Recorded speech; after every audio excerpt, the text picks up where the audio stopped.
Holy Terrors, Arthur Machen, Part 1, The Bright Boy, Chapter 1. Young Joseph Last, having finally gone down from Oxford, wondered a good deal what he was to do next and for the years following next. He was an orphan from early boyhood, both his parents having died of typhoid within a few days of each other when Joseph was 10 years old, and he remembered very little of Dunham, where his father ended a long line of solicitors, practicing in the place since 1707. The Lasts had once been very comfortably off. They had intermarried now and again with the gentry of the neighborhood and did a good deal of the county business, managing estates, collecting rents, officiating as stewards for several manors, living generally in a world of quiet but snug prosperity, rising to their greatest height, perhaps, during the Napoleonic Wars and afterwards. And then they began to decline, not violently at all, but very gently, so that it was many years before they were aware of the process that was going on, slowly, surely. Economists, no doubt, understand very well how the country and the country town gradually became less important soon after the Battle of Waterloo, and the causes of the decay and change which vexed Cot so sadly, as he saw, or thought he saw, the life and strength of the land being sucked up to nourish the monstrous excrescence of London. Anyhow, even before the railways came, the assembly rooms of the country towns grew dusty and desolate, the county families ceased to come to their town houses for the winter season, and the little theatres, where Mrs. Siddons and Grimaldi had appeared in their divers parts, rarely opened their doors, and the skilled craftsmen, the clockmakers and the furniture makers and the like began to drift away to the big towns and to the capital city. So it was with Dunham. Naturally the fortunes of the Lasts sank with the fortunes of the town, and there had been speculations which had not turned out well, and people spoke of a heavy loss in foreign bonds. When Joseph's father died, it was found that there was enough to educate the boy and keep him in strictly modest comfort and not much more. He had his home with an uncle who lived at Blackheath, and after a few years at Mr. Jones's well-known preparatory school, he went to Merchant Taylor's and thence to Oxford. He took a decent degree, second in Greats, and then began that wondering process as to what he was to do with himself. His income would keep him in chops and steaks, with an occasional roast fowl, and 3 or 4 weeks on the continent once a year. If he liked, he could do nothing, but the prospect seemed tame and boring. He was a very decent classical scholar, with something more than the average schoolmaster's purely technical knowledge of Latin and Greek and professional interest in them. Still, schoolmastering seemed his only clear and obvious way of employing himself. But it did not seem likely that he would get a post at any of the big public schools. In the first place, he had rather neglected his opportunities at Oxford. He had gone to one of the obscurer colleges, one of those colleges which you may read about in memoirs dealing with the first years of the 19th century as centers and fountains of intellectual life, which for some reason or no reason have fallen into the shadow. There is nothing against them in any way, but nobody speaks of them anymore. In one of these places Joseph Last made friends with good fellows, quiet and cheerful men like himself, but they were not, in the technical sense of the term, the good friends which a prudent young man makes at the university. 1 or 2 had the bar in mind, and 2 or 3 the civil service, but most of them were bound for country curacies and country offices. Generally, and for practical purposes, they were out of it. They were not the men whose whispers could lead to anything profitable in high quarters. And then, again, even in those days, games were getting important in the creditable schools, and there, young Last was very decidedly out of it. He wore spectacles with lenses divided in some queer manner. His athletic disability was final and complete. He pondered, and thought at first of setting up a small preparatory school in one of the well-to-do London suburbs, a day school where parents might have their boys well grounded from the very beginning, for comparatively modest fees, and yet have their upbringing in their own hands. It had often struck Last that it was a barbarous business to send a little chap of 7 or 8 away from the comfortable and affectionate habit of his home to a strange place among cold strangers, to bare boards, an inky smell, and grammar on an empty stomach in the morning. But consulting with Jim Newman of his old college, he was warned by the sage to drop his scheme and leave it on the ground.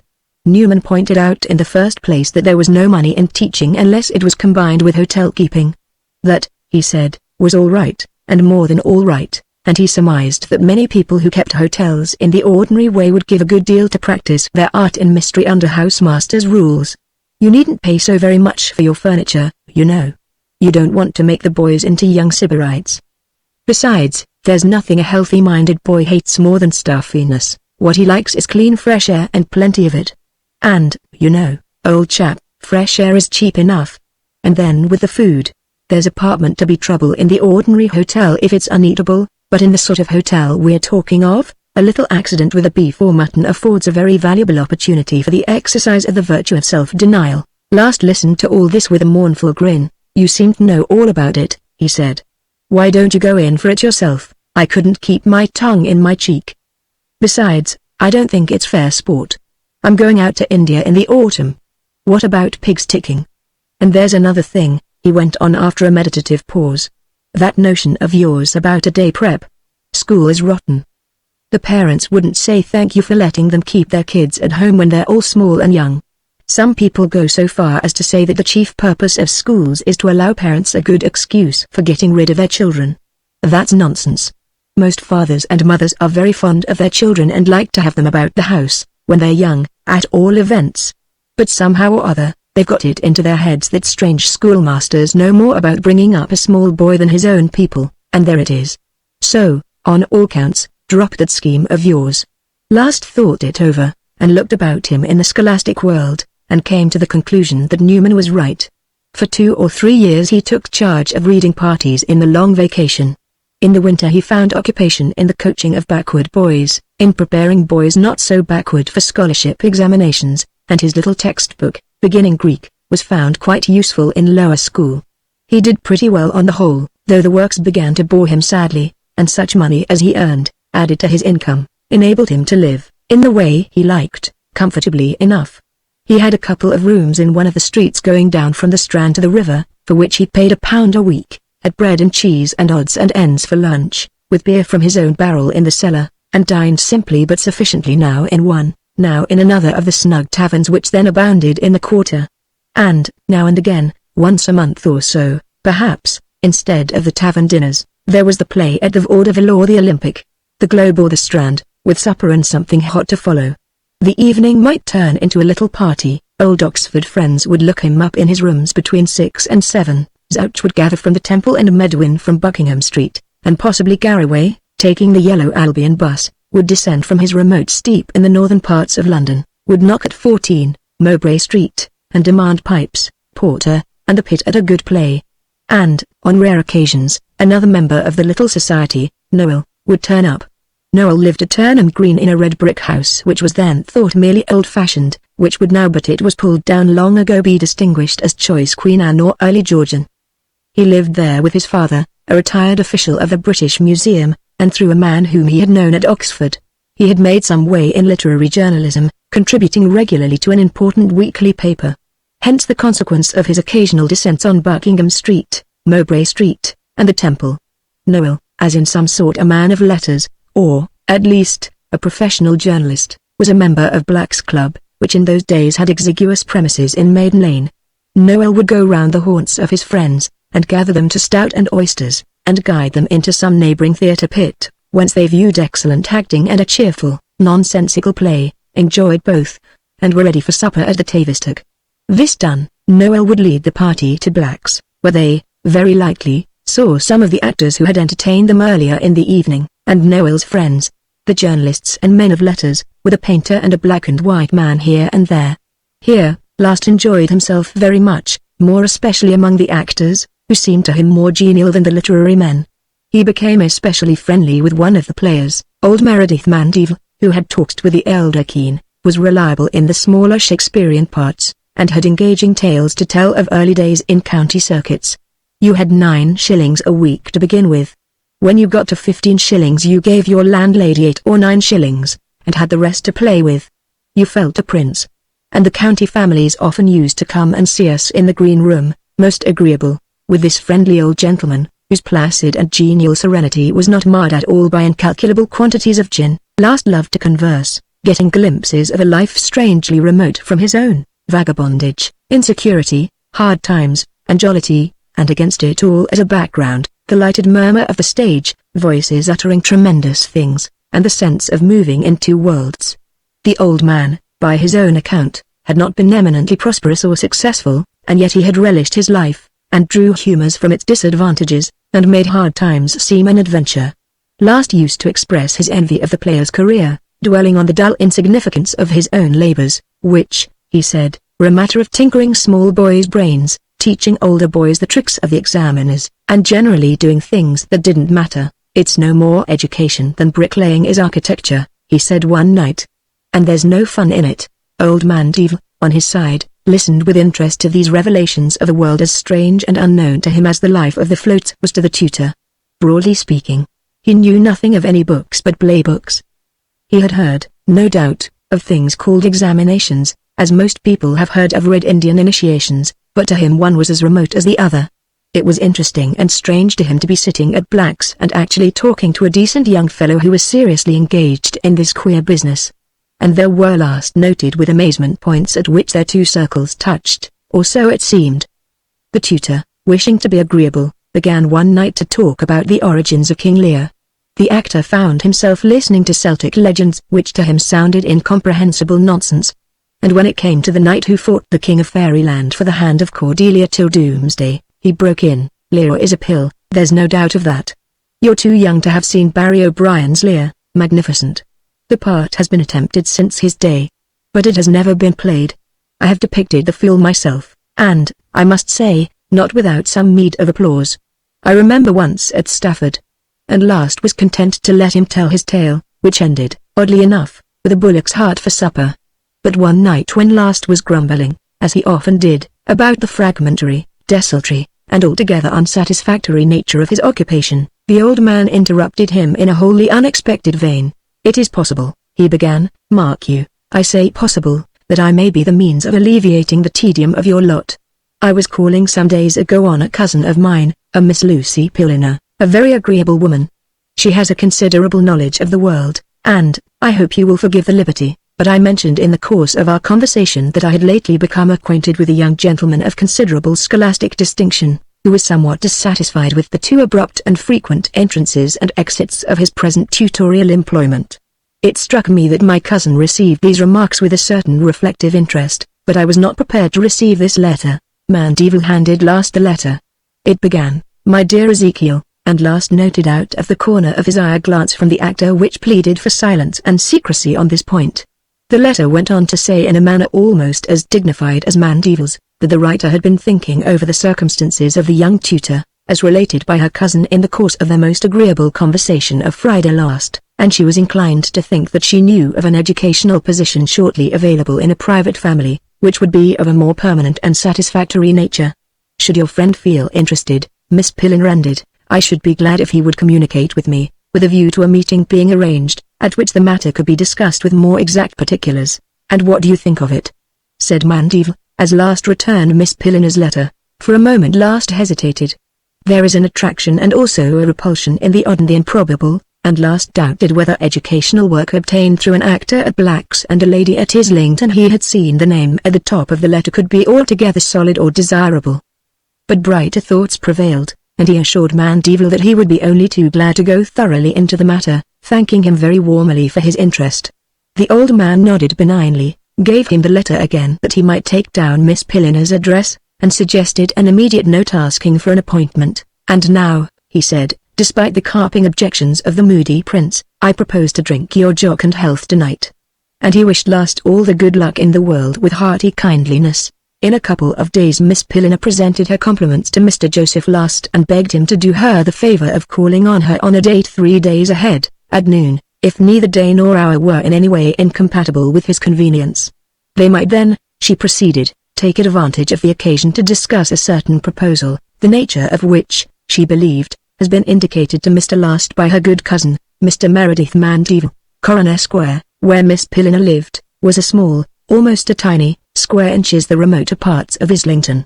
Its 2-storied houses of dim, yellowish brick were fairly covered with vines and clematis and all manner of creepers. In front of the houses were small paled gardens, gaily flowering, and the square enclosure held little else besides a venerable, wide-spreading mulberry, far older than the buildings about it. Miss Pilliner lived in the quietest corner of the square.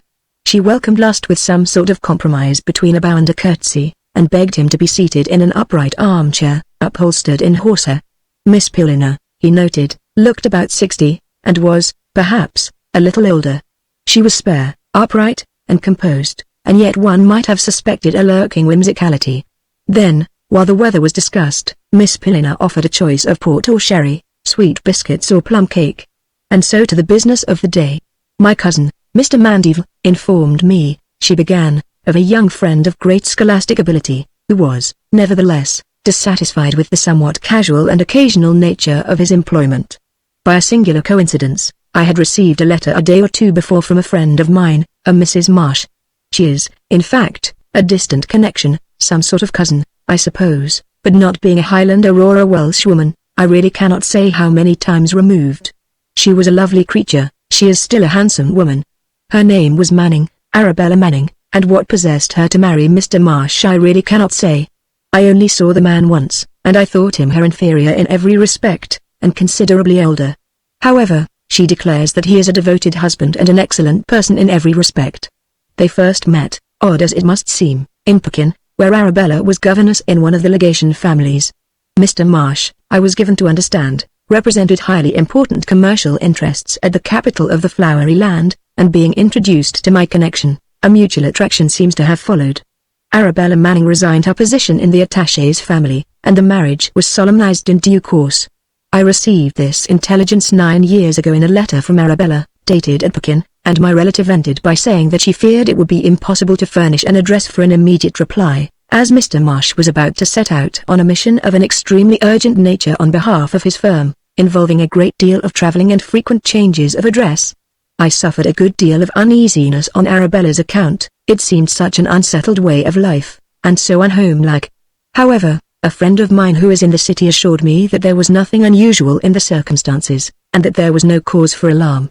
Still, as the years went on, and I received no further communication from my cousin, I made up my mind that she had probably contracted some tropical disease which had carried her off, and that Mr. Marsh had heartlessly neglected to communicate to me the intelligence of the sad event. But a month ago, almost to the day Miss Pillina referred to an almanac on the table beside her, I was astonished and delighted to receive a letter from Arabella. She wrote from one of the most luxurious and exclusive hotels in the West End of London, announcing the return of her husband and herself to their native land after many years of wandering. Mr. Marsh's active concern in business had, it appeared, at length terminated in a highly prosperous and successful manner, and he was now in negotiation for the purchase of a small estate in the country, where he hoped to spend the remainder of his days in peaceful retirement. Miss Pillina paused and replenished last glass. I am so sorry, she continued, to trouble you with this long narrative, which, I am sure, must be a sad trial of your patience. But, as you will see presently, the circumstances are a little out of the common, and as you are, I trust, to have a particular interest in them, I think it is only right that you should be fully informed fair and square, and all above board, as my poor father used to say in his bluff manner. Well, Mr. Last, I received, as I have said, this letter from Arabella with its extremely gratifying intelligence. As you may guess, I was very much relieved to hear that all had turned out so felicitously. At the end of her letter, Arabella begged me to come and see them at Billings Hotel, saying that her husband was most anxious to have the pleasure of meeting me. Miss Pillina went to a drawer in a writing table by the window and took out a letter. Arabella was always considerate. She says, I know that you have always lived very quietly, and are not accustomed to the turmoil of fashionable London. But you need not be alarmed. Billings Hotel is no bustling modern caravanserai. Everything is very quiet, and, besides, we have our own small suite of apartments. But her husband, Mr. Last, positively insists on your paying us a visit, and you must not disappoint us. If next Thursday, the 22nd, suits you, a carriage shall be sent at 4 o'clock to bring you to the hotel, and will take you back to Coroner Square, after you have joined us in a little dinner. Very kind, most considerate, don't you agree with me, Mr. Last? But look at the postscript. Last took the letter, and read in a tight, neat script. P.S. We have a wonderful piece of news for you. It is too good to write, so I shall keep it for our meeting. Last handed back Mrs. Marsh's letter. Miss Pillina's long and ceremonious approach was, lulling him into a mild stupor. He wondered faintly when she would come to the point, and what the point would be like when she came to it, and, chiefly, what on earth this rather dull family history could have to do with him. Miss Pillina proceeded. Naturally, I accepted so kindly and urgent an invitation. I was anxious to see Arabella once more after her long absence, and I was glad to have the opportunity of forming my own judgment as to her husband, of whom I knew absolutely nothing. And then, Mr. Last, I must confess that I am not deficient in that spirit of curiosity, which gentlemen have scarcely numbered with female virtues. I longed to be made partaker in the wonderful news which Arabella had promised to impart on our meeting, and I wasted many hours in speculating as to its nature. The day came. A neat brougham with its attendant footman arrived at the appointed hour, and I was driven in smooth luxury to Billings Hotel in Manners Street, Mayfair. There a majordomo led the way to the suite of apartments on the first floor occupied by Mr. and Mrs. Marsh. I will not waste your valuable time, Mr. Last, by expatiating on the rich but quiet luxury of their apartments. I will merely mention that my relative assured me that the Sevres ornaments in their drawing-room had been valued at 900 guineas.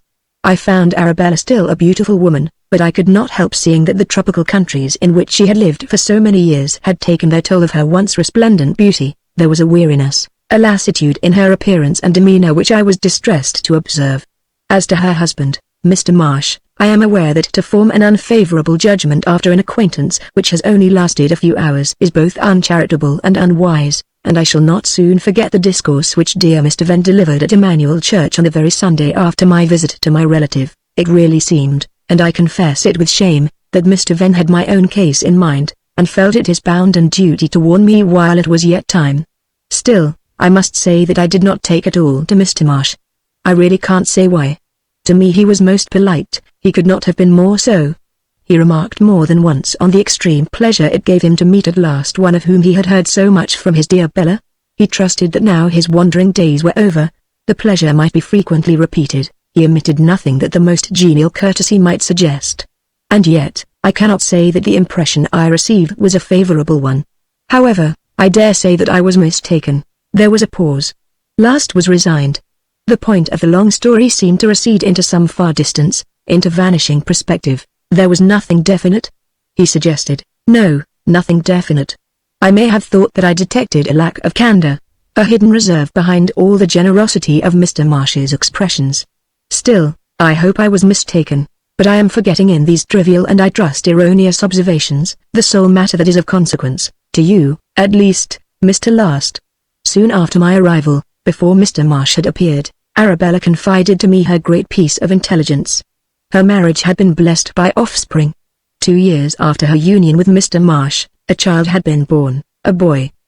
The birth took place at a town in South America, Santiago de Chile. I have verified the place in my atlas where Mr. Marsh's visit had been more protracted than usual. Fortunately, an English doctor was available, and the little fellow throve from the first, and as Arabella, his proud mother, boasted, was now a beautiful little boy, both handsome and intelligent to a remarkable degree.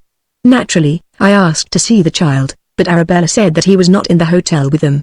After a few days it was thought that the dense and humid air of London was not suiting little Henry very well, and he had been sent with a nurse to a resort in the Isle of Thanet, where he was reported to be in the best of health and spirits. And now, Mr. Last, after this tedious but necessary preamble, we arrive at that point where you, I trust, may be interested. In any case, as you may suppose, the life which the exigencies of business compelled the Marshes to lead, involving as it did almost continual travel, would have been little favorable to a course of systematic education for the child. But this obstacle apart, I gathered that Mr. Marsh holds very strong views as to the folly of premature instruction. He declared to me his conviction that many fine minds had been grievously injured by being forced to undergo the process of early stimulation, and he pointed out that, by the nature of the case, those placed in charge of very young children were not persons of the highest acquirements and the keenest intelligence. As you will readily agree, Miss Pilliner, he remarked to me, great scholars are not employed to teach infants their alphabet, and it is not likely that the mysteries of the multiplication table will be imparted by a master of mathematics. In consequence, he urged, the young and budding intelligence is brought into contact with dull and inferior minds, and the damage may well be irreparable. There was much more, but gradually light began to dawn on the dazed man. Mr. Marsh had kept the virgin intelligence of his son Henry undisturbed and uncorrupted by inferior and incompetent culture. The boy, it was judged, was now ripe for true education, and Mr. and Mrs. Marsh had begged Miss Pilliner to make inquiries, and to find, if she could, a scholar who would undertake the whole charge of little Henry's mental upbringing.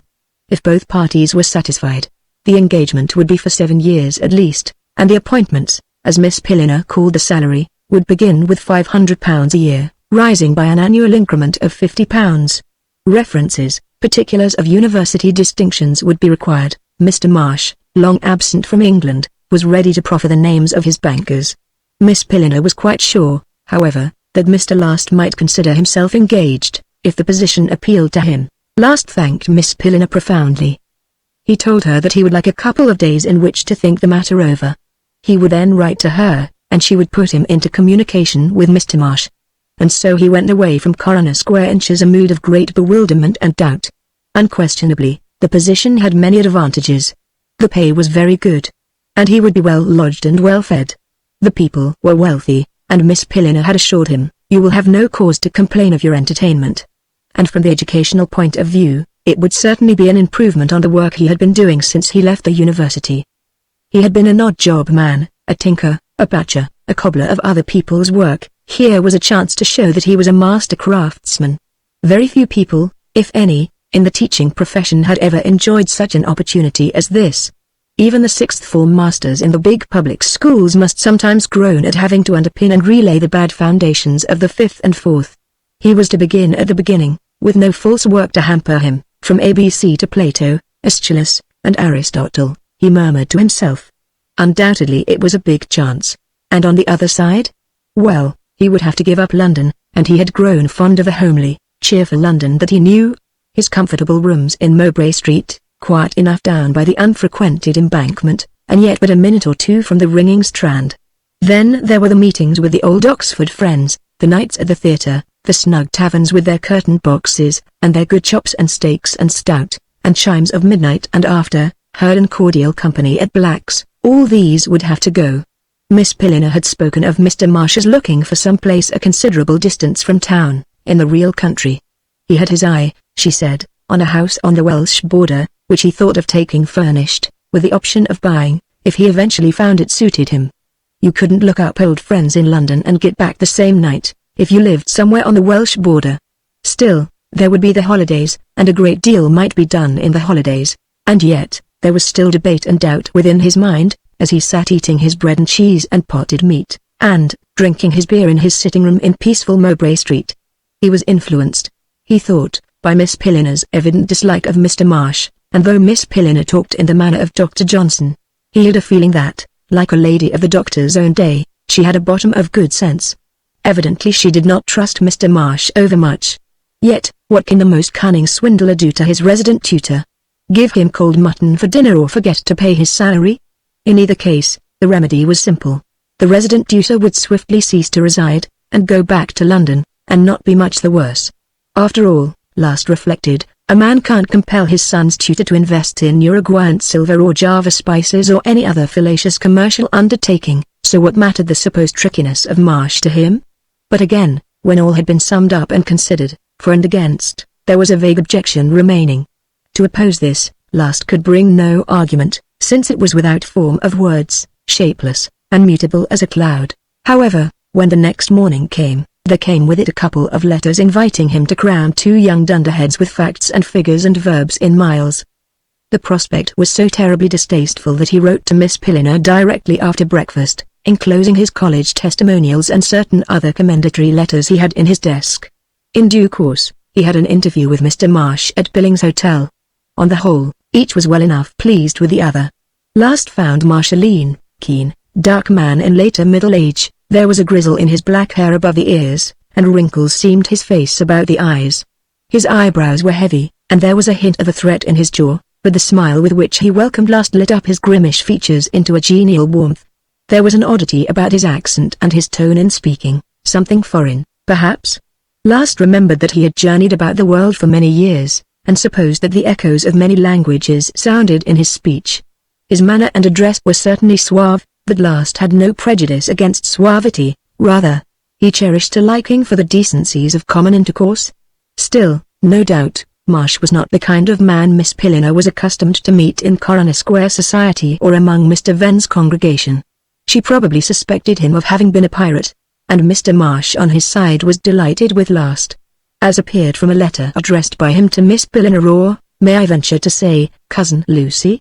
Mr. Last was exactly the type of man he and Arabella had hoped to secure through Miss Pilliner's recommendation. They did not want to give their boy into the charge of a flashy man of the world with a substratum of learning. Mr. Last was, it was evident, a quiet and unworldly scholar, more at home among books than among men, the very tutor Arabella and himself had desired for their little son. Mr. Marsh was profoundly grateful to Miss Pilliner for the great service she had rendered to Arabella, to himself, and to Henry, and, indeed, as Mr. Meredith Mandeville would have said, last looked the part. No doubt, the spectacles helped to create the remote, retired, Dominie Sampson impression. In a week's time it was settled, he was to begin his duties. Mr. Marsh wrote a handsome cheque, to defray any little matters of outfit, travelling expenses, and so forth, nothing to do with your salary. He was to take train to a certain large town in the west, and there he would be met and driven to the house, where Mrs. Marsh and his pupil were already established. Beautiful country, Mr. Last, I am sure you will appreciate it. There was a famous farewell gathering of the old friends. Zouch and Medwin, Garraway and Noel came from near and far. There was grilled sole before the mighty steak, and a roast fowl after it. They had decided that as it was the last time, perhaps, they would not go to the play, but sit and talk about the mahogany. Zouch, who was understood to be the ruler of the feast, had conferred with the head waiter, and when the cloth was removed, a rare and curious port was solemnly set before them.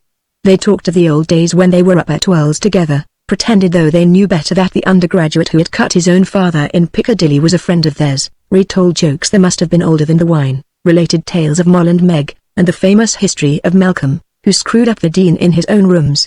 And then there was the affair of the poses plastiques.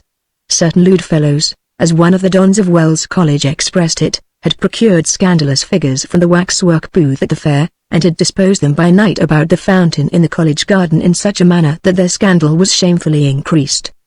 The perpetrators of this infamy had never been discovered. The five friends looked knowingly at each other, pursed their lips, and passed the port. The old wine and the old stories blended into a mood of gentle meditation, and then, at the right moment, Noel carried them off to Black's and New Company. Last sought out old Mandeville and related, with warm gratitude, the happy issue of his intervention. The chime sounded, and they all went their several ways. Chapter 2. Though Joseph Last was by no means a miracle of observation and deduction, he was not altogether the simpleton among his books that Mr. Marsh had judged him. It was not so very long before a certain uneasiness beset him in his new employment. At first everything had seemed very well. Mr. Marsh had been right in thinking that he would be charmed by the scene in which the White House was set. It stood, terraced on a hillside, high above a grey and silver river winding innesses through a lonely, lovely valley. Above it, to the east, was a vast and shadowy and ancient wood, climbing to the higher ridge of the hill, and descending by height and by depth of green to the level meadows and to the sea. And, standing on the highest point of the wood above the White House, Last looked westward between the boughs and saw the lands across the river, and saw the country rise and fall in billow upon billow to the huge dim wall of the mountain, blue in the distance, and white farms shining in the sun on its vast side. Here was a man in a new world. There had been no such country as this about Dunham in the Midlands, or in the surroundings of Blackheath or Oxford, and he had visited nothing like it on his reading parties. He stood amazed, enchanted under the green shade, beholding a great wonder. Close beside him the well bubbled from the grey rocks, rising out of the heart of the hill, and in the White House, the conditions of life were altogether pleasant. He had been struck by the dark beauty of Mrs. Marsh, who was clearly, as Miss Pilliner had told him, a great many years younger than her husband. And he noted also that effect which her cousin had ascribed to years of living in the tropics, though he would hardly have called it weariness or lassitude. It was something stranger than that. There was the mark of flame upon her, but Last did not know whether it were the flame of the sun, or the stranger fires of places that she had entered, perhaps long ago. But the pupil, little Henry, was altogether a surprise and a delight. He looked rather older than 7, but Last judged that this impression was not so much due to his height or physical make as to the bright alertness and intelligence of his glance. The tutor had dealt with many little boys, though with none so young as Henry, and he had found them as a whole a stodgy and podgy race, with faces that recorded a fixed abhorrence of learning and a resolution to learn as little as possible. Last was never surprised at this customary expression. It struck him as eminently natural. He knew that all elements are damnably dull and difficult. He wondered why it was inexorably appointed that the unfortunate human creature should pass a great portion of its life from the very beginning in doing things that it detested, but so it was, and now for the syntax of the optative. But there were no such obstinate entrenchments in the face or the manner of Henry Marsh.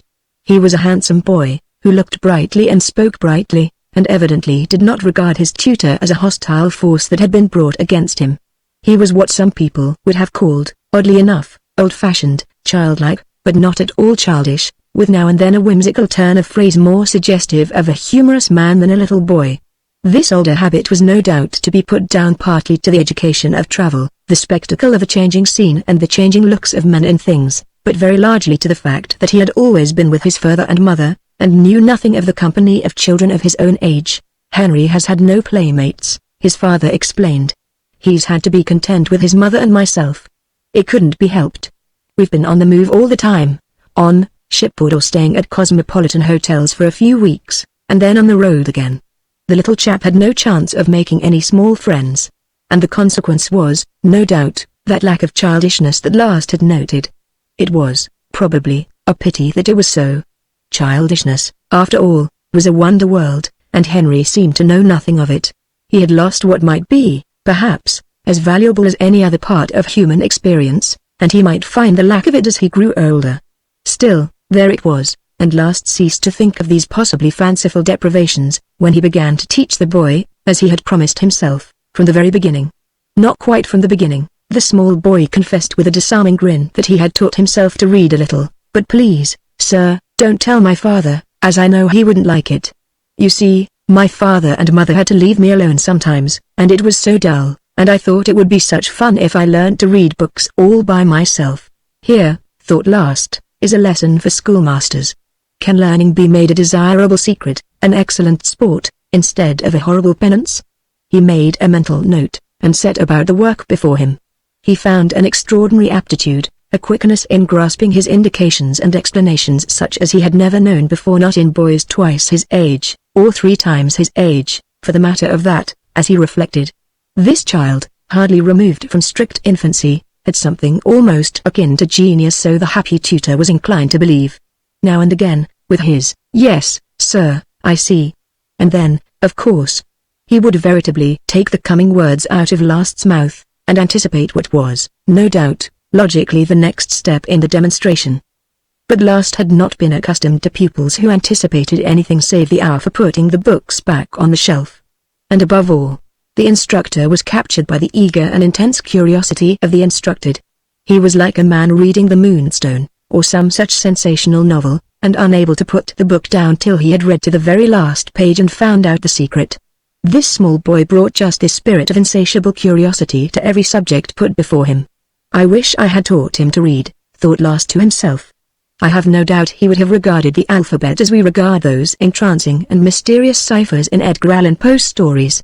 And, after all, isn't that the right and rational way of looking at the alphabet?" And then he went on to wonder whether curiosity, often regarded as a failing, almost a vice, is not, in fact, one of the greatest virtues of the spirit of man, the key to all knowledge and all the mysteries, the very sense of the secret that must be discovered.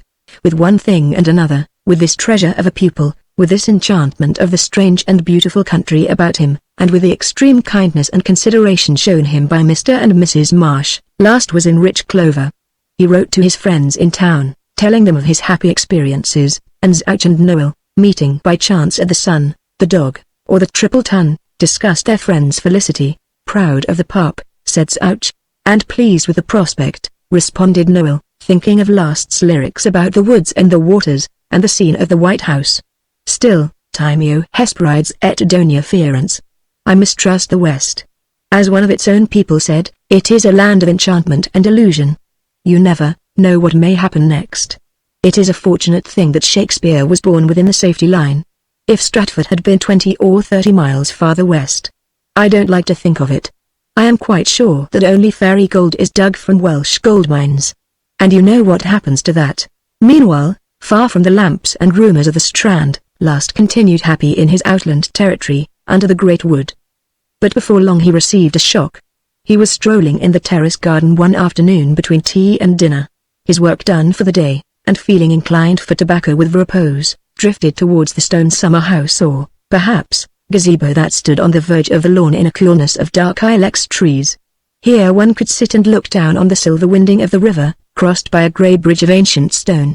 Last was about to settle down when he noticed a book on the table before him. He took it up, and glanced into it, and drew in his breath, and turning over a few more pages, sank aghast upon the bench. Mr. Marsh had always deplored his ignorance of books. "I knew how to read and write and not much more," He would say, when I was thrown into business at the bottom of the stairs. And I've been so busy ever since that I'm afraid it's too late now to make up for lost time. Indeed, Last had noted that though Marsh usually spoke carefully enough, perhaps too carefully, he was apartment to lapse in the warmth of conversation. He would talk of facts, meaning facts. And yet, it seemed, he had not only found time for reading, but had acquired sufficient scholarship to make out the Latin of a terrible Renaissance treatise, not generally known even to collectors of such things. Last had heard of the book, and the few pages he had glanced at showed him that it thoroughly deserved its very bad character.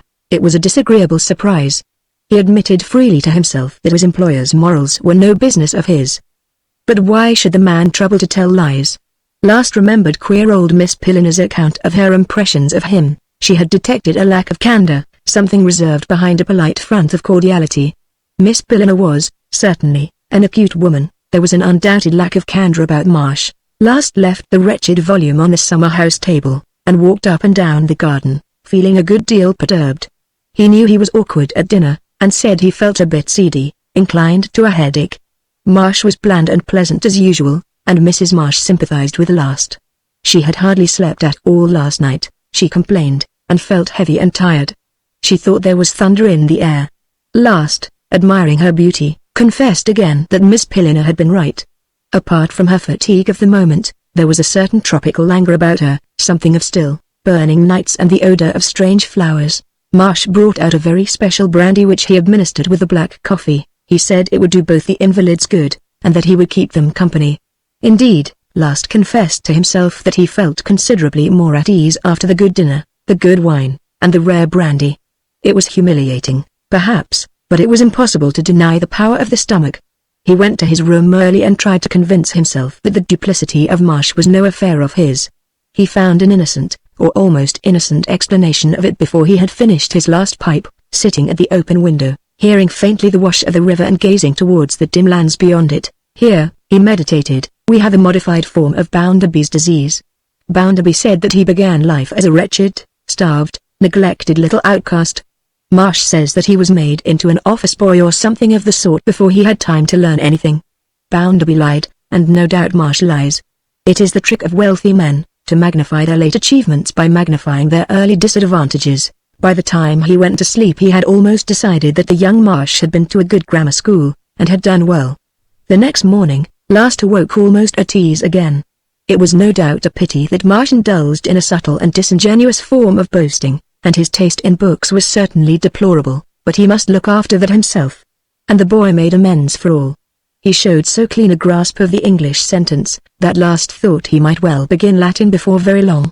He mentioned this one night at dinner, looking at Marsh with a certain humorous intention. But Marsh gave no sign that the dart had pricked him. That shows I was right, he remarked. I've always said there's no greater mistake than forcing learning on children before they're fit to take it in.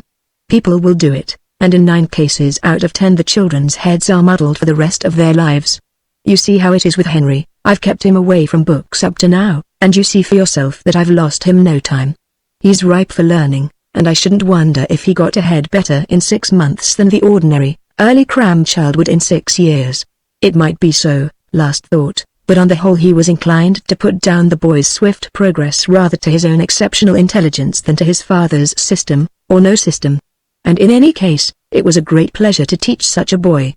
And his application to his books had certainly no injurious effect on his spirits. There was not much society within easy reach of the White House, and, besides, people did not know whether the Marshes were to settle down or whether they were transient visitors. They were chary of paying their calls while there was this uncertainty. However, the rector had called, first of all the rector and his wife, she cheery, good-humoured and chatty, he somewhat dim and vague. It was understood that the rector, a high wrangler in his day, divided his time between his garden and the invention of a flying machine. He had the character of being slightly eccentric. He came not again, but Mrs. Winslow would drive over by the forest road in the governor's car with her 2 children, Nancy, a pretty fair girl of 17, and Ted, a boy of 11 or 12, of that type which Last catalogued as stodgy and podgy, broad and thick-set, with bulgy cheeks and ears, and something of the determined expression of a young bulldog.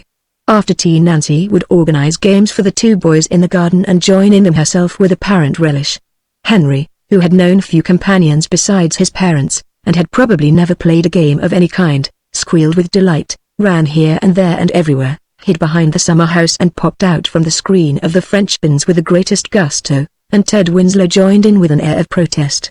He was on his holidays, and his expression signified that all that sort of thing was only fit for girls and kids. Last was delighted to see Henry so ready and eager to be amused. After all, he had something of the child in him. He seemed a little uncomfortable when Nancy Winslow took him on her knee after the sports were over. He was evidently fearful of Ted Winslow's scornful eye.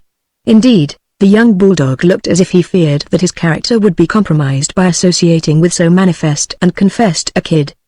The next time Mrs. Winslow took tea at the White House, Ted had a diplomatic headache and stayed at home. But Nancy found games that two could play, and she and Henry were heard screaming with joy all over the gardens. Henry wanted to show Nancy a wonderful world that he had discovered in the forest. It came, he said, from under the roots of a great yew tree.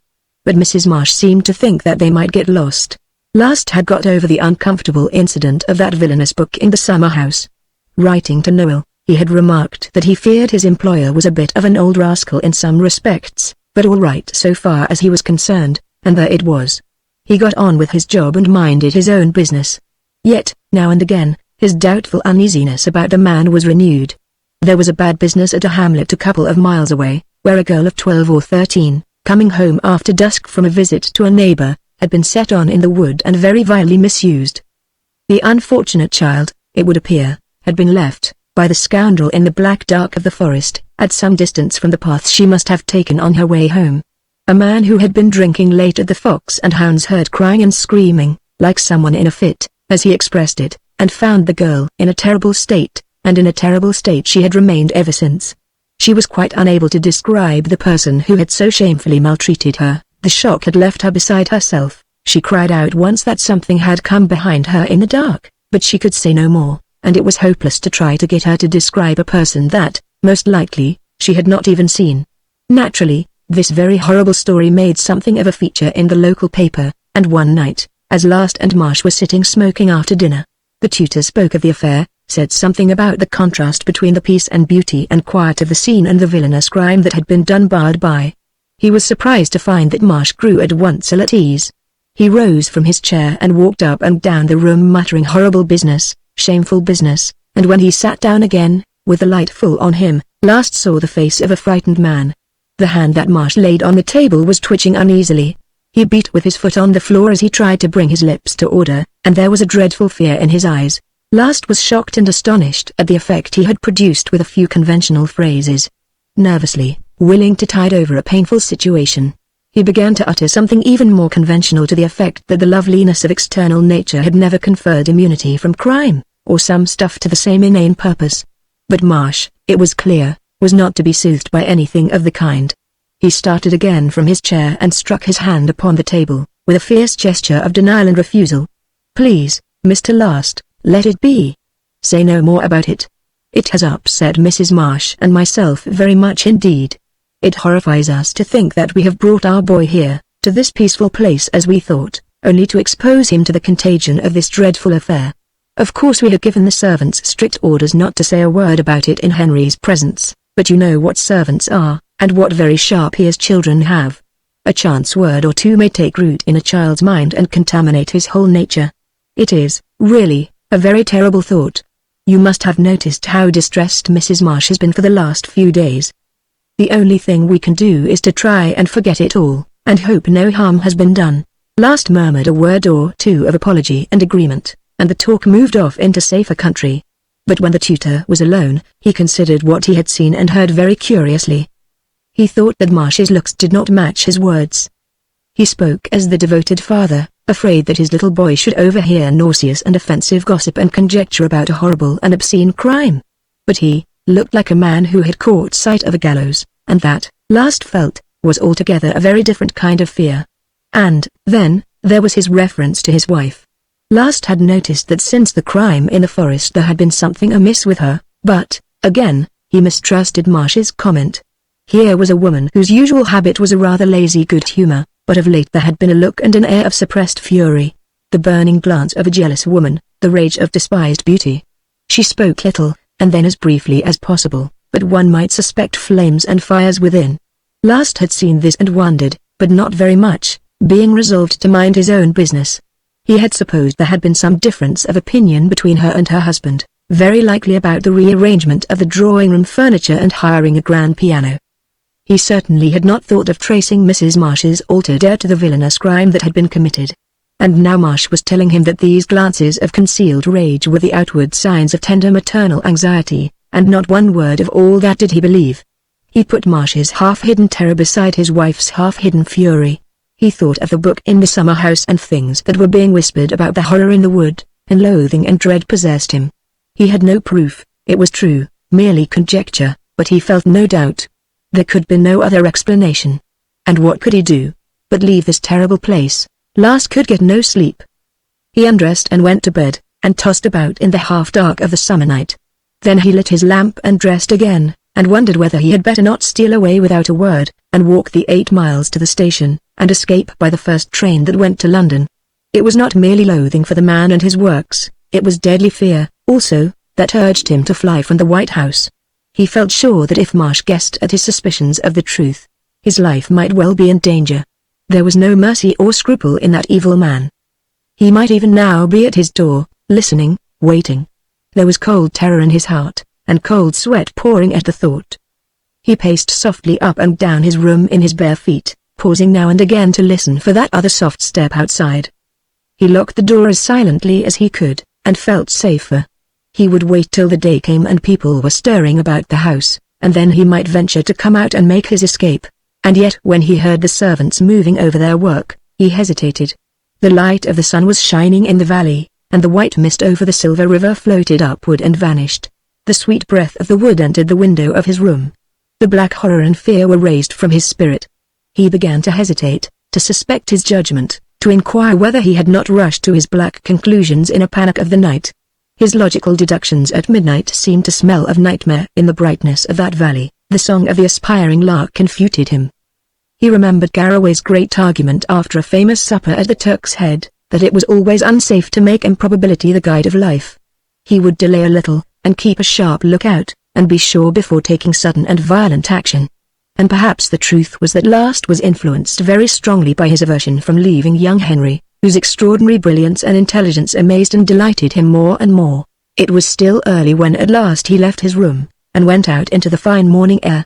It was an hour or more before breakfast time, and he set out on the path that led past the wall of the kitchen garden up the hill and into the heart of the wood. He paused a moment at the upper corner, and turned round to look across the river at the happy country showing its morning magic and delight. As he dawdled and gazed, he heard soft steps approaching on the other side of the wall, and low voices murmuring. Then, as the steps drew near, one of the voices was raised a little, and Last heard Mrs. Marsh speaking. "Too old, am I? And 13 is too young. Is it to be 17 next when you can get her into the wood? And after all I have done for you, and after what you have done to me." Mrs. Marsh enumerated all these things without remission, and without any quiver of shame in her voice. She paused for a moment. Perhaps her rage was choking her, and there was a shrill piping cackle of derision, as if Marsh's voice had cracked in its contempt. Very softly, but very swiftly, Last, the man with the grey face and the staring eyes, bolted for his life, down and away from the White House. Once in the road, free from the fields and brakes, he changed his run into a walk, and he never paused or stopped, till he came with a gulp of relief into the ugly streets of the big industrial town. He made his way to the station at once, and found that he was an hour too soon for the London express. So there was plenty of time for breakfast, which consisted of brandy. Chapter 3. The tutor went back to his old life and his old ways, and did his best to forget the strange and horrible interlude of the White House. He gathered his podgy pups once more about him, crammed and coached, read with undergraduates during the long vacation, and was moderately satisfied with the course of things in general. Now and then, when he was endeavoring to persuade the Podgers against their deliberate judgment that Latin and Greek were languages once spoken by human beings, not senseless enigmas invented by demons, he would think with a sigh of regret of the boy who understood and longed to understand. And he wondered whether he had not been a coward to leave that enchanting child to the evil mercies of his hideous parents. But what could he have done? But it was dreadful to think of Henry, slowly or swiftly corrupted by his detestable father and mother, growing up with the fat slime of their abominations upon him. He went into no detail with his old friends. He hinted that there had been grave unpleasantness, which made it impossible for him to remain in the West. They nodded, and perceiving that the subject was a sore one, asked no questions, and talked of old books and the new steak instead. They all agreed, in fact, that the steak was far too new, and William was summoned to explain this horror. Didn't he know that beefsteak meant for the consumption of Christian men, as distinguished from Hottentots, required hanging just as much as game? William the ponderous and benignant, tasted and tested, and agreed, with sorrowful regret. He apologized, and went on to say that as the gentleman would not care to wait for a fowl, he would suggest a very special, tender, and juicy fillet of roast veal, then in cut. The suggestion was accepted, and found excellent. The conversation turned to Cork meters and Florence St. John at the Strand. There was port later. It was many years afterwards, when this old life, after grumbling for a long while, had come down with a final crash, that last heard the real story of his tutorial engagement at the White House. 3 dreadful people were put in the dock at the Old Bailey. There was an old man, with the look of a deadly snake, a fat, sloppy, deplorable woman with pendulous cheeks and a faint hint of perished beauty in her eyes, and to the utter blank amazement of those who did not know the story, a wonderful little boy. The people who saw him in court said he might have been taken for a child of 9 or 10, no more. But the evidence that was given showed that he must be between 50 and 60 at the least, perhaps more than that. The indictment charged these 3 people with an unspeakable and hideous crime. They were charged under the name of Maylie, the name which they had borne at the time of their arrest, but it turned out at the end of the trial that they had been known by many names in the course of their career: Maylie, Dispus, Lartigan, De La Rue, Falcon, Lecosig, Hammond, Marsh, Herringworth. It was established that the apparent boy, whom last had known as Henry Marsh, was no relation of any kind to the elder prisoners. Henry's origins were deeply obscure. It was conjectured that he was the illegitimate son of a very high Englishman, a diplomatist, whose influence had counted for a great deal in the Far East. Nobody knew anything about the mother. The boy showed brilliant promise from very early years, and the father, a bachelor, and disliking what little he knew of his relations, left his very large fortune to his son. The diplomatist died when the boy was 12 years old, and he had been aged, and more than aged when the child was born. People remarked that Arthur Wesley, as he was then called, was very short for his years, and he remained short, and his face remained that of a boy of 7 or 8. He could not be sent to a school, so he was privately educated. When he was of age, the trustees had the extraordinary experience of placing a very considerable property in the hands of a young man who looked like a little boy. Very soon afterwards, Arthur Wesley disappeared. Dubious rumors spoke of reappearances, now here, now there, in all quarters of the world.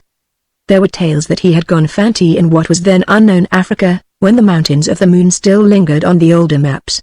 It was reported, again, that he had gone exploring in the higher waters of the Amazon, and had never come back. But a few years later a personage that must have been Arthur Wesley was displaying unpleasant activities in Macau.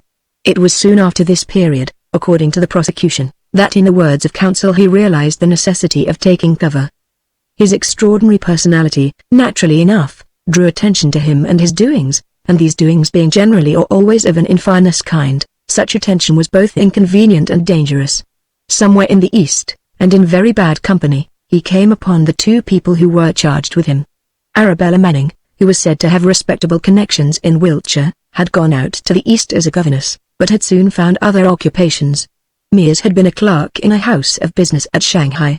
His very ingenious system of fraud obtained his discharge, but, for some reason or other, the firm refused to prosecute, and Mears went where Arthur Wesley found him.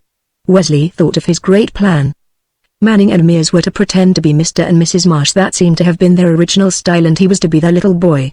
He paid them well for their various services. Arabella was his mistress-in-chief, the companion of his milder moments, for some years.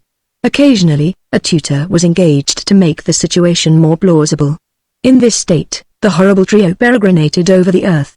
The court heard all this, and much more, after the jury had found the 3 prisoners guilty of the particular offense with which they were charged. This last crime, which the press had to unfold in paraphrase and paraphrase, had been discovered, strange as it seemed, largely as a result of the woman's jealousy. Wesley's affections, let us call them, were still apartment to wander, and Arabella's jealous rage drove her beyond all caution and all control. She was the weak joint in Wesley's armor, the rent in his cover. People in court looked at the 2, the debauched, deplorable woman with her flagging, sagging cheeks, and the dim fire still burning in her weary old eyes, and at Wesley, still, to all appearance, a bright and handsome little boy, they gasped with amazement at the grotesque, impossible horror of the scene. The judge raised his head from his notes, and gazed steadily at the convicted persons for some moments. His lips were tightly compressed. The detective drew to the end of his portentous history. The track of these people, he said, had been marked by many terrible scandals, but till quite lately there had been no suspicion of their guilt. 2 of these cases involved the capital charge, but formal evidence was lacking. He drew to his close. In spite of his diminutive stature and juvenile appearance, the prisoner, Charles Maley, alias Arthur Wesley, made a desperate resistance to his arrest. He is possessed of immense strength for his size, and almost choked one of the officers who arrested him. The formulas of the court were uttered. The judge, without a word of comment, sentenced Maley, or Wesley, to imprisonment for life, John Mears to 15 years imprisonment, Arabella Manning to 10 years imprisonment. The old world, it has been noted, had crashed down. Many years had passed since last had been hunted out of Mowbray Street, that went down dingily, peacefully from the Strand. Mowbray Street was now all blazing office buildings. Later, he had been driven from one nook and corner and snug retreat after another as New London rose in majesty and splendor. But for a year or more he had lain hidden in a by-street that had the advantage of leading into a disused graveyard near the Gray's Inn Road. Medwin and Garraway were dead, but last summoned the surviving Zouch and Noel to his abode one night, and then made punch, and good punch for them. "It's so jolly it must be sinful," he said, as he pared his lemons, "but up to the present I believe it is not illegal. And I still have a few bottles of that port I bought in '92, and then he told them for the first time the whole story of his engagement at the White House. Part 2. The Tree of Life, Chapter 1. The Morgans of Llantrisant were regarded for many centuries as among the most considerable of the landed gentry of South Wales. They had been called Reformation parvenus, but this was a piece of unhistorical and unjust abuse. They could trace their descent back, without doubt, certainly as far as Morgan ab Ifor, who fought and, no doubt, flourished in his way c. 980. He, in his turn, was always regarded as of the tribe of Street Tilo, and the family kept, as a most precious relic, a portable altar which was supposed to have belonged to the saint. And for many hundred years, the eldest son had borne the name of Tilo. They had intermarried, now and again, with the Normans, and lived in a 13th century castle, with certain additions for comfort and amenity made in the reign of Henry VII, whose cause they had supported with considerable energy. From Henry, they had received grants of forfeited estates, both in Monmouthshire and Glamorganshire. At the dissolution of the religious houses, the Sir Tilo of the day was given Llantrisant Abbey with all its possessions. The monastic church was stripped of its lead roof, and soon fell into ruin, and became a quarry for the neighborhood. The abbot's lodging and other of the monastic buildings were kept in repair, and being situated in a sheltered valley, were used by the family as a winter residence in preference to the castle, which was on a bare hill, high above the abbey. In the 17th century, Sir Henry Morgan, his elder brother, had died young, was a Parliament man. He changed his opinions, and rose for the king in 1648, and, in consequence, had the mortification of seeing the outer wall of the castle on the hill, not razed to the ground, but carefully reduced to a height of 4 or 5 feet by the Cromwellian Major General commanding in the west. Later in the century, the Morgans became Whigs, and later still were able to support Mr. Gladstone, up to the Home Rule Bill of 1886. They still held most of the lands which they had gathered together gradually for 800 or 900 years. Many of these lands had been wild, remote, and mountainous, of little use or profit save for the sport of hunting the hare, but early in the 19th century mining experts from the north, Fothergills and Renshaws, had found coal, and pits were sunk in the wild places, and the Morgans became wealthy, in the modern way. By consequence, the bad seasons of the late 70s and the agricultural depression of the early 80s hardly touched them. They reduced rents and remitted arrears and throve on their mining royalties. They were still great people of the county. It was a very great pity that Tilo Morgan of Llantrisant was an invalid and an enforced recluse, especially as he was devoted to the memories of his house, and to the estate, and to the interests of the people on it. The Llantrisant Abbey of his day had been so altered from age to age that the last abbot would certainly have seen little that was familiar to his eyes. It was set in rich and pleasant meadow land, with woods of oak and beech, and ash and elm all about it. Through the park ran the swift, clear river, Avontorfen, the stone or boulder crusher, so named from its furious courses in the mountains where it rose. And the hills stood round the abbey on every side. Here and there in the southern-facing front of the house, There could be seen traces of 15th century building, but on this had been imposed the Elizabethan gables of the first lay resident, and Inigo Jones was said to have added the brick wing with the Corinthian pilasters, and there was a stuccoed projection in the sham Gothic of the time of George II. It was architecturally ridiculous, but it was supposed to be the warmest part of the house, and T.L. Morgan occupied a set of 5 or 6 rooms on the first floor, and often looked out on the park, and opened the windows to hear the sound of the pouring Avon, and the murmur of the wood pigeons in the trees, and the noise of the west wind from the mountain. He longed to be out among it all, running as he saw boys running on the hillside through a gap in the wood, but he knew that there was a gulf fixed between him and that paradise. There was, it seemed, no specific disease but a profound weakness, a marasmus that had stopped short of its term, but kept the patient chronically incapable of any physical exertion, even the slightest. They had once tried taking him out on a very fine day in the park, in a wheelchair, but even that easy motion was too much for him. After 10 minutes, he had fainted, and lay for 2 or 3 days on his back, alive, but little more than alive. Most of his time was spent on a couch. He would sit up for his meals and to interview the estate agent, but it was effort to do so much as this. He used to read in county histories and in old family records of the doings of his ancestors, and wonder what they would have said to such a successor. The storming of castles at dead darkness of night, the firing of them so that the mountains far away shone, the arrows of the Gwent bowmen darkening the air at Gressy, the battle of the dawn by the river, when it was seen scarlet by the first light in the east, the drinking of Gascon wine in Hall from moonrise to sunrise. He was no figure for the old days and works of the Morgans. It was probable that his feeble life was chiefly sustained by his intense interest in the doings of the estate. The agent, Captain Vaughan, a keen, middle-aged man, had often told him that a monthly interview would be sufficient and more than sufficient. "I'm afraid you find all this detail terribly tiring," he would say. "And you know it's not really necessary. I've 1 or 2 good men under me, and between us we manage to keep things in very decent order. I do assure you, you needn't bother. As a matter of fact, if I brought you a statement once a quarter, it would be quite enough, but T.L. Morgan would not entertain any such laxity. It doesn't tire me in the least," he always replied to the agent's remonstrances. "It does me good. You know a man must have exercise in some form or another. I get mine on your legs. I'm still enjoying that tramp of yours up to Castle YBWCH 3 years ago.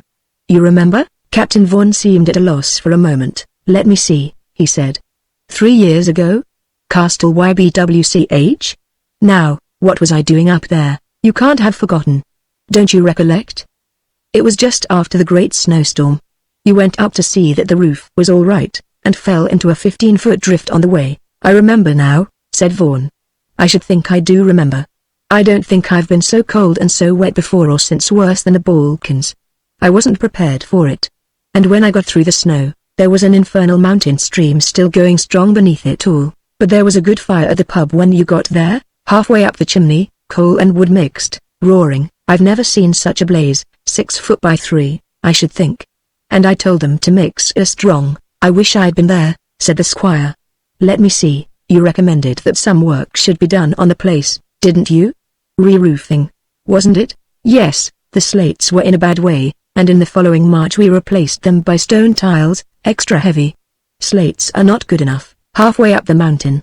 To the west, of course, the place is more or less protected by the wood, but the southeast pine end is badly exposed and was letting the wet through, so I ran up an oak frame, 9 inches from the wall, and fixed tiles on that.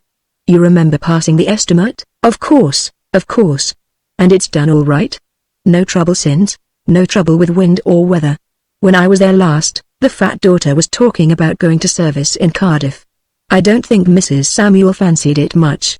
And young William wants to go down the pit when he leaves school. Thomas is staying to help his father with the farm, I hope. And how is the farm doing now?" "Fairly well. They pay their rent regularly, as you know. In spite of what I tell them, they will try to grow wheat. It's much too high up." "How do the people on the mountain like the new parson?" "They get on with him all right. He tries to persuade them to come to mass, as he calls it, and they stay away and go to meeting. But quite on friendly terms out of business hours." "I see. I should think he would be more at home in one of the Cardiff parishes. We must see if it can't be worked somehow. And how about those new pigsties at T, Captain? Have you got the estimate with you? Read it out, will you? My eyes are tired this morning." "You went to Davis for the estimate?" "That's right. The policy of the estate is, always encouraged the small man. "Have you looked into that business of the marsh?" "The marsh? Oh, you mean at Cammy's?" "Yes, I've gone into it. But I don't think it would pay for draining." "You'd never see your money back, you think not?" "That's a pity." Tilo Morgan seemed depressed by the agent's judgment on the Cammy's marshland. He weighed the matter. "Well, I suppose you are right. We mustn't go in for fancy farming. But look here. It's just struck me. Why not utilize the marsh for growing willows? We could run a sluice from the brook right across it. It might be possible to start basket making in a small way, of course, at first." "What do you think?" "That wants looking into," said Captain Vaughan. "I know a place in Somerset where they are doing something of the kind. I'll go over on Wednesday and see if I can get some useful information. I hardly think the margin of profit will be a big one. But you would be satisfied with 2%? "Certainly. And here's a thing I've been wanting to talk to you about for a long time, for the last 3 or 4 Mondays, and I've always forgotten. You know the Greg on the home farm? A beautiful southern exposure, and practically wasted. I feel sure that eggplants would do splendidly there. Could you manage to get out some figures for next Monday? There's no reason why the eggplant shouldn't become as popular as the tomato and the banana, if a cheap supply were forthcoming. You will see to that, won't you? If you're busy, you might put off going to Somerset till next week. No hurry about the marsh." "Very good. The Greg, eggplants." The agent made an entry in his notebook, and took his leave soon afterwards. He paced a long corridor till he came to the gallery, from which the main staircase of the abbey went down to the entrance hall. There he encountered an important-looking personage, square-chinned, black-coated, slightly grizzled. "As usual, I suppose?" the personage inquired. "As usual. What was it this time?" "Eggplants." The important one nodded, and Captain Vaughan went on his way. Chapter 2. As soon as the agent had gone, Tilo Morgan rang a bell. His man came, and lifted him skillfully out of the big chair, and laid him on the daybed by the window, propping him with cushions behind his back. "2 cushions will be enough," said the squire. "I'm rather tired this morning."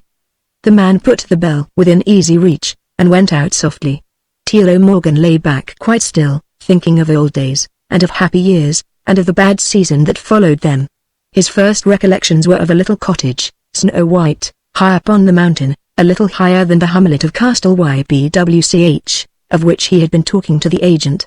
The shining walls of the cottage, freshly whitened every Easter, were very thick, and sloped outward to the ground. The windows were deep set in the wall. By the porch which sheltered the front door from the great winds of the mountain, were 2 shrubs, one on each side, that were covered in their season with orange-colored flowers, as round as oranges, and these golden flowers were, in his memory, tossed and shaken to and fro, in the breeze that always blew in that high land, when every leaf and blossom of the lower slopes was still. About the house was the garden, and a rough field, and a small cherry orchard, in a sheltered dip of land, and a well dripping from the grey rock with water very clear and cold. Above the cottage and its small demesne came a high bank, with a hedge of straggling, wind-beaten trees and bramble thickets on top of it, and beyond, the steep and wild ascent of the mountain, where the dark green wind bushes bore purple berries, where white cotton grew on the grass, and the bracken shimmered in the sun, and the imperial heather glowed on golden autumn days. Tilo remembered well how, a long age ago, he would stand in summer weather by the white porch, and look down on the great territory, as if on the whole world, far below, wave-following waves of hill and valley, of dark wood and green pastures and cornfields, pale green or golden, the white farms shining, the mist of blue smoke above the Roman city, and to the right, the far waters of the Yellow Sea. And then there were the winter nights, all the air black as pitch, and a noise of tumult and battle, when the great winds and driving rain beat upon wall and window, and it was praise and thanksgiving to lie safe and snug in a cot by the settle near the light and the warmth of the fire, while without the heavens and the hills were confounded together in the roaring darkness. In the white cottage on the high land, Tilo had lived with his mother and grandmother, very old, bent and wrinkled, with a sallow face, and hair still black in spite of long years. But he was a very small boy, when a gentleman who had often been there before, came and took his mother and himself away, down into the valley, and his next memories were of the splendors of Lantrezant Abbey, where the 3 of them lived together, and were waited on by many servants, and he found that the gentleman was his father, a cheerful man, always laughing, with bright blue eyes and a thick, tawny moustache, that drooped over his chin. Here Tilo ran about the park, and raced sticks in the racing Avon, and climbed up the steep hill they called the Greg, and liked to be there because with the shimmering, sweet-scented bracken it was like the mountainside. His walks and runs and climbs did not last long. The strange illness that nobody seemed to understand struck him down, and when after many weeks of bitter pains and angry, fiery dreams, the anguish of day and night left him, he was weak and helpless, and lay still, waiting to get well, and never got well again. Month after month he lay there in his bed, able to move his hands faintly, and no more. At the end of a year he felt a little stronger and tried to walk, and just managed to get across the room, helping himself from chair to chair. There was one thing that was for the better. He had been a silent child, happy to sit all by himself hour after hour on the mountain and then on the steep slope of the Greg, without uttering a word or wanting anyone to come and talk to him. Now, in his weakness, he chatted eagerly, and thought of admirable things. He would tell his father and mother all the schemes and plans he was making, and he wondered why they looked so sadly at him. And then, disaster. His father died, and his mother and he had to leave Lantrezant Abbey. They never told him why. They went to live in a grey, dreary street somewhere in the north of London. It was a place full of ugly sights and sounds, with a stench of burning bones always in the heavy air, and an unseemly litter of eggshells and torn paper and cabbage stalks about the gutters, and screams and harsh cries fouling the ears at midnight. And in winter, the yellow sulphur mist shut out the sky and burned sourly in the nostrils. A dreadful place, and the exile was long there. His mother went out on most days soon after breakfast, and often did not come back till 10, 11, 12 at night, tired to death, as she said, and her dark beauty all marred and broken. 2 or 3 times, in the course of the day, a neighbor from the floor below would come in and see if he wanted anything, but, except for these visits, he lay alone all the hours, and read in the few old books that they had in the room. It was a life of bewildered misery. There was not much to eat, and what there was seemed not to have the right taste or smell, and he could not understand why they should have to live in the horrible street, since his mother had told him that now his father was dead, he was the rightful master of Lantrezant Abbey and should be a very rich man. Then why are we in this dreadful place? He asked her, and she only cried. And then his mother died. And a few days after the funeral, people came and took him away, and he found himself once more at Lantrezant, master of it all, as his mother had told him he should be. He made up his mind to learn all about the lands and farms that he owned, and got them to bring him the books of the estate, and then Captain Vaughan began to come and see him, and tell him how things were going on, and how this farmer was the best tenant in the county, and how that man had nothing but bad luck, and John Williams would put gin in his cider, and drive breakneck down steep, stony lanes on market nights, standing up in the cart like a Roman charioteer. He learnt about all these works and ways, and how the land was farmed, and what was done and what was needed to be done in the farmhouses and farm buildings, and asked the agent about all his visits of inspection and inquiry, till he felt that he knew every field and footpath on the Lantrezant estate, and could find his way to every farmhouse and cottage chimney corner fronting the mountain to the sea. It was the absorbing interest in the great happiness of his life, and he was proud to think of all he had done for the land and for the people on it. They were excellent people, farmers, but apartment to be too conservative, too much given to stake in the old ruts that their fathers and grandfathers had made, obstinately loyal to old methods in the new world. For example, there was Williams, Pennyhow, who almost refused to grow roots, and Evan Thomas, Glasscood, who didn't believe in drain pipes, and tried to convince Vaughan that bush drainage was better for the land, and half a dozen, at least, who were sure that all artificials exhausted the soil, and the silly fellow who had brought his black Castle Martins with him from Pembrokeshire, and turned up his nose at Shorthorns and Hereford. Still, Vaughan had a way with him, and made most of them see reason sooner or later, and they all knew that there was not another estate in England or Wales that was so ready to meet its tenants halfway, and do repairs and build new barns and cowsheds very often before they were asked. T.L. Morgan gave his agent all the credit he deserved, but at the same time he could not help feeling that in spite of his disabilities, of the weakness that kept him a prisoner to these 4 or 5 rooms, so that he had not once gone over the rest of the Abbey since his return to it, in spite of his invalid and stricken days, a great deal was owing to himself and to the fresh ideas that he had brought to the management of the estate. He took in the farming journals, and was thoroughly well read in the latest literature that dealt with the various branches of agriculture, and he knew in consequence that he was well in advance of his time, in advance even of the most forward agriculturalists of the day. There were methods and schemes and ideas in full course of practical and successful working on the Lantrezant property that were absolutely unheard of on any other estate in the country. He had wanted to discuss some of these ideas in the press, but Vaughan had dissuaded him, He said that for the present the force of prejudice was too strong. Vaughan was possibly right. All the same, Tilo Morgan knew that he was making agricultural history. In the meantime, he was jotting down careful and elaborate notes on the experiments that were being tried, and in a year or two he intended to put a book on the stocks, the ranches and estates, a new era in farming. He was pondering happily in this strain, when, in a flash, a brilliant, a dazzling notion came to him. He drew a long breath of delighted wonder, then rang his handbell, and told the man that he might now put in the third cushion and give me my writing things. A handy contraption, with paper, ink and the rest was adjusted before him, and as soon as the servant was gone, Tilo began a letter, his eyes bright with excitement. Dear Vaughan, I know you think I'm inclined to be rather too experimental in my farming. I believe that this time you will agree that I have hit on a great idea. Don't say a word to anybody about it. I am astonished that it hasn't been thought of long ago, and my only fear is that we may be forestalled. I suppose the fact is that it has been staring us all in the face so long that we haven't noticed it. My idea is simply this, a plantation, or orchard, if you like, of the arborvitae, and I know the exact place for it. You have often told me how Jenkins of the Garth insists on having those fields of his by the saw down in potatoes, a most unsuitable place for such a crop. I want you to go and see him as soon as you have time, and tell him we want the use of the fields about 5 acres, if I remember.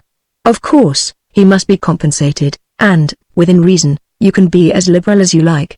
I have understood from you that the soil is a deep, rich loam, in very good heart. It should be an ideal position for the culture I intend. I believe that the arborvitae will flourish anywhere, and is practically indifferent to climatic conditions, makes its own climate, as one writer rather poetically expresses it. Still, its culture in this county is an experiment, and I am sure Maradways, I think that's the old name of those fields by the saw, is the very spot. The land must be thoroughly trenched. Get this put in hand as soon as you can possibly manage it. Let them leave it in ridges, so that the winter frosts can break it up. Then, if we give it a good dressing of superphosphate of lime and bone meal in the spring, and plow in September, everything will be ready for the autumn planting. You know I always insist on shallow planting. Don't bury the roots in a hole, spread them out evenly within 5 or 6 inches of the surface, let them feel the sun. And when it comes to staking, mind that each tree has 2 stakes, crossed at the top, with the points driven into the ground at a good distance from their roots. I am sure that the single stake, close to the tree stem, with its point driven through the roots, is very bad practice. Of course, you will appreciate the importance of this new culture. The 12 distinct kinds of fruit produced by this extraordinary tree, all of them of delicious flavor, render it absolutely unique. Whatever the cost of the experiment may be, I am sure it will be made good in a very short time. And it must be remembered that while the name, Taus Lamois, given to a kind of strawberry cultivated on the continent, really only implies that the plant's fruit all through the summer and early autumn, in the case of the arborvitae, the claim may be made with literal truth. As the old writers say, the arbor yielded her fruit every month. No other cropper, however heavy, can be compared with it. And in addition to all this, the leaves are said to possess the most valuable therapeutic qualities. Don't you agree with me that this will prove by far the most important and far-reaching of all our experiments? I remain, yours sincerely, Tilo Morgan. P.S. On consideration, I think it might be better to keep the dressing of super and bone meal till the autumn, just before ploughing, and you might as well begin to look up the nurseryman's catalogues. As we shall be giving a large order, you may have to place it with 2 or 3 firms. I think you will find the arborvitae listed with the conifer. Chapter 3. Long years after all this, 2 elderly men were talking together in a club smoking room. They had the place almost to themselves. Most of the members, having lunched and taken their coffee and cigarettes, had strolled away. There was a small knot of men with their heads close together over the table, chuckling and relating and hearing juicy gossip. 2 or 3 others were dotted about the solemn, funereous room, each apart with his paper, deep in his armchair. Our 2 were in a retired corner, which might have been called snug in any other place.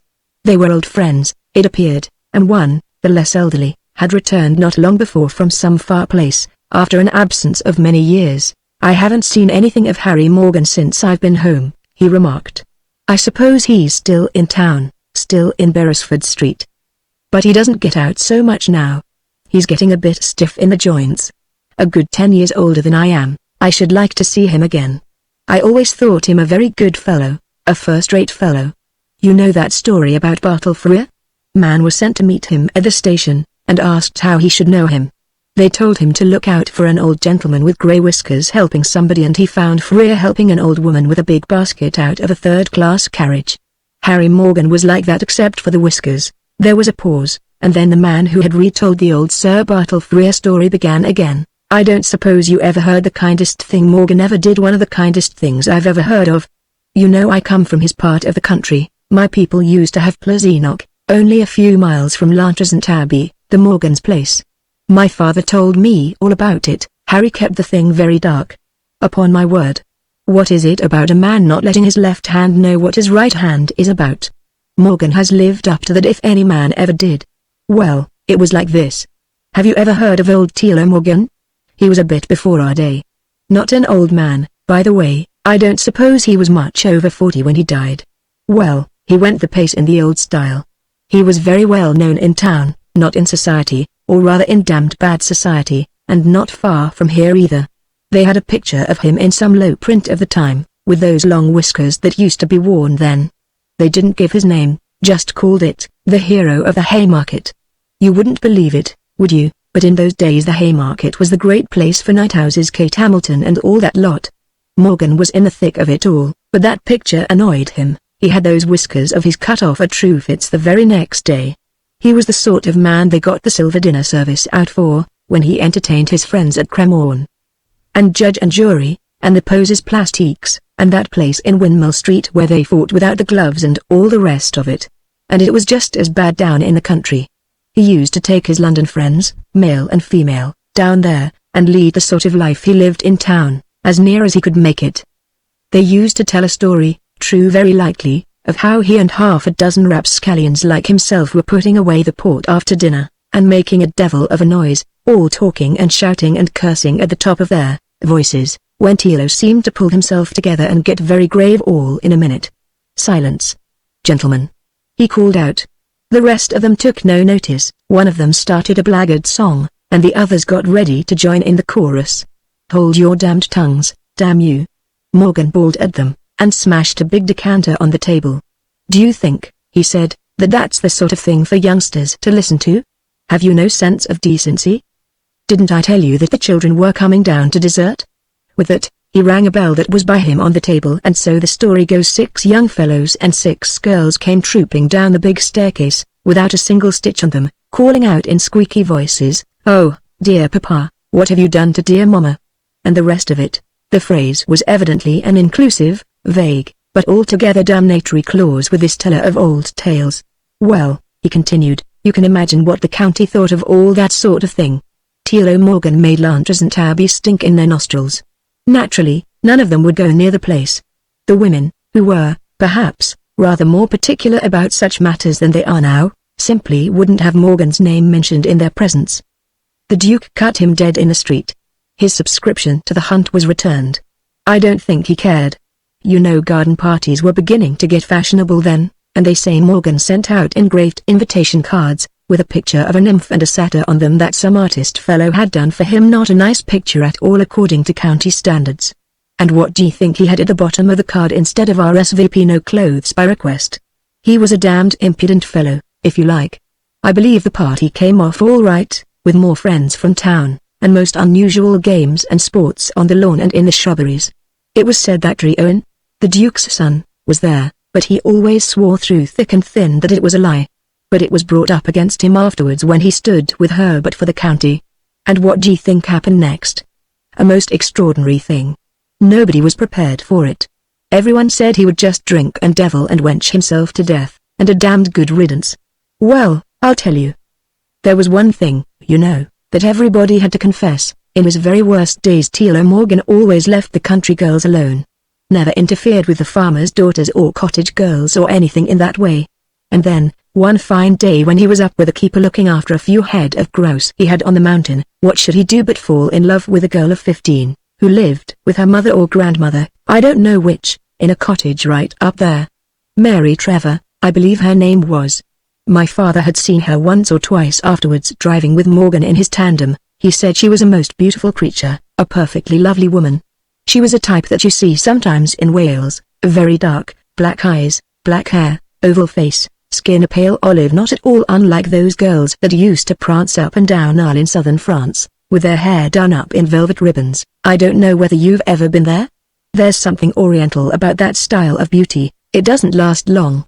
Anyhow, Tilo Morgan fell flat on the spot. He went straight down to the Abbey and packed the whole company back to town, told them they could go to hell, or bloody Jerusalem, or the Haymarket, for all he cared. As soon as they'd all gone, he was off to the mountain again. He wasn't seen at the Abbey for weeks. I am sure I don't know why he didn't marry the girl straight away. Nobody knew. She said that he did marry her, but we shall come to that presently. In due course, the baby came along, and Morgan wanted to pension off the old lady and take the mother and child down to Lantrezant. But the doctors advised against it. I believe Morgan got some very good men down, and they were all inclined to shake their heads over the child. I don't think they committed themselves or named any distinct disease or anything of that kind, but they were all agreed that there was a certain delicacy of constitution, and that the boy would have a much better chance if they kept him up in the mountain air for the first few years of his life. Lantrezant Abbey, I should tell you, is right down in the valley by the river, with woods and hills all round it. Fine place, but rather damp and relaxing, I dare say. So, the long and short of it was that young Tilo stayed up with his mother and the old woman, and old Tilo used to come and see them for weekends, as they say now, till the boy was 4 or 5 years old, and then the old lady was looked after some way or other, and the mother and son went to live at the Abbey. Everything went on all right except that the county people kept away for 3 or 4 years. The child seemed well and strong, and the tutor they got in for him said he was a tremendous fellow with his books, well in advance of his age, unusually interested in his work and all that. Then he got ill, very ill indeed. I don't know what it was, some brain trouble, I should think, meningitis or something of that sort. It was touch and go for weeks, and it left the unfortunate little chap an absolute wreck at the end of it. For a long time they thought he was paralyzed, all the strength had gone out of his limbs. And the worst of it was, the mind was affected. He seemed bright enough, mind you, nothing dull or heavy about him, and I'm told you might listen to him chattering away for half an hour on end, and go away thinking he was a perfect phenomenon of a child for intelligence. But if you listened long enough, you'd hear something that would pull you up with a jerk. Crazy ? Yes, and worse than crazy mixed up in a way with a kind of sense, so that you might begin to wonder which was queer, yourself or the boy. It was a dreadful grief to the parents, especially to his father. He used to talk about his since finding him out. I don't know, there may have been something in that. Whips to scourge us, perhaps so. They got the tutor back after some time. The child begged so hard for him that they were afraid he'd worry himself into another brain fever if they didn't give way. So he came along with instructions to make the lessons as much a farce as he liked, and the more the better, not on any account to press the boy over his work. And from what my father told me, young Tilo nearly drove the poor man off his head. He was far sharper in a way than he'd ever been before, with a memory like Macaulay's once read, never forgotten, and an amazing appetite for learning. But then the twist in the brain would come out. Mathematics brilliant, and at the end of the lesson he'd frightened that tutor of his with a new theory of figures, some notion of the figures that we don't know of, the numbers that are between the others, something rather more than 1 and less than 2, and so forth. It was the same with everything. There was the secret conquest of England 100 years ago, that nobody was allowed to mention, and the squares that were always changing their shape in geometry, and the great continent that was hidden because Africa was on top of it, so that you couldn't see it. Then, when it came to the classics, there were fresh cases for the nouns and new moods for the verbs, and all the rest of it. Most extraordinary, and very sad for his father and mother. The poor little fellow took a tremendous interest in the family history and in the property, but I believe he hashed all that up in some infernal way. Well, it seemed there was nothing to be done. Then his father died. Of course, the question of the succession came up at once. Poor Mrs. Morgan, as she called herself to the last, swore she was married to Tilo, but she couldn't produce any papers that were evidence of a legal marriage anyhow. I fancy the truth was that they were married in some forgotten little chapel up in the mountains by a hedge preacher or somebody of that kind, who didn't know enough to get in the registrar. Of course, Tilo ought to have known better, but probably he didn't bother at the time so long as he satisfied the girl. He may have meant to make it all right eventually, and left it too late, I don't know. Anyhow, Payne Llewellyn, the family solicitor, gave the poor woman to understand that she and the boy would have to leave Lantrezant Abbey, and off they went. They had one room in a miserable back street in Islington or Barnsbury or some such god-forsaken place, and she earned a bare living in a sweater's workshop. Meanwhile, The property had passed to a cousin, Harry Morgan. And he hadn't been heard of, or barely heard of, for some years.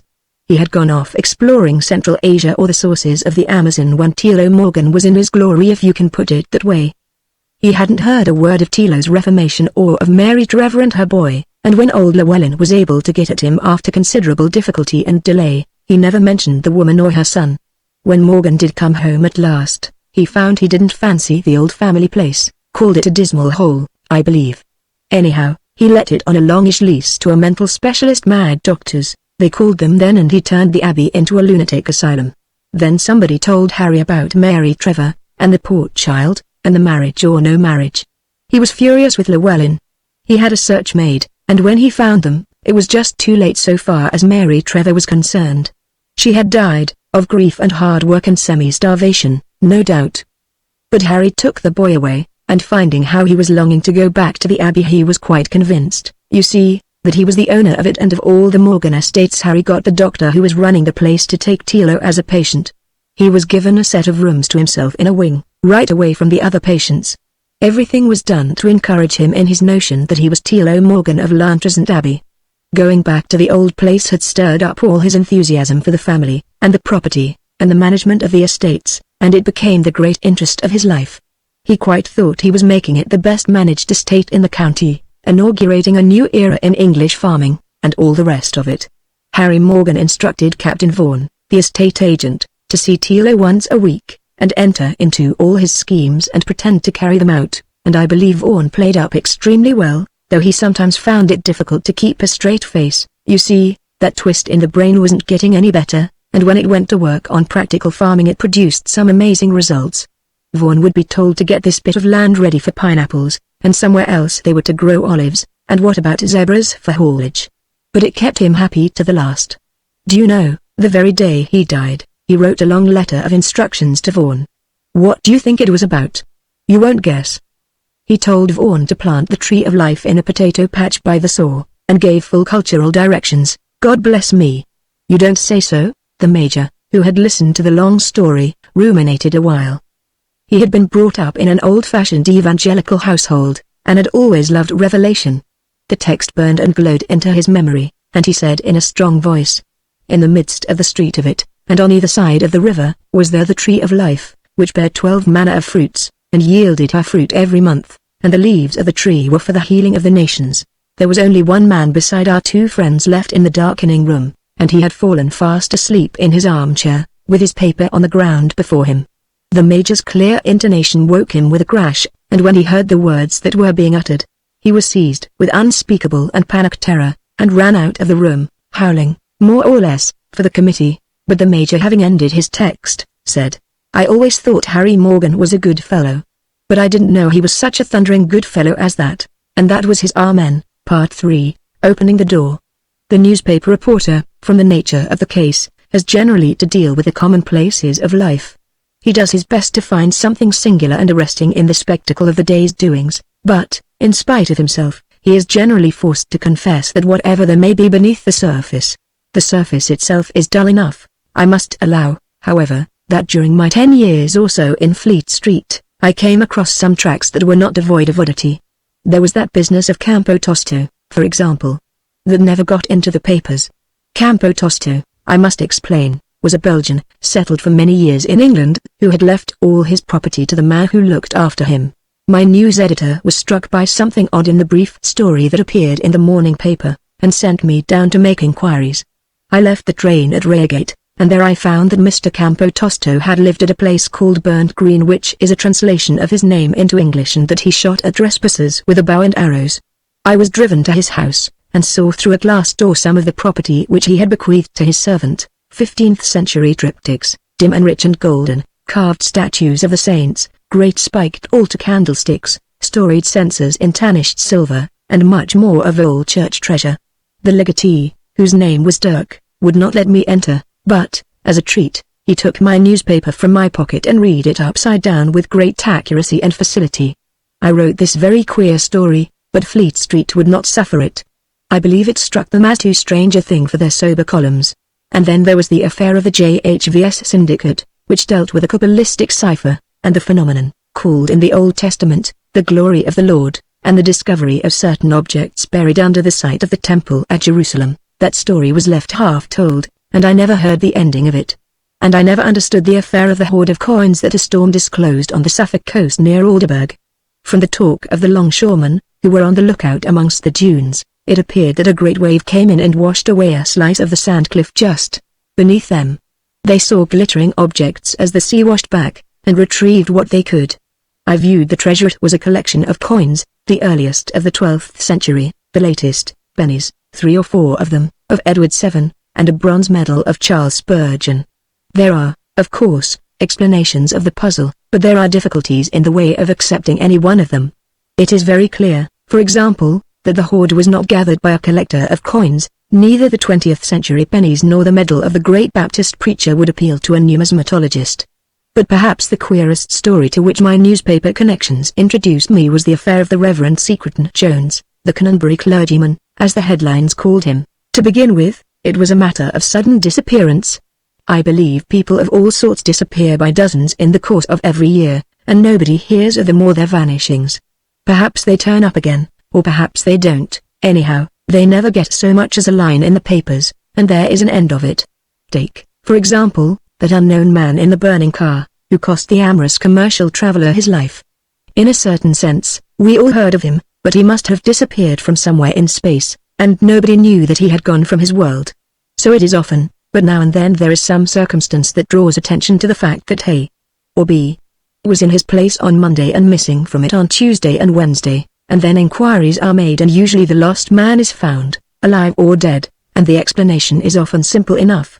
But as to the case of Secretan Jones, this gentleman, a cleric as I have said, but seldom, it appeared, exercising his sacred office, lived retired in a misty, 1830 to 40 square inches the recesses of Canonbury. He was understood to be engaged in some kind of scholarly research, was a well-known figure in the reading room of the British Museum, and looked anything between 50 and 60. It seems probable that if he had been content with that achievement he might have disappeared as often as he pleased, and nobody would have troubled, but one night as he sat late over his books in the stillness of that retired quarter, a motor lorry passed along a road not far from Tollett Square, breaking the silence with a heavy rumble and causing a tremor of the ground that penetrated into Secretan Jones's study. A teacup and saucer on a side table trembled slightly, and Secretan Jones's attention was taken from his authorities and notebooks. This was in February or March of 1907, and the motor industry was still in its early stages. If you preferred a horse bus, there were plenty left in the streets. Motor coaches were non-existent, hansom cabs still jogged and jingled on their cheerful way, and there were very few heavy motor vans in use. But to Secretan Jones, disturbed by the rattle of his cup and saucer, a vision of the future, highly coloured, was vouchsafed, and he began to write to the papers. He saw the London streets almost as we know them today, streets where a horse vehicle would be almost a matter to show one's children for them to remember in their old age, streets in which a great procession of huge omnibuses carrying 50, 70, 100 people was continually passing, streets in which vans and trailers loaded far beyond the capacity of any manageable team of horses would make the ground tremble without ceasing. The retired scholar, with the happy activity which does sometimes, oddly enough, distinguish the fish out of water, went on and spared nothing. Newton saw the apple fall, and built up a mathematical universe. Jones heard the teacup rattle, and laid the universe of London in ruins. He pointed out that neither the roadways nor the houses beside them were constructed to withstand the weight and vibration of the coming traffic. He crumbled all the shops in Oxford Street and Piccadilly into dust. He cracked the dome of St. Paul's, brought down Westminster Abbey, reduced the law courts to a fine powder. What was left was dealt with by fire, flood and pestilence. The prophetic Jones demonstrated that the roads must collapse, involving the various services beneath them. Here, the water mains and the main drainage would flood the streets. There, huge volumes of gas would escape, and electric wires fuse, the earth would be rent with explosions, and the myriad streets of London would go up in a great flame of fire. Nobody really believed that it would happen, but it made good reading, and Secretan Jones gave interviews, started discussions, and enjoyed himself thoroughly. Thus he became the Canonbury clergyman. Canonbury clergyman says that catastrophe is inevitable, doom of London pronounced by Canonbury clergyman. Canonbury clergyman's forecast, London a carnival of flood, fire and earthquake, that sort of thing. And thus Secretan Jones, though his main interests were liturgical, was able to secure a few newspaper paragraphs when he disappeared rather more than a year after his great campaign in the press, which was not quite forgotten, but not very clearly remembered. "A few paragraphs," I said, and stowed away, most of them, in out-of-the-way corners of the papers. It seemed that Mrs. Sedger, the woman who shared with her husband the business of looking after Secretan Jones, brought in tea on a tray to his study at 4 o'clock as usual, and came, again as usual, to take it away at 5. And, a good deal to her astonishment, the study was empty. She concluded that her master had gone out for a stroll, though he never went out for strolls between tea and dinner. He didn't come back for dinner, and Sedger, inspecting the hall, pointed out that the master's hats and coats and sticks and umbrellas were all on their pegs and in their places. The Sedgers conjectured this, that, and the other, waited a week, and then went to the police, and the story came out and perturbed a few learned friends and correspondents. Prebendary Lincoln, author of the Roman Canon in the 3rd century, Dr. Brightwell, wise on the right of Malabar, and Stokes, the Mozarabic man. The rest of the populace did not take very much interest in the affair, and when, at the end of 6 weeks, there was a line or two stating that the Reverend Secretan Jones, whose disappearance at the beginning of last month from his house in Tollett Square, Canonbury, caused some anxiety to his friends, returned yesterday, there was neither enthusiasm nor curiosity. The last line of the paragraph said that the incident was supposed to be the result of a misunderstanding, and nobody even asked what that statement meant. And there would have been the end of it if Sedger had not gossiped to the circle in the private bar of the King of Prussia. Some mysterious and unofficial person, in touch with the circle, insinuated himself into the presence of my news editor and told him Sedger's tale. Mrs. Sedger, a careful woman, had kept all the rooms tidy and well dusted. On the Tuesday afternoon she had opened the study door and saw, to her amazement and delight, her master sitting at his table with a great book open beside him and a pencil in his hand. She exclaimed, "Oh, sir, I am glad to see you back again." "Back again?" said the clergyman. "What do you mean? I think I should like some more tea." "I don't know in the least what it's all about," said the news editor, "but you might go and see Secretan Jones and have a chat with him. There may be a story in it." There was a story in it, but not for my paper, or any other paper. I got into the house in Tollett Square on some unhandsome pretext connected with Secretan Jones's traffic scare of the year before.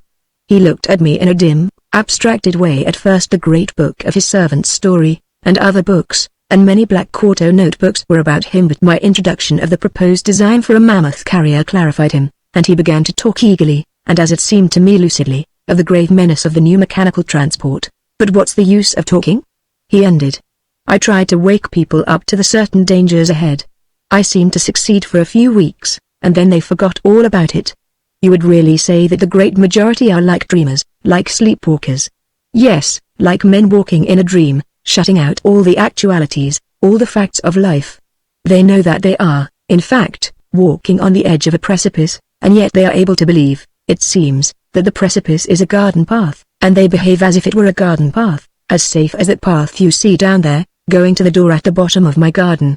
The study was at the back of the house, and looked on the long garden, heavily overgrown with shrubs run wild, mingling with one another, some of them flowering richly, and altogether and happily obscuring and confounding the rigid grey walls that doubtless separated each garden from its neighbours. Above the tall shrubs, taller elms and planes and ash trees grew unlocked and handsomely neglected, and under this deep concealment of green boughs the path went down to a green door, just visible under a cloud of white roses. "As safe as that path you see there," Secretan Jones repeated, and, looking at him, I thought his expression changed a little, very slightly, indeed, but to a certain questioning, one might say to a meditative doubt.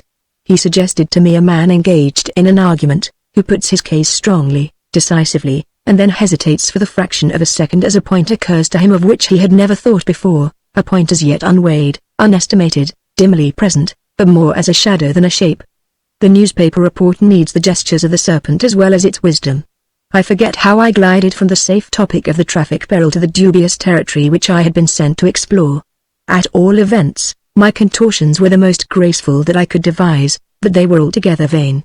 Secretan Jones's kind, lean, clean-shaven face took on an expression of distress.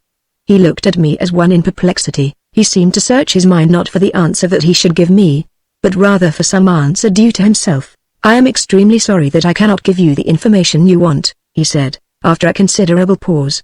"But I really can't go any farther into the matter. In fact, it is quite out of the question to do so. You must tell your editor or sub-editor, which is it, that the whole business is due to a misunderstanding, a misconception, which I am not at liberty to explain. But I am really sorry that you have come all this way for nothing. There was real apology and regret, not only in his words, but in his tones and in his aspect. I could not clutch my hat and get on my way with a short word in the character of a disappointed and somewhat disgusted emissary, so we fell on general talk, and it came out that we both came from the Welsh borderland, and had long ago walked over the same hills and drunk of the same wells. Indeed, I believe we proved cousinship, in the 7th degree or so, and tea came in, and before long Secretan Jones was deep in liturgical problems, of which I knew just enough to play the listener's part. Indeed, when I had told him that the while, or chanted eloquence, of the Welsh Methodists was, in fact, the prefaced tone of the Roman Missal, he overflowed with grateful interest, and made a note in one of his books, and said the point was most curious and important. It was a pleasant evening, and we strolled through the French windows into the green-shadowed, blossoming garden, and went on with our talk, till it was time and high time for me to go. I had taken up my hat as we left the study, and as we stood by the green door in the wall at the end of the garden, I suggested that I might use it. "I'm so sorry," said Secretan Jones, looking, I thought, a little worried, "but I am afraid it's jammed, or something of that kind. It has always been an awkward door, and I hardly ever use it." So we went through the house, and on the doorstep he pressed me to come again, and was so cordial that I agreed to his suggestion of the Saturday se'night. And so at last I got an answer to the question with which my newspaper had originally entrusted me, but an answer by no means for newspaper use. The tale, or the experience, or the impression, or whatever it may be called, was delivered to me by very slow degrees, with hesitations, and in a manner of tentative suggestion that often reminded me of our first talk together.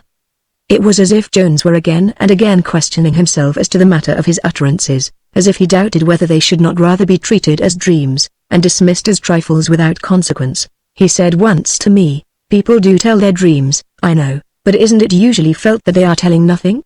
That's what I am afraid of." I told him that I thought we might throw a great deal of light on very dark places if more dreams were told. "But there," I said, "is the difficulty. I doubt whether the dreams that I am thinking of can be told. There are dreams that are perfectly lucid from beginning to end, and also perfectly insignificant. There are others which are blurred by a failure of memory, perhaps only on one point. You dream of a dead man as if he were alive. Then there are dreams which are prophetic. There seems, on the whole, no doubt of that. Then you may have sheer clotted nonsense. I once chased Julius Caesar all over London to get his recipe for curried eggs. But, besides these, there is a certain dream of another order, utter lucidity up to the moment of waking, and then perceived to be beyond the power of words to express. It is neither sense nor nonsense. It has, perhaps, a notation of its own, but... Well, you can't play Euclid on the violin." Secretan Jones shook his head. "I am afraid my experiences are rather like that," he said. It was clear, indeed, that he found great difficulty in finding a verbal formula which should convey some hint of his adventures. But that was later. To start with, things were fairly easy, but, characteristically enough, he began his story before I realized that the story was begun. I had been talking of the queer tricks a man's memory sometimes plays him. I was saying that a few days before, I was suddenly interrupted in some work I was doing. It was necessary that I should clear my desk in a hurry. I shuffled a lot of loose papers together and put them away, and awaited my caller with a fresh writing pad before me. The man came. I attended to the business with which he was concerned, and went back to my former affair when he had gone. But I could not find the sheaf of papers. I thought I had put them in a drawer. They were not in the drawer, they were not in any drawer, or in the blotting book, or in any place where one might reasonably expect to find them.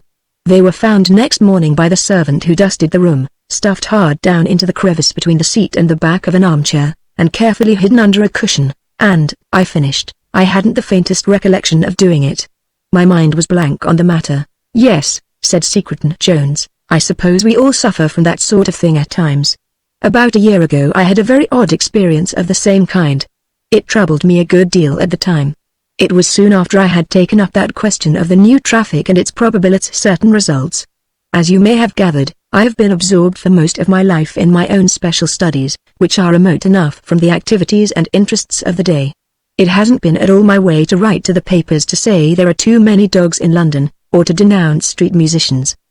but I must say that the extraordinary dangers of using our present road system for a traffic for which it was not designed did impress themselves very deeply upon me, and I dare say I allowed myself to be over-interested and over-excited. There is a great deal to be said for the apostolic maxim, study to be quiet and to mind your own business. I am afraid I got the whole thing on the brain, and neglected my own business, which at that particular time, if I remember, was the investigation of a very curious question, the validity or non-validity of the consecration formula of the Grand Saint Graal, Cartuist li sancti manu veloi, li means misms. Instead of attending to my proper work, I allowed myself to be drawn into the discussion I had started, and for a week or two I thought of very little else. Even when I was looking up authorities at the British Museum, I couldn't get the rumble of the motor van out of my head. So, you see, I allowed myself to get harried and worried and distracted, and I put down what followed to all the bother and excitement I was going through.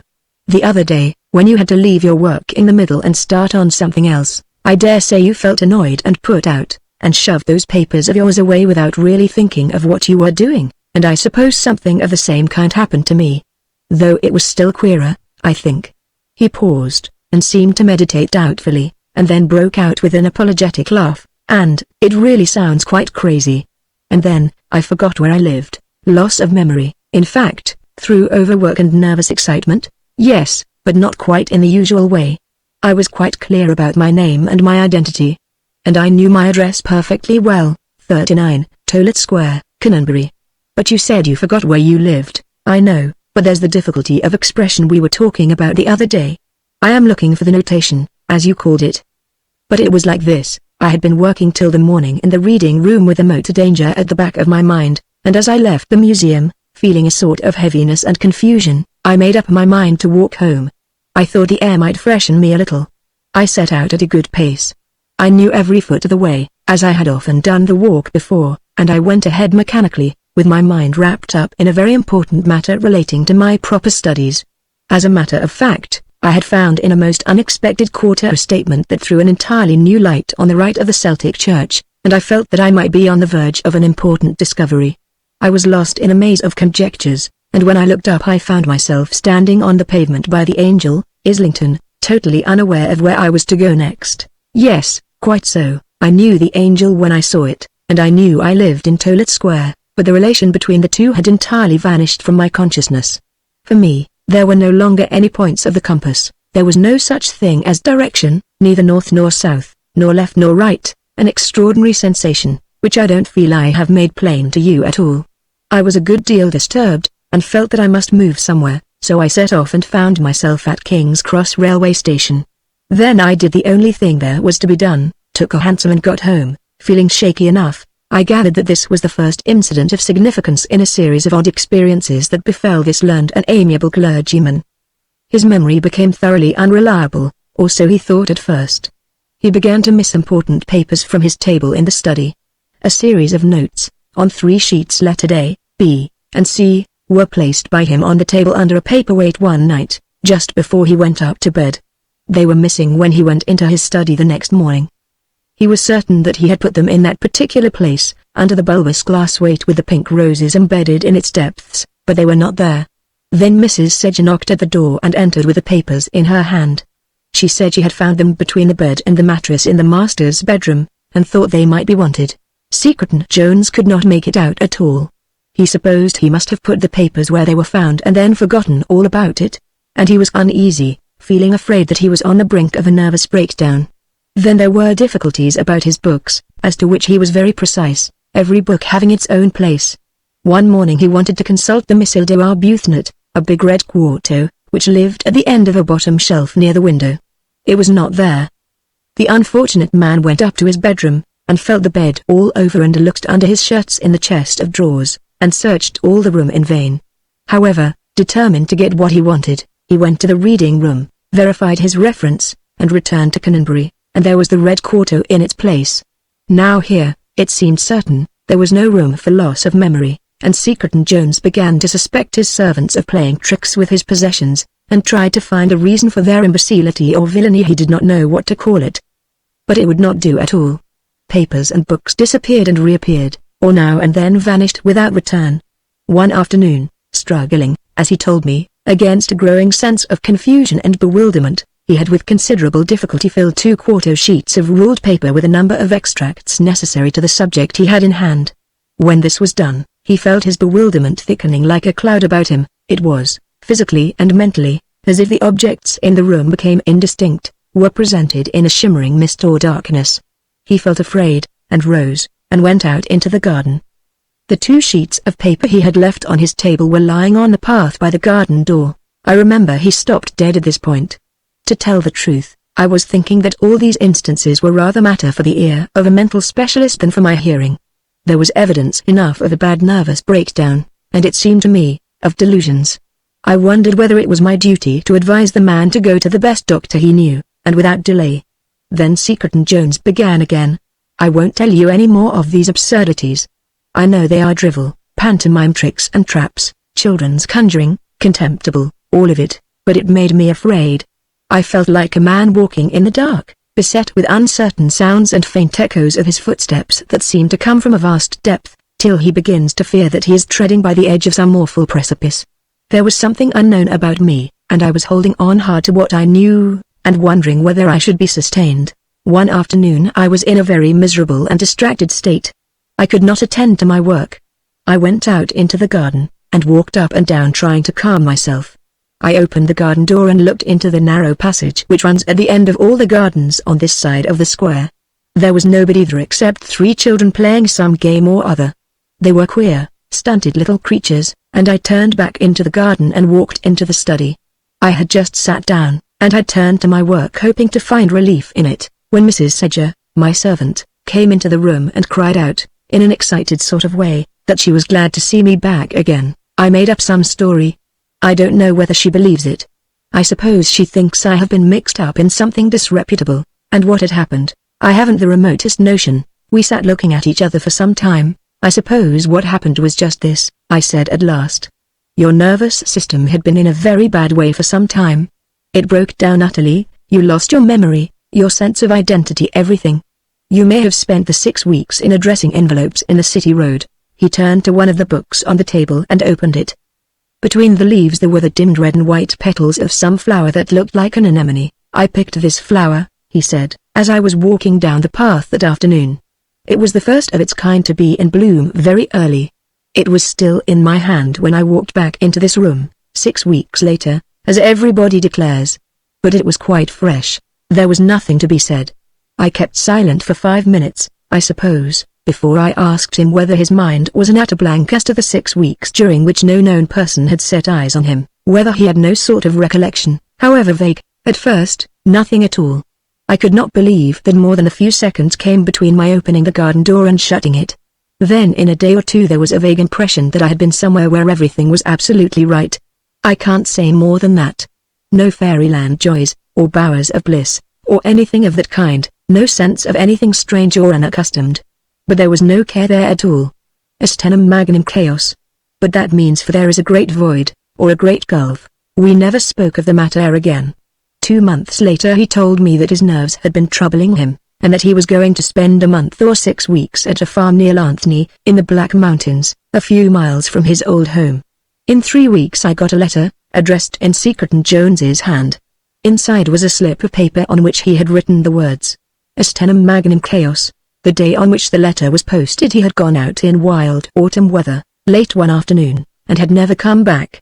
No trace of him has ever been found. Part 4. The Marriage of Bernurge. It was a dim, hot night, all the great city smoked as with a mist, and a tawny moon rose through films of cloud far in the vista of the east.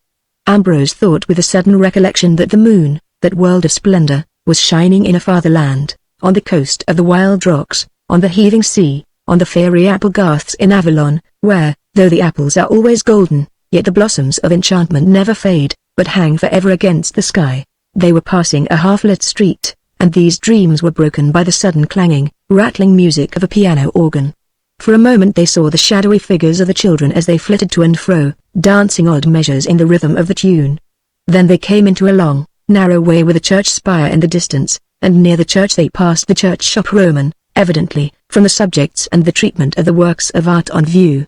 But it was strange. In the middle of the window was a crude, glaring statue of some saint. He was in bright red robes, sprinkled with golden stars. The blood rained down from the wound in his forehead, and with one hand he drew the scarlet vestment aside and pointed to the dreadful gash above his heart, and from this, again, the bloody drops fell thick. The colors stared and shrieked, and yet, through the bad, cheap art there seemed to shine a rapture that was very near to beauty. The thing expressed was so great that it had to a certain extent overcome the villainy of the expression. They wondered vaguely, after their custom. Ambrose was silent. He was thinking of Avalon and red martyrdom and the Frenchman's parting salutation, of the vision in one of the old books, the man clothed in a robe redder and more shining than burning fire, and his feet and his hands and his face were of a like flame, and 5 angels in fiery vesture stood about him, and at the feet of the man the ground was covered with a ruddy dew. They passed under an old church tower that rose white in the moonlight above them. The air had cleared, the mist had floated away, and now the sky glowed violet, and the white stones of the classic spire shone on high. From it there came suddenly a tumult of glad sound, exultant bells in ever-changing order, pealing out as if to honor some great victory, so that the mirth of the street below became but a trivial restless noise. He thought of some passage that he had read but could not distinctly remember. A ship was coming back to its haven after a weary and tempestuous voyage over many dreadful seas, and those on board saw the tumult in the city as their sails were sighted, heard afar the shouts of gladness from the rejoicing people, heard the bells from all the spires and towers break suddenly into triumphant chorus, sounding high above the washing of the waves. Ambrose roused himself from his dreams. They had been walking in a circle and had returned almost to the street of the chateau, though, their knowledge of the district being of an unscientific character, they were under the impression that they were a mile or so away from that particular point. As it happened, they had not entered the street before, and they were charmed at the sudden appearance of stained glass lighted up from within. The color was rich and good, there were flourished scrolls and grotesques in the Renaissance manner, many emblazoned shields in ruby and gold and azure, and the centerpiece showed the court of the beer king, a jovial and venerable figure attended by a host of dwarfs and kobolds, all holding on high enormous mugs of beer. They went in boldly and were glad. It was the famous Three Kings in its golden and unreformed days, but this they knew not. The room was of moderate size, very low, with great dark beams in the white ceiling. White were the walls, on the plaster, black letter texts with vermilion initials praised the drinker's art, and more kobolds, in black and red, loomed oddly in unsuspected corners. The lighting, presumably, was gas, but all that was visible were great antique lanterns depending from iron hooks, and through their dull green glass only a dim radiance fell upon the heavy oak tables and the drinkers. From the middle beam an enormous bouquet of fresh hops hung on high. There was a subdued murmur of talk, and now and then the clatter of the lid of a mug, as fresh beer was ordered. In one corner there was a kind of bar, behind it a couple of grim women, the kobolds apparently performed their office, and above, on a sort of rack, hung mugs and tankards of all sizes and of all fantasies. There were plain mugs of creamy earthenware, mugs gaudily and oddly painted with garlanded goats, with hunting scenes, with towering castles, with flaming posies of flowers. Then some friend of the drunken, some sage who had pried curiously into the secrets of thirst, had made a series of wonders in glass, so shining and crystalline that to behold them was as if one looked into a well, for every glitter of the facets gave promise of satisfaction. There were the mugs, capacious and very deep, crowned for the most part not with mere plain lids of common use and make, but with tall spires in pewter, richly ornamented, evident survivals from the Middle Ages. Ambrose's eyes glistened. The place was altogether as he would have designed it. Nellie, too, was glad to sit down, for they had walked longer than usual. She was refreshed by a glass of some cool drink with a borage flower and a cherry floating in it, and Ambrose ordered a mug of beer. It is not known how many of these krugs he emptied. It was, as has been noted, a sultry night, and the streets were dusty, and that glass of Benedictine after dinner rather evokes than dismisses the demon of thirst. Still, Munich beer is no hot and rebellious drink, so the causes of what followed must probably be sought for in other springs. Ambrose took a deep draught, gazed upward to the ceiling, and ordered another mug of beer for himself and some more of the cool and delicate and flowery beverage for Nellie. When the drink was set upon the board, he thus began, without title or preface. "You must know, Nellie dear," he said, "that the marriage appanage, which fell out in due time, according to the oracle and advice of the holy bottle, was by no means a fortunate one. For, against all the counsel of Pantagruel and of Friar John, and indeed of all his friends, Panurge married in a fit of spleen and obstinacy the crooked and squinting daughter of the little old man who sold green sauce in the Rue Quincangron at Tours. You will see the very place in a few days, and then you will understand everything. You do not understand that? My child, that is impiety, since it accuses the zeitgeist, who is certainly the only God that ever existed, as you will see more fully demonstrated in Huxley and Spencer and all the leading articles in all the leading newspapers. Quod erat demonstrandum. To be still more precise, you must know that when I am dead, and a very great man indeed, many thousands of people will come from all the quarters of the globe, not forgetting the United States, to Lupton. They will come and stare very hard at the old Grange, which will have an inscription about me on the wall. They will spend hours in high school, they will walk all round playing fields, they will cut little bits off brooks and quarries. Then they will view the sulfuric acid works, the chemical manure factory and the free library, and whatever other stink pots and cesspools Lupton town may contain. They will finally enjoy the view of the Midland Railway goods station. Then they will say, now we understand him, now that beautiful passage is quite clear, now one sees how he got all his inspiration in that lovely old school and the wonderful English countryside. So you see that when I show you the Ruquin you will perfectly understand this history. Let us drink, the world shall never be drowned again, so have no fear. Well, the fact remains that Panurge, having married this hideous wench aforesaid, was excessively unhappy. It was in vain that he argued with his wife in all that known languages and in some that are unknown, for, as she said, she only knew 2 languages, the one of Taurine and the other of the stick, and this second she taught Panurge per modum passion, that is by beating him, and this so thoroughly that poor Pilgilic was sore from head to foot. He was a worthy little fellow, but the greatest coward that ever breathed. Believe me, illustrious drinkers and most precious. Nelly, never was man so wretched as this Panurge since paradise fell from Adam. This is the true doctrine. I heard it when I was at Leusis. You inquire what was the matter?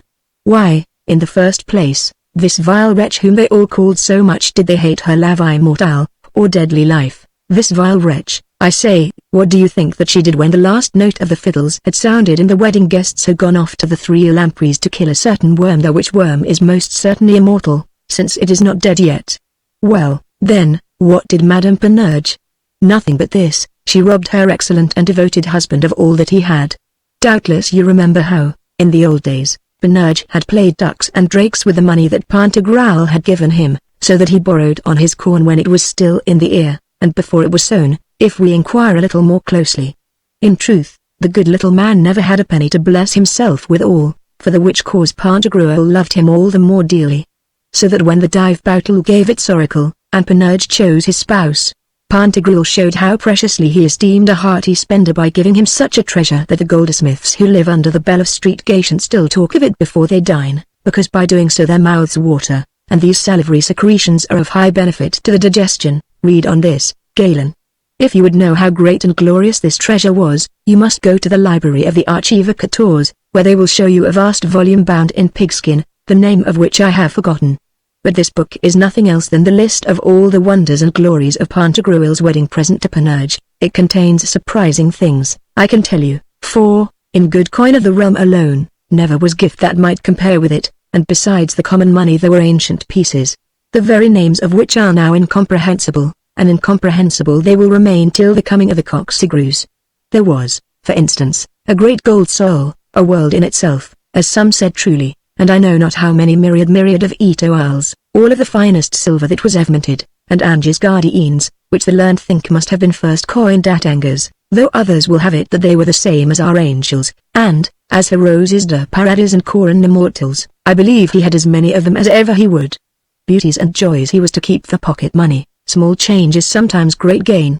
And, as I say, no sooner had Panurge married that accursed daughter of the Ruquin than she robbed him of everything, down to the last brass farthing. The fact is that the woman was a witch, she was also something else which I leave out for the present. But, if you will believe me, she cast such a spell upon Panurge that he thought himself an absolute beggar. Thus he would look at his soldo and say, what is the use of that? It is only a great bright lump, I can see it every day. Then when they said, but how about those Anges Gardines? He would reply, where are they? Have you seen them? I never see them. Show them to me, and so with all else, and all the while that villain of a woman beat, thumped and belabored him so that the tears were always in his eyes, and they say you could hear him howling all over the world. Everybody said that he had made a pretty mess of it, and would come to a bad end. Luckily for him, this witch of a wife of his would sometimes doze off for a few minutes, and then he had a little peace, and he would wonder what had become of all the gay girls and gracious ladies that he had known in old times, for he had played the devil with the women in his day and could have taught vivid lessons in arte amoris. Now, of course, it was as much as his life was worth to mention the very name of one of these ladies, and as for any little sly visits, stolen endearments, hidden embraces, or any small matters of that kind, it was goodbye, I shall see you next Nevermas. Nor was this all, but worse remains behind, and it is my belief that it is the thought of what I am going to tell you that makes the wind wail and cry of winter nights, and the clouds weep, and the sky look black, for in truth it is the greatest sorrow that ever was since the beginning of the world. I must out with it quick, or I shall never have done, in plain English, and as true as I sit here drinking good ale, not one drop or minim or dram or pennyweight of drink had Panurge tasted since the day of his wedding. He had implored mercy. He had told her how he had served Gargantua and Pantagruel and had got into the habit of drinking in his sleep, and his wife merely advised him to go to the devil. She was not going to let him so much as look at the nasty stuff. Touch not, taste not, smell not, is my motto, said she. She gave him a blue ribbon, which she said would make up for it. What do you want with drink? Said she. Go and do business instead, it's much better for you. Sad, then, and sorry enough was the estate of poor Panurge.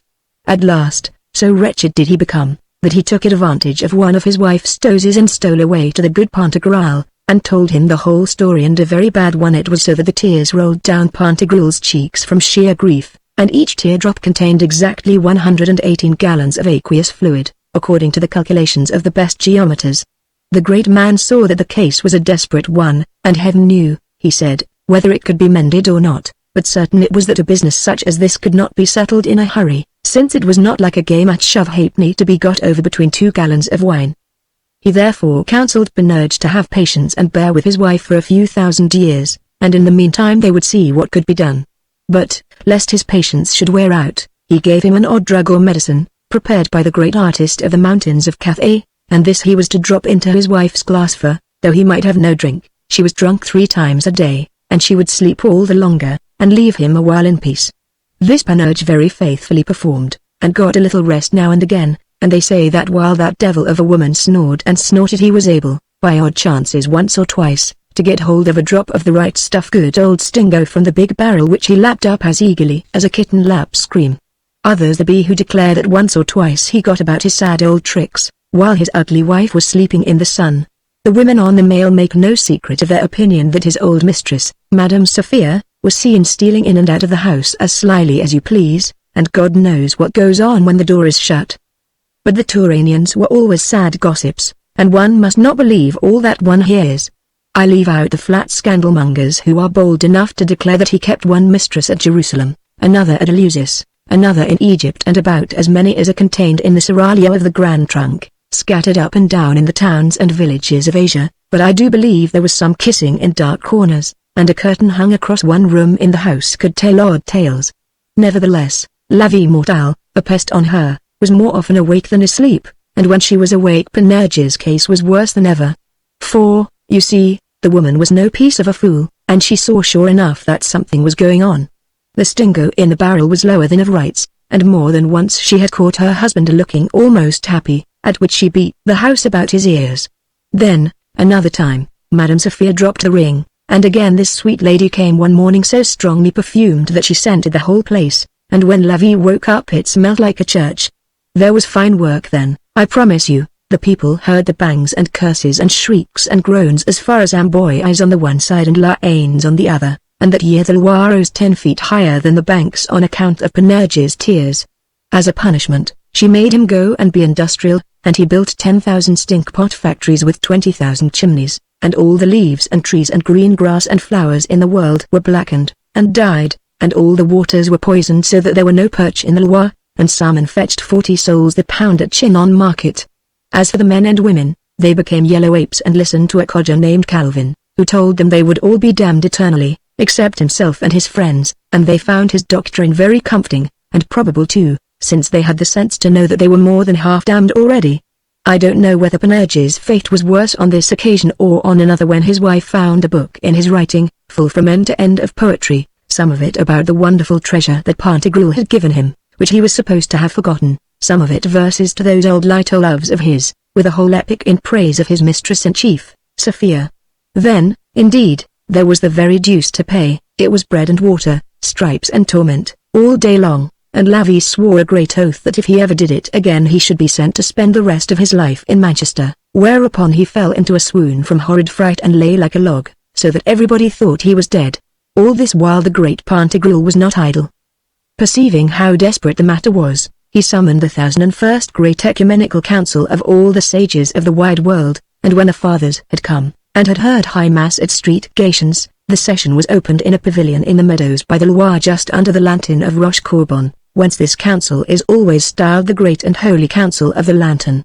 If you want to know where the place is you can do so very easily, for there is a choice tavern on the spot where the pavilion stood, and there you may have Malalotte and Freich and amber wine of Vouva, better than in any tavern in Touraine. As for the history of the acts of this great council, it is still a writing, and so far only 2,000 volumes in elephant folio have been printed sub signo Lucerne cum permisso superiorum. However, as it is necessary to be brief, it may be said that the Holy Fathers of the Lantern, after having heard the whole case as it was exposed to them by the great clerks of Pantagruel, having digested all the arguments, looked into the precedents, applied themselves to the doctrine, explored the hidden wisdom, consulted the canons, searched the scriptures, divided the dogma, distinguished the distinctions and answered the questions, resolved with one voice that there was no help in the world for Panurge, save only this: he must forthwith achieve the most high, noble and glorious quest of the Sangreal, for no other way was there under heaven by which he might rid himself of that pestilent wife of his, La Vie Mortale. And on some other occasion, said Ambrose, you may hear of the last voyage of Panurge to the glassy Isle of the Holy Grail, of the incredible adventures that he achieved, of the dread perils through which he passed, of the great wonders and marvels and compassions of the way, of the manner in which he received the title Plenton Whiteonau, which signifies child of the water floods, and how at last he gloriously attained the vision of the Sangreal, and was most happily translated out of the power of La Vie Mortale. And where is he now? Said Nelly, who had found the tale interesting but obscure. It is not precisely known, opinions vary. But there are two odd things. One is that he is exactly like that man in the red dress whose statue we saw in the shop window tonight, and the other is that from that day to this he has never been sober for a single minute. Calix meus inebrians quam preclarissist. Part 5, The Holy Things. The sky was blue above Holborn, and only one little cloud, half white, half golden, floated on the wind's way from west to east. The long aisle of the street was splendid in the full light of the summer, and away in the west, where the houses seemed to meet and join, it was as a rich tabernacle, mysterious. The carven house of holy things. A man came into the great highway from a quiet court. He had been sitting under plane tree shade for an hour or more, his mind racked with perplexities and doubts, with the sense that all was without meaning or purpose, a tangle of senseless joys and empty sorrows. He had stirred in it and fought and striven, and now disappointment and success were alike tasteless. To struggle was weariness, to attain was weariness, to do nothing was weariness. He had felt, a little while before, that from the highest to the lowest things of life there was no choice, there was not one thing that was better than another, the savour of the cinders was no sweeter than the savour of the ashes. He had done work which some men liked and others disliked, and liking and disliking were equally tiresome to him. His poetry or his pictures or whatever it was that he worked at had utterly ceased to interest him, and he had tried to be idle, and found idleness as impossible as work. He had lost the faculty for making and he had lost the power of resting. He dozed in the daytime and started up and cried at night. Even that morning he had doubted and hesitated, wondering whether to stay indoors or to go out, sure that in either plan there was an infinite weariness and disgust. When he at last went abroad he let the crowd push him into the quiet court, and at the same time cursed them in a low voice for doing so. He tried to persuade himself that he had meant to go somewhere else. When he sat down he desperately endeavored to rouse himself, and as he knew that all the strong interests are egotistic, he made an effort to grow warm over the work he had done, to find a glow of satisfaction in the thought that he had accomplished something. It was nonsense. He had found out a clever trick and had made the most of it, and it was over. Besides, how would it interest him if afterwards he was praised when he was dead? And what was the use of trying to invent some new tricks? It was folly, and he ground his teeth as a new idea came into his mind and was rejected. To get drunk always made him so horribly ill, and other things were more foolish and tiresome than poesy or painting, whichever it was. He could not even rest on the uncomfortable bench, beneath the dank, stinking plane tree. A young man and a girl came up and sat next to him, and the girl said, "Oh, isn't it beautiful today?" And then they began to jabber to one another, the blasted fools. He flung himself from the seat and went out into Holborn. As far as one could see, there were two processions of omnibuses, cabs, and vans that went east and west and east. Now the long line would move on briskly. Now it stopped. The horses' feet rattled and pattered on the asphalt, the wheels ground and jarred, a bicyclist wavered in and out between the serried ranks, jangling his bell. The foot passengers went to and fro on the pavement, with an endless change of unknown faces. There was an incessant hum and murmur of voices. In the safety of a blind passage an Italian whirled round the handle of his piano organ. The sound of it swelled and sank as the traffic surged and paused, and now and then one heard the shrill voices of the children who danced and shrieked in time to the music. Close to the pavement a coster pushed his barrow, and proclaimed flowers in an odd intonation, reminding one of the Gregorian chant. The cyclist went by again with his jangling, insistent bell, and a man who stood by the lamp-post set fire to his pasty ribbon, and let the faint blue smoke rise into the sun. Away in the west, where the houses seemed to meet, the play of sunlight on the haze made, as it were, golden mighty shapes that paused and paused again. He had viewed the scene hundreds of times, and for a long while had found it a nuisance and a weariness. But now, as he walked stupidly, slowly, along the southern side of Holborn, a change fell. He did not in the least know what it was, but there seemed to be a strange air, and a new charm that soothed his mind. When the traffic was stopped, to his soul there was a solemn hush that summoned remnants of a far-off memory. The voices of the passengers sank away, the street was endued with a grave and reverent expectation. A shop that he passed had a row of electric lamps burning above the door, and the golden glow of them in the sunlight was, he felt, significant. The grind and jar of the wheels, as the procession moved on again, gave out a chord of music, the opening of some high service that was to be done, and now, in an ecstasy, he was sure that he heard the roll and swell and triumph of the organ, and shrill sweet choristers began to sing. So the music sank and swelled and echoed in the vast aisle in Holborn. What could these lamps mean, burning in the bright sunlight? The music was hushed in a grave close, and in the rattle of traffic he heard the last deep, sonorous notes shake against the choir walls. He had passed beyond the range of the Italian's instrument. But then a rich voice began alone, rising and falling in monotonous but awful modulations, singing a longing, triumphant song, bidding the faithful lift up their hearts, be joined in heart with the angels and archangels, with the thrones and dominations.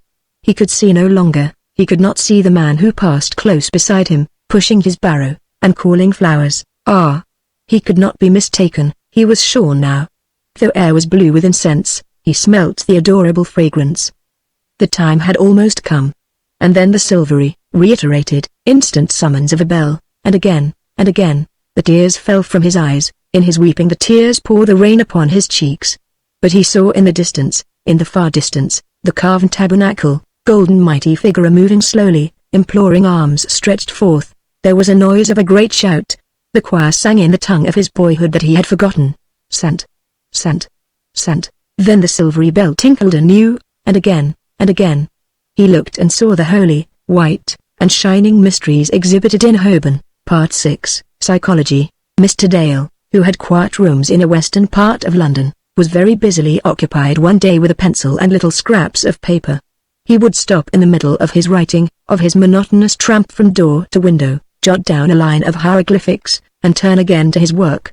At lunch he kept his instruments on the table beside him, and a little notebook accompanied him on his evening walk about the green. Sometimes he seemed to experience a certain difficulty in the act of writing, as if the heat of shame or even incredulous surprise held his hand, but one by one the fragments of paper fell into the drawer, and a full feast awaited him at the day's close. As he lit his pipe at dusk, he was standing by the window and looking out into the street. In the distance cab lights flashed to and fro, up and down the hill, on the main road. Across the way he saw the long line of sober grey houses, cheerfully lit up for the most part, displaying against the night the dining room and the evening meal. In one house, just opposite, there was brighter illumination, and the open windows showed a modest dinner party in progress, and here and there a drawing room on the first floor glowed ruddy, as the tall shaded lamp was lit. Everywhere Dale saw a quiet and comfortable respectability. If there were no gaiety there was no riot, and he thought himself fortunate to have got rooms in so sane and meritorious a street. The pavement was almost deserted. Now and again a servant would dart out from a side door and scurry off in the direction of the shops, returning in a few minutes in equal haste. But foot passengers were rare, and only at long intervals a stranger would drift from the highway and wander with slow speculation down Abingdon Road, as if he had passed its entrance 1,000 times and had at last been piqued with curiosity and the desire of exploring the unknown. All the inhabitants of the quarter prided themselves on their quiet and seclusion, and many of them did not so much as dream that if one went far enough the road degenerated and became abominable, the home of the hideous, the mouth of a black pearl. Indeed, stories, ill and malodorous, were told of the streets parallel to east and west, which perhaps communicated with the terrible sink beyond, but those who lived at the good end of Abingdon Road knew nothing of their neighbours. Dale leant far out of his window. The pale London sky deepened to violet as the lamps were lit, and in the twilight the little gardens before the houses shone, seemed as if they grew more clear. The golden laburnum but reflected the last bright yellow veil that had fallen over the sky after sunset. The white hawthorn was a gleaming splendour, the red mere flameless fire in the dusk. From the open window, Dale could note the increasing cheerfulness of the diners opposite, as the moderate cups were filled and emptied. Blinds in the higher stories brightened up and down the street when the nurses came up with the children. A gentle breeze, that smelt of grass and woods and flowers, fanned away the day's heat from the pavement stones, rustled through the blossoming boughs, and sank again, leaving the road to calm. All the scene breathed the gentle domestic peace of the stories. There were regular lives, dull duties done, sober and common thoughts on every side. He felt that he needed not to listen at the windows, for he could divine all the talk, and guess the placid and usual channels in which the conversation flowed. Here there were no spasms, nor raptures, nor the red storms of romance, but a safe rest. Marriage and birth and begetting were no more here than breakfast and lunch and afternoon tea. And then he turned away from the placid transparency of the street, and sat down before his lamp and the papers he had so studiously noted. A friend of his, an impossible man named Jennings, had been to see him the night before, and they had talked about the psychology of the novelists, discussing their insight, and the depth of their probe. "It is all very well as far as it goes," said Jennings. "Yes, it is perfectly accurate. Guardsmen do like chorus girls, the doctor's daughter is fond of the curate. The grocer's assistant of the Baptist persuasion has sometimes religious difficulties. Smart people no doubt think a great deal about social events and complications. The tragic comedians felt and wrote all that stuff, I dare say. But do you think that is all? Do you call a description of the gilt tools on the Morocco here an exhaustive essay on Shakespeare? But what more is there?" said Dale. "Don't you think, then, that human nature has been fairly laid open? What more? Songs of the frantic lupanar, delirium of the madhouse. Not extreme wickedness, but the insensate, the unintelligible, the lunatic passion and idea, the desire that must come from some other sphere that we cannot even faintly imagine. Look for yourself, it is easy." Dale looked now at the ends and scraps of paper. On them he had carefully registered all the secret thoughts of the day, the crazy lusts, the senseless furies, the foul monsters that his heart had borne, the maniac fantasies that he had harbored. In every note he found a rampant madness, the equivalents in thought of mathematical absurdity, of two-sided triangles, of parallel straight lines which met. "And we talk of absurd dreams," he said to himself. "And these are wilder than the wildest visions. And our sins, but these are the sins of nightmare. And every day," he went on, "we lead two lives, and the half of our soul is madness, and half heaven is lit by a black sun. I say I am a man, but who is the other that hides in me?" Part 7. The Turanians. The smoke of the tinker's camp rose a thin pale blue from the heart of the wood. Mary had left her mother at work on things, and had gone out with a pale and languid face into the hot afternoon. She had talked of walking across the fields to the green, and of having a chat with the doctor's daughter, but she had taken the other path that crept down towards the hollow in the dark thickets of the wood. After all, she had felt too lazy to rouse herself, to make the effort of conversation, and the sunlight scorched the path that was ruled straight from stile to stile across the brown August fields, and she could see, even from far away, how the white dust clouds were smoking on the road by the green. She hesitated, and at last went down under the fast-spreading oak trees, by a winding way of grass that cooled her feet. Her mother, who was very kind and good, used to talk to her sometimes on the evils of exaggeration, on the necessity of avoiding phrases violently expressed, words of too fierce an energy. She remembered how she had run into the house a few days before and had called her mother to look at a rose in the garden that burnt like a flame. Her mother had said the rose was very pretty, and a little later had hinted her doubts as to the wisdom of such very strong expressions. "I know, my dear Mary," she had said, "that in your case it isn't affectation. You really feel what you say, don't you?" "Yes, but is it nice to feel like that?" Do you think that it's quite right, even?" The mother had looked at the girl with a curious wistfulness, almost as if she would say something more, and sought for the fit words, but could not find them. And then she merely remarked, "You haven't seen Alfred Morehouse since the tennis party, have you? I must ask him to come next Tuesday. You like him?" The daughter could not quite see the link between her fault of exaggeration and the charming young barrister, but her mother's warning recurred to her as she strayed down the shadowed path, and felt the long dark grass cool and refreshing about her feet. She would not have put this sensation into words, but she thought it was as though her ankles were gently, sweetly kissed as the rich grass touched them, and her mother would have said it was not right to think such things. And what a delight there was in the colors all about her. It was as though she walked in a green cloud. The strong sunlight was filtered through the leaves, reflected from the grass, and made visible things: the tree stems, the flowers, and her own hands seemed new, transformed into another likeness. She had walked by the wood path over and over again, but today it had become full of mystery and hinting, and every turn brought a surprise. Today the mere sense of being alone under the trees was an acute secret joy, and as she went down deeper and the wood grew dark about her, she loosened her brown hair, and when the sun shone over the fallen trees she saw her hair was not brown, but bronze and golden, glowing on her pure white dress. She stayed by the well in the rock, and dared to make the dark water her mirror, looking to right and left with shy glances and listening from the rustle of parted boughs, before she would match her gold with luminous ivory. She saw wonders in a glass as she leaned over the shadowed, mysterious pool, and smiled at the smiling nymph, whose lips parted as if to whisper secrets. As she went on her way, the thin blue smoke rose from a gap in the trees, and she remembered her childish dread of the gypsies. She walked a little farther, and laid herself to rest on a smooth patch of turf, and listened to the strange intonations that sounded from the camp. Those horrible people she had heard the yellow folk called, but she found now a pleasure in voices that sang and, indistinctly heard, were almost chant, with a rise and fall of notes and a wild wail, and the solemnity of unknown speech. It seemed a fit music for the unknown woodland, in harmony with the drip of the well, and the birds' sharp notes, and the rustle and hurry of the wood creatures. She rose again and went on till she could see the red fire between the boughs, and her voices thrilled into an incantation. She longed to summon up courage and talk to these strange wood folk, but she was afraid to burst into the camp. So she sat down under a tree and waited, hoping that one of them might happen to come her way. There were 6 or 7 men, as many women, and a swarm of fantastic children, lolling and squatting about the fire, gabbling to one another in their sing-song speech.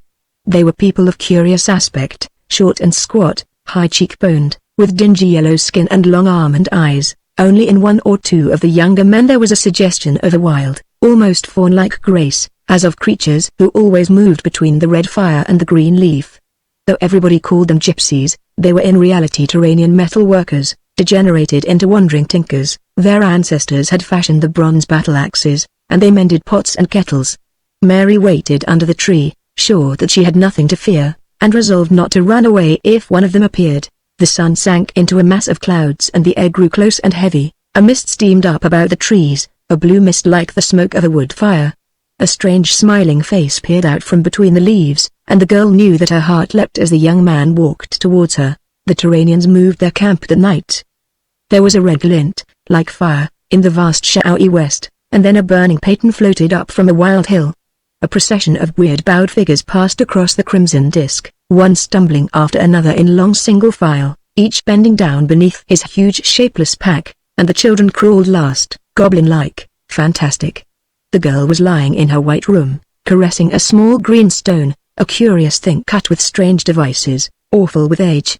She held it close to the luminous ivory, and the gold poured upon it. She laughed for joy, and murmured and whispered to herself, asking herself questions in the bewilderment of her delight. She was afraid to say anything to her mother. Part 8, The Rose Garden. And afterwards she went very softly, and opened the window and looked out. Behind her the room was in a mystical semi-darkness. Chairs and tables were hovering, ill-defined shapes. There was but the faintest illusory glitter from the talc moons in the rich Indian curtain which she had drawn across the door. The yellow silk draperies of the bed were but suggestions of color, and the pillow and the white sheets glimmered as a white cloud in the far sky at twilight. She turned from the dusky room, and with dewy tender eyes gazed out across the garden towards the lake. She could not rest nor lay herself down to sleep, though it was late, and half the night had passed. She could not rest. A sickle moon was slowly drawing upwards through certain filmy clouds that stretched in a long band from east to west, and a pallid light began to flow from the dark water, as if there also some vague star were rising. She looked with eyes insatiable for wonder, and she found a strange eastern effect in the bordering of reeds, in their spear-like shapes, in the liquid ebony that they shadowed, in the fine inlay of pearl and silver as the moon shone free, a bright symbol in the steadfast calm of the sky. There were faint stirring sounds heard from the fringe of reeds, and now and then the drowsy broken cry of waterfowl, for they knew that the dawn was not far off. In the center of the lake was a carved white pedestal, and on it shone a white boy holding the double flute to his lips. Beyond the lake the park began, and sloped gently to the verge of the wood, now but a dark cloud beneath the sickle moon. And then beyond and farther still, undiscovered hills, grey bands of cloud, and the steep pale height of the heaven. She gazed on with her tender eyes, bathing herself as it were in the deep rest of the night, veiling her soul with the half-light and the half-shadow, stretching out her delicate hands into the coolness of the misty silvered air, wondering at her hands. And then she turned from the window, and made herself a divan of cushion on the Persian carpet, and half sat, half lay there, as motionless, as ecstatic as a poet dreaming under roses, far in Ispahan. She gazed out, after all, to assure herself that sight and the eyes showed nothing but a glimmering veil, a gauze of curious lights and figures, that in it there was no reality or substance. He had always told her that there was only one existence, one science, one religion, that the external world was but a variegated shadow, which might either conceal or reveal the truth, and now she believed. He had shown her that bodily rapture might be the ritual and expression of the ineffable mysteries, of the world beyond sense, that must be entered by the way of sense, and now she believed. She had never much doubted any of his words, from the moment of their meeting a month before. She had looked up as she sat in the arbor, and her father was walking down between the avenue of roses bringing to her the stranger, thin and dark with a pointed beard and melancholy eyes. He murmured something to himself as they shook hands. She could hear the rich unknown words that sounded as the echo of far music. Afterwards he had told her what the lines were. How say ye that I was lost? I wandered among roses. Can he go astray who enters the rose garden? The lover in the house of his darling is not forlorn. I wandered among roses. How say ye that I was lost? His voice, murmuring the strange words, had persuaded her, and now she had the rapture of the perfect knowledge. She had looked out into the silvery uncertain night in order that she might experience the sense that for her these things no longer existed. She was not any more a part of the garden, or of the lake, or of the wood, or of the life that she had led hitherto. Another line that he had quoted came to her. The kingdom of I and we forsake, and your home in annihilation make. It had seemed at first almost nonsense, if it had been possible for him to talk nonsense, but now she was thrilled and filled with the meaning of it. Herself was annihilated. At his bidding she had destroyed all her old feelings and emotions, her likes and dislikes, all the inherited loves and hates that her father and mother had given her. The old life had been thrown utterly away. It grew light, and when the dawn burned she fell asleep, murmuring, How say ye that I was lost? Part 9. The ceremony. From her childhood, from those early and misty days which began to seem unreal, she recollected the grey stone in the wood. It was something between the pillar and the pyramid in shape, and its grey solemnity amidst the leaves and the grass shone and shone from those early years, always with some hint of wonder. She remembered how, when she was quite a little girl, she had strayed one day, on a hot afternoon, from her nurse's side, and only a little way in the wood the grey stone rose from the grass, and she cried out and ran back in panic terror. What a silly little girl! The nurse had said. It's only there, stone. She had quite forgotten the name that the servant had given, and she was always ashamed to ask as she grew older. But always that hot day, that burning afternoon of her childhood when she had first looked consciously on the grey image in the wood, remained not a memory, but a sensation. The wide wood swelling like the sea, the tossing of the bright boughs in the sunshine, the sweet smell of the grass and flowers, the beating of the summer wind upon her cheek, the gloom of the underglade ridge, indistinct, gorgeous, significant as old tapestry. She could feel it and see it all, and the scent of it was in her nostrils. And in the midst of the picture, where strange plants grew gross in shadow, was the old grey shape of the stone. But there were in her mind broken remnants of another and far earlier impression. It was all uncertain, the shadow of a shadow, so vague that it might well have been a dream that had mingled with the confused waking thoughts of a little child. She did not know that she remembered, she rather remembered the memory. But again it was a summer day, and a woman, perhaps the same nurse, held her in her arms, and went through the wood. The woman carried bright flowers in one hand. The dream had in it a glow of bright red, and the perfume of cottage roses. Then she saw herself put down for a moment on the grass, and the red color stained the grim stone. And there was nothing else except that one night she woke up and heard the nurse sobbing. She often used to think of the strangeness of very early life. One came, it seemed, from a dark cloud. There was a glow of light, but for a moment, and afterwards the night. It was as if one gazed at a velvet curtain, heavy, mysterious, impenetrable blackness, and then, for the twinkling of an eye, one spied through a pinhole a storied town that flamed, with fire about its walls and pinnacles. And then again the folding darkness, so that sight became illusion, almost in the seeing. So to her was that earliest, doubtful vision of the grey stone, of the red colour spilled upon it, with the incongruous episode of the nursemaid, who wept at night. But the later memory was clear. She could feel, even now, the inconsequent terror that sent her away shrieking, running to the nurse's skirts. Afterwards, through the days of girlhood, the stone had taken its place amongst the vast array of unintelligible things which haunt every child's imagination. It was part of life, to be accepted and not questioned. Her elders spoke of many things which she could not understand. She opened books and was dimly amazed, and in the Bible there were many phrases which seemed strange. Indeed, she was often puzzled by her parents' conduct, by their looks at one another, by their half-words, and amongst all these problems which she hardly recognized as problems, was the grey ancient figure rising from dark grass. Some semi-conscious impulse made her haunt the wood where shadow enshrined the stone. One thing was noticeable, that all through the summer months the passers-by dropped flowers there. Withered blossoms were always on the ground, amongst the grass, and on the stone fresh blooms constantly appeared. From the daffodil to the Michaelmas daisy there was marked the calendar of the cottage gardens, and in the winter she had seen sprays of juniper and box, mistletoe and holly.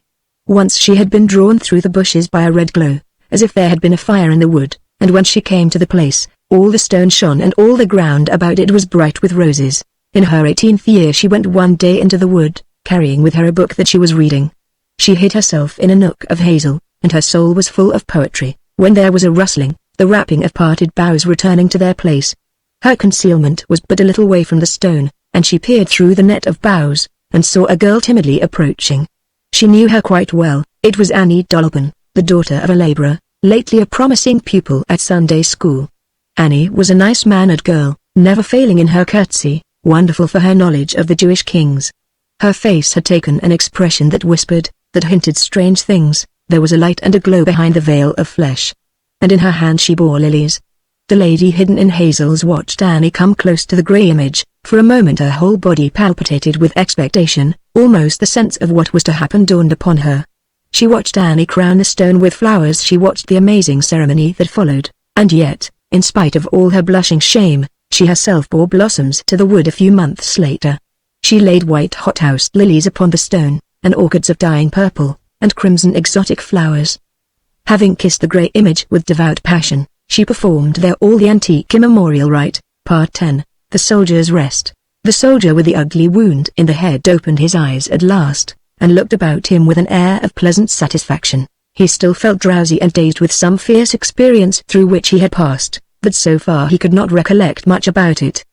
But an agreeable glow began to steal about his heart, such a glow as comes to people who have been in a tight place and have come through it better than they had expected. In its mildest form this set of emotions may be observed in passengers who have crossed the Channel on a windy day without being sick.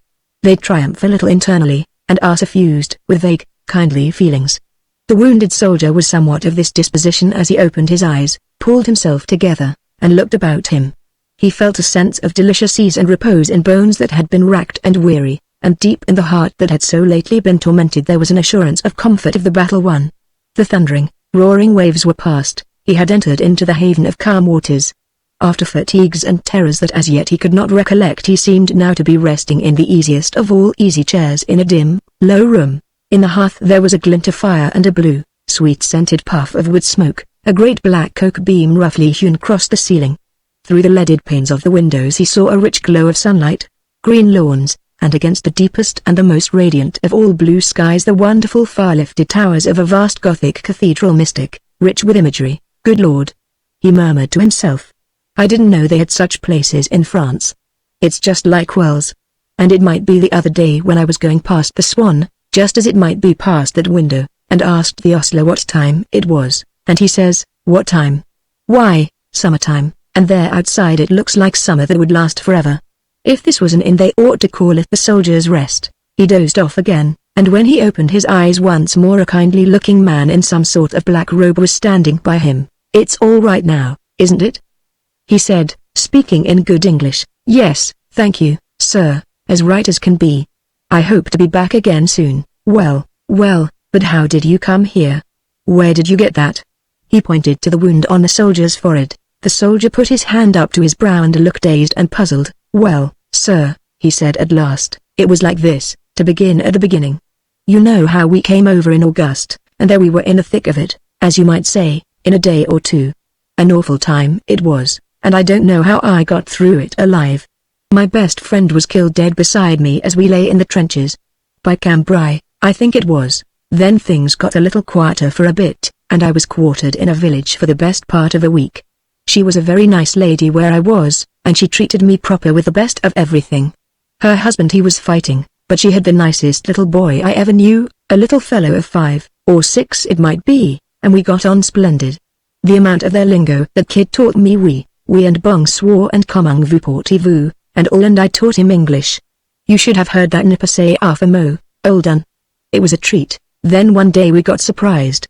There was about a dozen of us in the village, and 200 or 300 Germans came down on us early one morning. They got us, no help for it. Before we could shoot, well, there we were. They tied our hands behind our backs, and smacked our faces and kicked us a bit, and we were lined up opposite the house where I'd been staying, and then that poor little chap broke away from his mother, and he ran out and saw one of the Boches, as we call them, fetch me one over the jaw with his clenched fist. Oh dear. Oh dear. He might have done it a dozen times if only that little child hadn't seen him. He had a poor bit of a toy I'd bought him at the village shop, a toy gun it was. And out he came running, as I say, crying out something in French like "Bad man.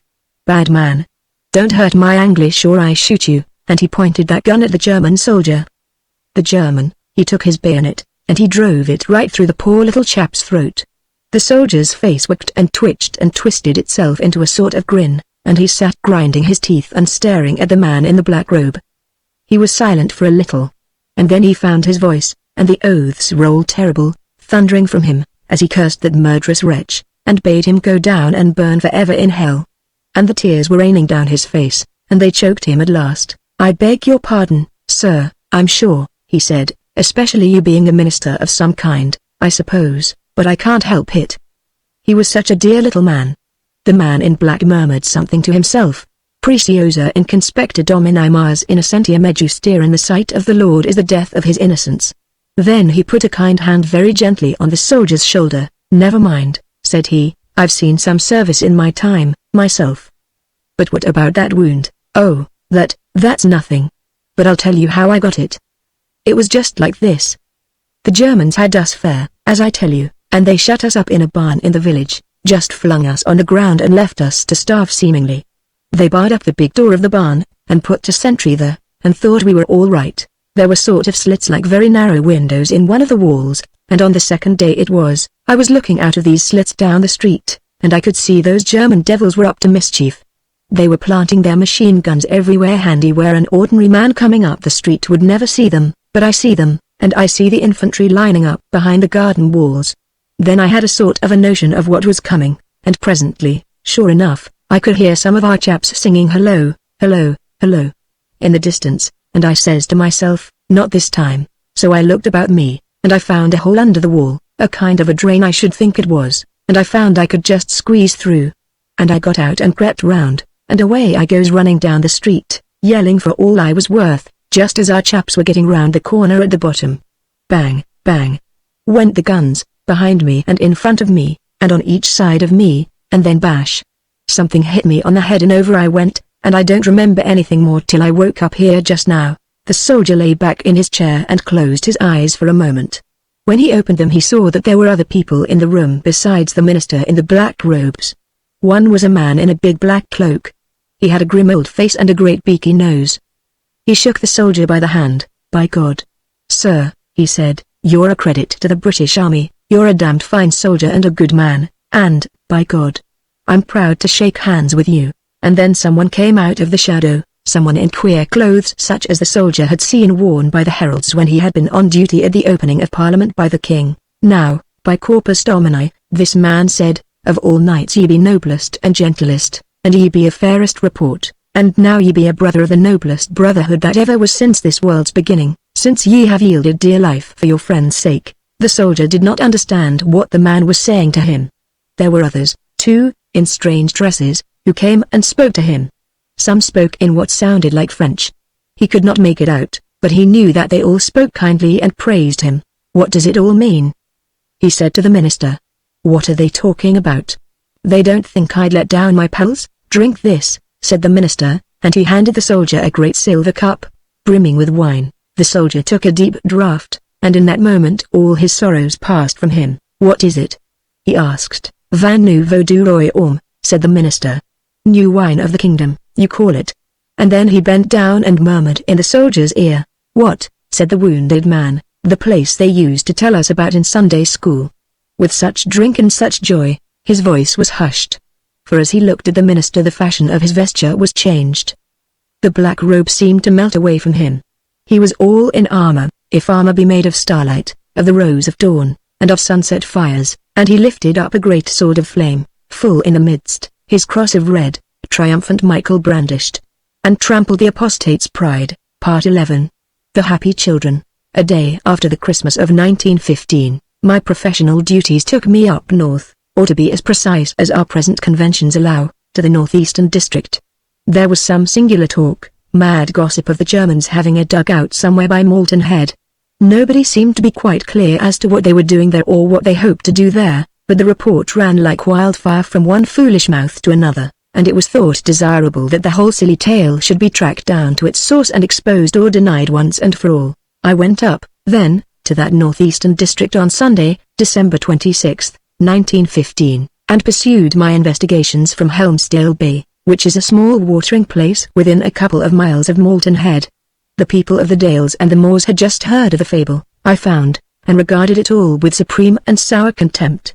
So far as I could make out, it originated from the games of some children who had stayed at Helmsdale Bay in the summer.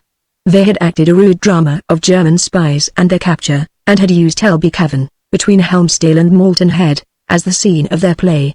That was all. The fools apparently had done the rest, the fools who believed with all their hearts in the Russians, and got cross with anyone who expressed a doubt as to the angels of Mons. "Gang up to Beeson and tell them psychic tale and they'll not believe it," said one Dalesman to me, and I have a suspicion that he thought that I, who had come so many 100 miles to investigate the story, was but little wiser than those who credited it. He could not be expected to understand that a journalist has two offices: to proclaim the truth and to denounce the lie. I had finished with the Germans and their dugout early in the afternoon of Monday, and I decided to break the journey home at Bannock, which I had often heard of as a beautiful and curious old place. So I took the 1:30 train, and went wandering inland, and stopped at many unknown stations in the midst of great levels, and changed at Marish's Ambo, and went on again through a strange land in the dimness of the winter afternoon. Somehow the train left the level and glided down into a deep and narrow dell, dark with winter woods, brown with withered bracken, solemn in its loneliness. The only thing that moved was the swift and rushing stream that foamed over the boulders and then lay still in brown pools under the bank. The dark wood scattered and thinned into groups of stunted, ancient thorns. Great grey rocks, strangely shaped, rose out of the ground. Crenellated rocks rose on the heights on either side. The brooklet swelled and became a river, and always following this river we came to Bannock soon after the setting of the sun. I saw the wonder of the town in the light of the afterglow that was red in the west. The clouds blossomed into rose gardens. There were seas of fairy green that swam about tiles of crimson light. There were clouds like spears of flame, like dragons of fire.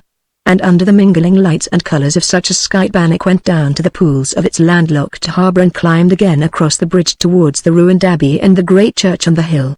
I came from the station by an ancient street, winding and narrow, with cavernous closes and yards opening from it on either side, and flights of uneven steps going upward to high terraced houses, or downward to the harbor in the incoming tide. I saw the many gabled houses, sunken with age far beneath the level of the pavement, with dipping roof trees and bowed doorways, with traces of grotesque carving on their walls.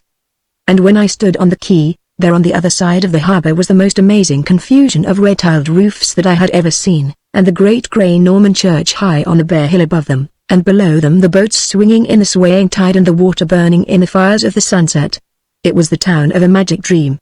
I stood on the quay till the shining had gone from the sky and the water pools, and the winter night came down dark upon Bannock, I found an old snug inn just by the harbour, where I had been standing. The walls of the rooms met each other at odd and unexpected angles. There were strange projections and juttings of masonry, as if one room were trying to force its way into another. There were indications as of unthinkable staircases in the corners of the ceilings. But there was a bar where Tom Smart would have loved to sit, with a roaring fire and snug, old elbow chairs about it and pleasant indications that if something warm were wanted after supper it could be generously supplied. I sat in this pleasant place for an hour or two and talked to the pleasant people of the town who came in and out. They told me of the old adventures and industries of the town. It had once been, they said, a great whaling port, and then there had been a lot of shipbuilding, and later Bannock had been famous for its amber cutting. And now there's nought, said one of the men in the bar, but we get on none so badly. I went out for a stroll before my supper. Bannock was now black, in thick darkness. For good reasons not a single lamp was lighted in the streets, hardly a gleam showed from behind the closely curtained windows. It was as if one walked a town of the Middle Ages, and with the ancient overhanging shapes of the houses dimly visible I was reminded of those strange, cavernous pictures of medieval Paris and Tours that Dore drew. Hardly anyone was abroad in the streets, but all the courts and alleys seemed alive with children. I could just see little white forms fluttering to and fro as they ran in and out. And I never heard such happy children's voices.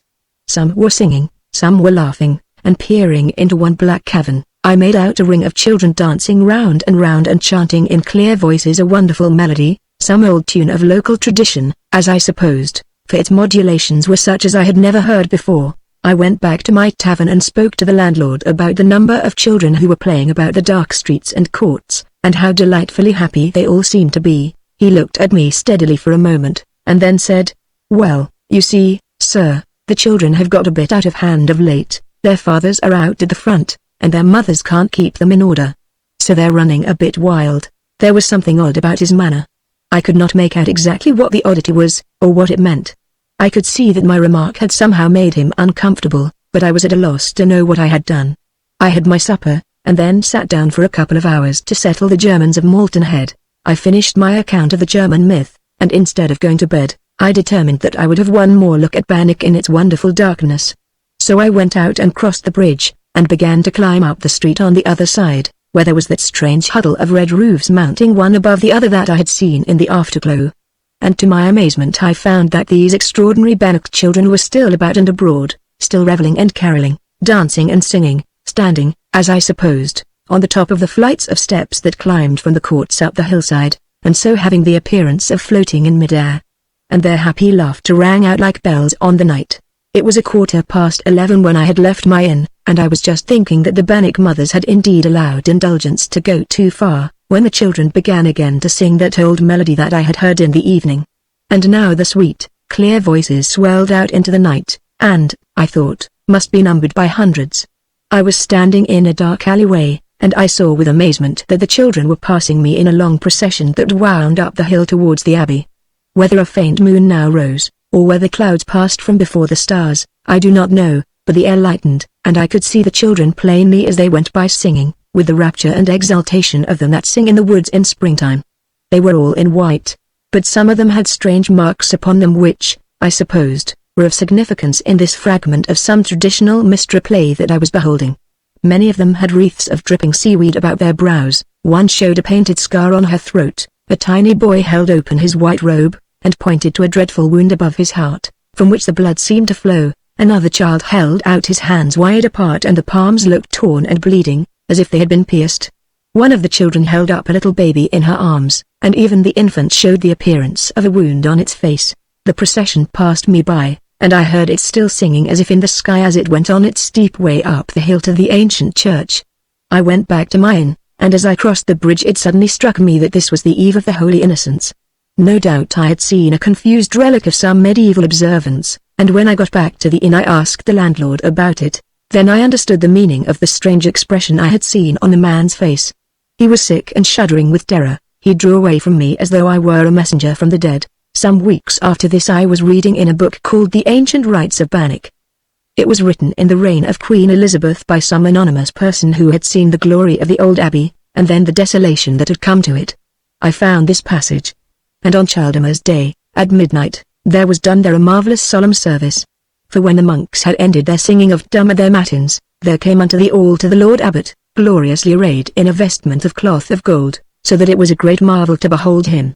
And there came also into the church all the children that were of tender years of Bannock, and they were all clothed in white robes. And then began the Lord Abbot to sing the Mass of the Holy Innocents. And when the sacring of the Mass was ended, then there came up from the church into the choir the youngest child that there was present that might hold himself aright. And this child was borne up to the high altar, and the Lord Abbot set the little child upon a golden and glistering throne afore the high altar, and bowed down and worshipped him, singing, Talium renum colorum, Alleluia. Of such is the kingdom of heaven. Alleluia. And all the choir answered singing, Amicti sunt stollis albis, Alleluia, Alleluia. They are clad in white robes, Alleluia, Alleluia. And then the prior and all the monks in their order did like worship and reverence to the little child that was upon the throne. I had seen the white order of the innocents. I had seen those who came singing from the deep waters that are about the Lusitania. I had seen the innocent martyrs of the fields of Flanders and France rejoicing as they went up to hear their Mass in the spiritual place. Part 12. The Cozy Room. And he found to his astonishment that he came to the appointed place with a sense of profound relief. It was true that the window was somewhat high up in the wall, and that, in case of fire, it might be difficult, for many reasons, to get out that way. It was barred like the basement windows that one sees now and then in London houses, but as for the rest it was an extremely snug room. There was a gay flowering paper on the walls, a hanging bookshelf. His stomach sickened for an instant. A little table under the window with a board and draftsman on it, 2 or 3 good pictures, religious and ordinary, and the man who looked after him was arranging the tea things on the table in the middle of the room. And there was a nice wicker chair by a bright fire. It was a thoroughly pleasant room, cozy you would call it. And, thank God, it was all over, anyhow, too. It had been a horrible time for the last 3 months, up to an hour ago. First of all there was the trouble, all over in a minute, that was, and couldn't be helped, though it was a pity, and the girl wasn't worth it. But then there was the getting out of the town. He thought at first of just going about his ordinary business and knowing nothing about it. He didn't think that anybody had seen him following Joe down to the river. Why not loaf about as usual, and say nothing, and go into the Ringland Arms for a pint? It might be days before they found the body under the alders, and there would be an inquest, and all that. Would it be the best plan just to stick it out, and hold his tongue if the police came asking him questions? But then, how could he account for himself and his doings that evening? He might say he went for a stroll in Bledon Woods and home again without meeting anybody. There was nobody who could contradict him that he could think of, and now, sitting in the snug room with the bright wallpaper, sitting in the cozy chair by the fire, all so different from the tales they told of such places, he wished he had stuck it out and faced it out, and let them come on and find out what they could. But, then, he had got frightened. Lots of men had heard him swearing it would be outing does for Joe if he didn't leave the girl alone. And he had shown his revolver to Dick Haddon and Lobster Carey, and Finneman, and others, and then they would be fitting the bullet into the revolver, and it would be all up. He got into a panic and shook with terror, and knew he could never stay in Ledham, not another hour. 3. Mrs. Evans, his landlady, was spending the evening with her married daughter at the other side of the town, and would not be back till 11. He shaved off his stubbly black beard and moustache, and slunk out of the town in the dark and walked all through the night by a lonely byroad, and got to Darnley, 20 miles away, in the morning in time to catch the London excursion.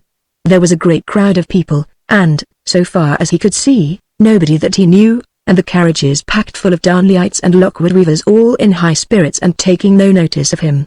They all got out at King's Cross, and he strolled about with the rest, and looked round here and there as they didn't had a glass of beer at a crowded bar. He didn't see how anybody was to find out where he had gone. 4. He got a back room in a quiet street off the Caledonian Road, and waited. There was something in the evening paper that night, something that you couldn't very well make out. By the next day Joe's body was found, and they got to murder. The doctor said it couldn't be suicide. Then his own name came in, and he was missing and was asked to come forward. And then he read that he was supposed to have gone to London, and he went sick with fear. He went hot and he went cold. Something rose in his throat and choked him. His hands shook as he held the paper, his head whirled with terror. He was afraid to go home to his room, because he knew he could not stay still in it. He would be tramping up and down, like a wild beast, and the landlady would wonder. And he was afraid to be in the streets, for fear a policeman would come behind him and put a hand on his shoulder.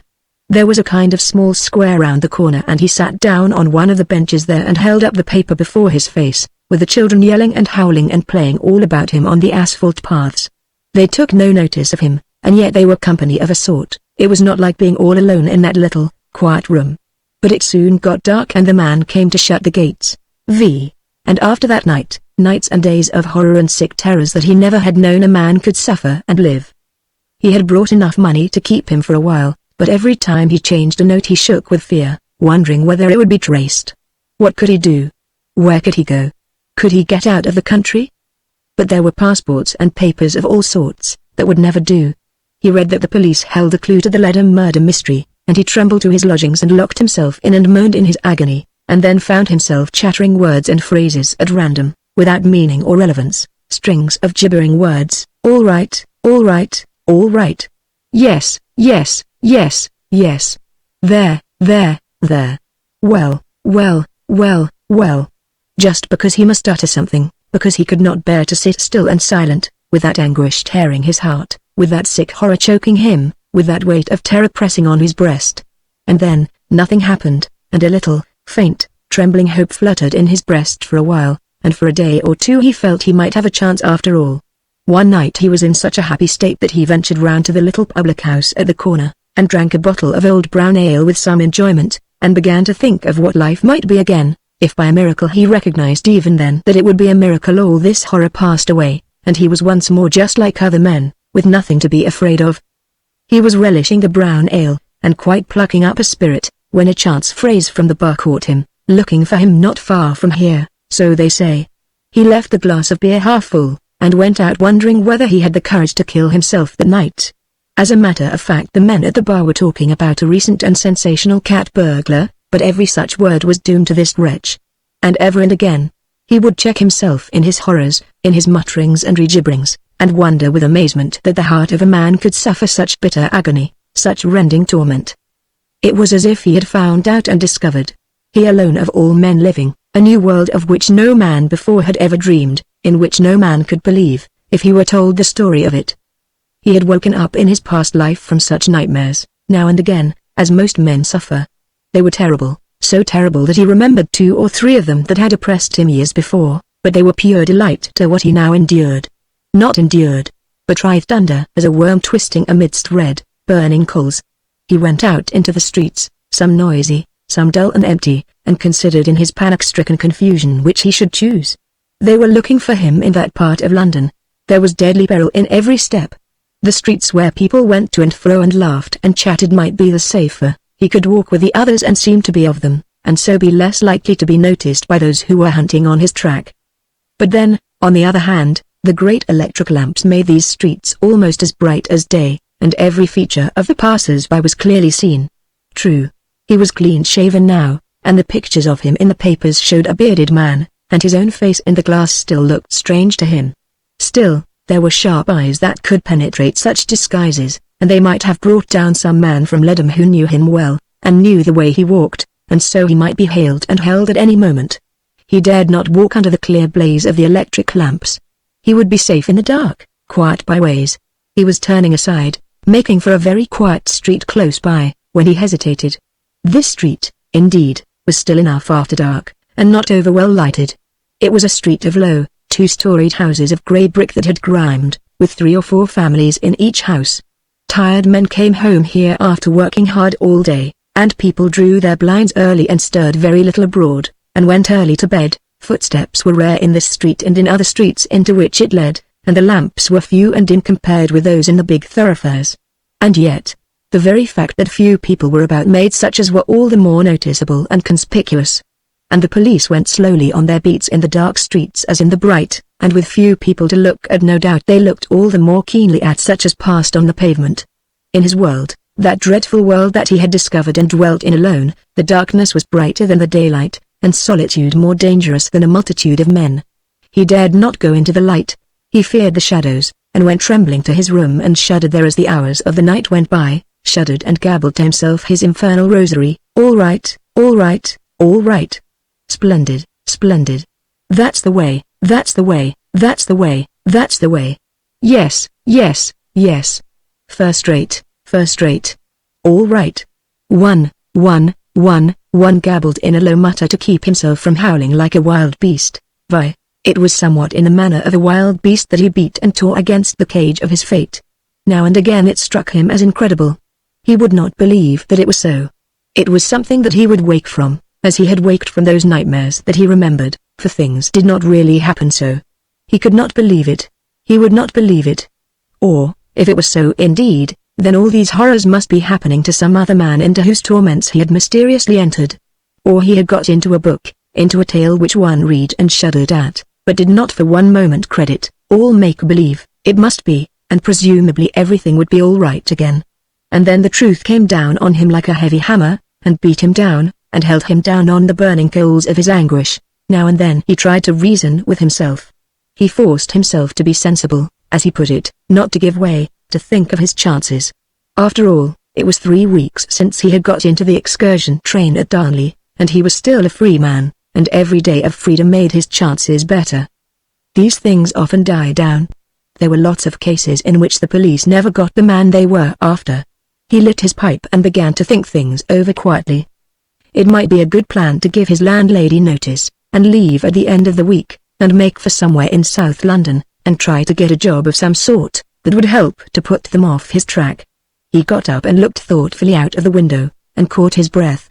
There, outside the little newspaper shop opposite, was the bill of the evening paper, New Clue in Ledham Murder Mystery, 7. The moment came at last. He never knew the exact means by which he was hunted down. As a matter of fact, a woman who knew him well happened to be standing outside Darnley station on the excursion day morning, and she had recognized him, in spite of his beardless chin. And then, at the other end, his landlady, on her way upstairs, had heard his mutterings and gabblings, though the voice was low. She was interested, and curious, and a little frightened, and wondered whether her lodger might be dangerous, and naturally she talked to her friends. So the story trickled down to the ears of the police, and the police asked about the date of the lodger's arrival. And there you were. And there was our nameless friend, drinking a good, hot cup of tea, and polishing off the bacon and eggs with rare appetite, in the cozy room with the cheerful paper, otherwise the Condemned Cell, Part 13, Munitions of War. There was a thick fog, acrid and abominable, all over London when I set out for the west. And at the heart of the fog, as it were, was the shudder of the hard frost that made one think of those winters in Dickens that had seemed to have become fabulous. It was a day on which to hear in dreams the iron ring of the horses' hoofs on the Great North Road, to meditate on the old inns with blazing fires, the coach going onward into the darkness, into a frozen world. A few miles out of London the fog lifted. The horizon was still vague in a purple mist of cold, but the sun shone brilliantly from a pale clear sky of blue, and all the earth was a magic of whiteness. White fields stretched to that dim violet mist far away, white hedges divided them, and the trees were all snowy white with the winter blossom of the frost. The train had been delayed a little by the thick fog about London. Now it was rushing at a tremendous speed through this strange white world. My business with a famous town in the west was to attempt to make some picture of it as it faced the stress of war, to find out whether it prospered or not. From what I had seen in other large towns, I expected to find it all of a bustle on the Saturday, its shops busy, its streets thronged and massed with people. Therefore, it was with no small astonishment that I found the atmosphere of Westpool wholly different from anything I had observed at Sheffield or Birmingham. Hardly anybody seemed to leave the train at the big station, and the broad road into the town wore a shy, barred-up air. It reminded one somewhat of the streets by which the traveller passes into forgotten places, little villages that once were great cities. I remember how in the town of my birth, early on Usk, the doctor's wife would leave the fire and run to the window if a step sounded in the main street outside, and strangely I was reminded of this as I walked from the Westpool station. Save for one thing, at intervals there were silent parties huddled together as if for help and comfort, and all making for the outskirts of the city. There is a fair quarter of an hour's walk between Westpool station and the centre of the town. And here I would say that though Westpool is one of the biggest and busiest cities in England, it is also, in my judgment, one of the most beautiful.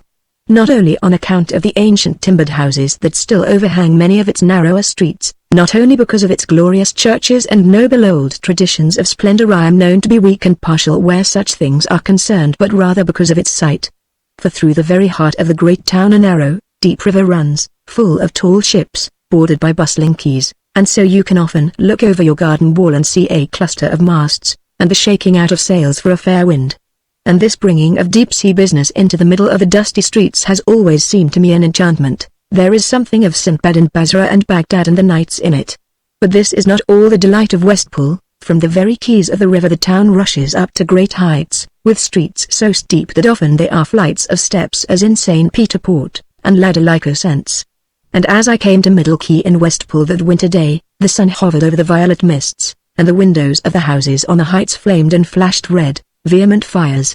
But the slight astonishment with which I had noted the shuttered and dismal aspect of the station road now became bewilderment. Middle Quay is the heart of Westpool, and all its business. I had always seen it swarm like an anthill. There were scarcely half a dozen people there on Saturday afternoon, and they seemed to be hurrying away. The Vintry and the Little Vintry, those famous streets, were deserted. I saw in a moment that I had come on a fool's errand. In Westpool assuredly there was no hurry or rush of war business, no swarm of eager shoppers for me to describe. I had an introduction to a well-known Westpool man. "Oh, no," he said, "we are very slack in Westpool. We are doing hardly anything. There's an aeroplane factory out at Oldham, and they're making high explosives by Portdown, but that doesn't affect us. Things are quiet, very quiet." I suggested that they might brighten up a little at night. "No," he said, "it really wouldn't be worth your while to stay on. You wouldn't find anything to write about, I assure you." I was not satisfied. I went out and about the desolate streets of the great city. I made inquiries at random, and always heard the same story. Things were very slack. And I began to receive an extraordinary impression, that the few I met were frightened, and were making the best of their way, either out of the town, or to the safety of their own bolted doors and barred shutters. It was only the very special mention of a friendly commercial traveller of my acquaintance that got me a room from the night at the Pineapple on Middle Quay, overlooking the river. The landlord assented with difficulty, after praising the express to town. "It's a noisy place, this," he said, "if you're not used to it." I looked at him. It was as quiet as if we were in the heart of the forest or the desert. "You see," he said, "we don't do much in munitions, but there's a lot of night transport for the docks at Portdown. You know those climbing motors that they use in the army, caterpillars or whatever they call them. We get a lot of them through Westpool. We get all sorts of heavy stuff, and I expect they'll wake you at night. I wouldn't go to the window, if I were you, if you do wake up. They don't like anybody peering about, and I woke up in the dead of night. There was a thundering and a rumbling and a trembling of the earth such as I had never heard. And shouting too, and rolling oaths that sounded like judgment. I got up and drew the blind a little aside, in spite of the landlord's warning, and there was that desolate Middle Quay swarming with men, and the river full of great ships, faint and huge in the frosty mist, and sailing ships too. Men were rolling casks by the hundred down to the ships. "Hurry up, you lazy lubbers, you damned sons of guns, damn ye!" bellowed a huge voice. "Shall the King's Majesty lack powder?" "No, by God, he shall not," roared the answer. "I rolled it aboard for old King George, and young King George shall be none the worse for me. And who the devil are you to speak so bold, blast ye, bo'sun?" I fell at Trafalgar, Part 14, The Great Return, Chapter 1. The Rumor of the Marvelous. There are strange things lost and forgotten in obscure corners of the newspaper. I often think that the most extraordinary item of intelligence that I have read in print appeared a few years ago in the London press. It came from a well-known and most respected news agency. I imagine it was in all the papers. It was astounding. The circumstances necessary not to the understanding of this paragraph, for that is out of the question, but, we will say, to the understanding of the events which made it possible, are these. We had invaded Tibet, and there had been trouble in the hierarchy of that country, and a personage known as the Tashi Lama had taken refuge with us in India. He went on pilgrimage from one Buddhist shrine to another, and came at last to a holy mountain of Buddhism, the name of which I have forgotten. And thus the morning paper. His Holiness the Tashi Lama then ascended the mountain and was transfigured Reuter, that was all. And from that day to this I have never heard a word of explanation or comment on this amazing statement. There was no more, it seemed, to be said. Reuter, apparently, thought he had made his simple statement of the facts of the case, had thereby done his duty, and so it all ended. Nobody, so far as I know, ever wrote to any paper asking what Reuter meant by it, or what the Tashi Lama meant by it. I suppose the fact was that nobody cared tuppence about the matter, and so this strange event, if there were any such event, was exhibited to us for a moment, and the lantern show revolved to other spectacles. This is an extreme instance of the manner in which the marvelous is flashed out to us and then withdrawn behind its black veils and concealments, but I have known of other cases. Now and again, At intervals of a few years, there appear in the newspapers strange stones of the strange doings of what are technically called poltergeists. Some house, often a lonely farm, is suddenly subjected to an infernal bombardment. Great stones crash through the windows, thunder down the chimneys, impelled by no visible hand. The plates and cups and saucers are whirled from the dresser into the middle of the kitchen, no one can say how or by what agency. Upstairs the big bedstead and an old chest or two are heard bounding on the floor as if in a mad ballet. Now and then such doings as these excite a whole neighborhood. Sometimes a London paper sends a man down to make an investigation. He writes half a column of description on the Monday, a couple of paragraphs on the Tuesday, and then returns to town. Nothing has been explained, the matter vanishes away, and nobody cares. The tale trickles for a day or two through the press, and then instantly disappears, like an Australian stream, into the bowels of darkness. It is possible, I suppose, that this singular incuriousness as to marvelous events and reports is not wholly unaccountable. It may be that the events in question are, as it were, psychic accidents and misadventures. They are not meant to happen, or, rather, to be manifested. They belong to the world on the other side of the dark curtain, and it is only by some queer mischance that a corner of that curtain is twitched aside for an instant. Then for an instant we see, but the personages whom Mr. Kipling calls the Lords of Life and Death take care that we do not see too much. Our business is with things higher and things lower, with things different, anyhow, and on the whole we are not suffered to distract ourselves with that which does not really concern us. The transfiguration of the llama and the tricks of the poltergeist are evidently no affairs of ours. We raise an uninterested eyebrow and pass on to poetry or to statistics. Be it noted, I am not professing any fervent personal belief in the reports to which I have alluded. For all I know, the llama, in spite of Reuter, was not transfigured, and the poltergeist, in spite of the late Mr. Andrew Lying, may in reality be only mischievous Polly, the servant girl at the farm. And to go farther, I do not know that I should be justified in putting either of these cases of the marvelous in line with a chance paragraph that caught my eye last summer, for this had not, on the face of it at all events, anything wildly out of the common. Indeed, I dare say that I should not have read it, should not have seen it, if it had not contained the name of a place which I had once visited, which had then moved me in an odd manner that I could not understand. Indeed, I am sure that this particular paragraph deserves to stand alone, for even if the poltergeist be a real poltergeist, it merely reveals the psychic whimsicality of some region that is not our region. There were better things and more relevant things behind the few lines dealing with Lantresant, the little town by the sea in Arfenshire, not on the surface, I must say, for the cutting I have preserved it reads as follows. Lantresant. The season promises very favorably, temperature of the sea yesterday at noon. 65 deg. Remarkable occurrences are supposed to have taken place during the recent revival. The lights have not been observed lately. The Crown. The Fisherman's Rest. The style was odd certainly. Knowing a little of newspapers, I could see that the figure called, I think, tmesis, or cutting, had been generously employed. The exuberances of the local correspondent had been pruned by a Fleet Street expert. And these poor men are often hurried, but what did those lights mean? What strange matters had the vehement blue pencil blotted out and brought to naught? That was my first thought, and then, thinking still of Lantresant and how I had first discovered it and found it strange, I read the paragraph again, and was saddened almost to see, as I thought, the obvious explanation. I had forgotten for the moment that it was wartime, that scares and rumors and terrors about traitorous signals and flashing lights were current everywhere by land and sea. Someone, no doubt, has been watching innocent farmhouse windows and thoughtless fan lights of lodging houses. These were the lights that had not been observed lately. I found out afterwards that the Lantresant correspondent had no treasonous lights in his mind, but something very different. Still, what do we know? He may have been mistaken. The great rose of fire that came over the deep may have been the port light of a coasting ship. Did it shine at last from the old chapel on the headland? Possibly, or possibly it was the doctor's lamp at Sarnor, some miles away. I have had wonderful opportunities lately of analyzing the marvels of lying, conscious and unconscious, and indeed almost incredible feats in this way can be performed.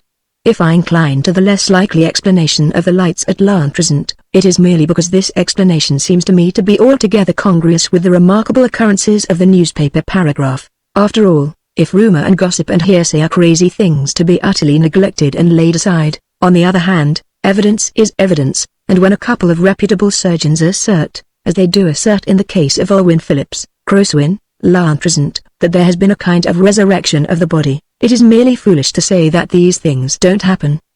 The girl was a mass of tuberculosis, she was within a few hours of death, she is now full of life.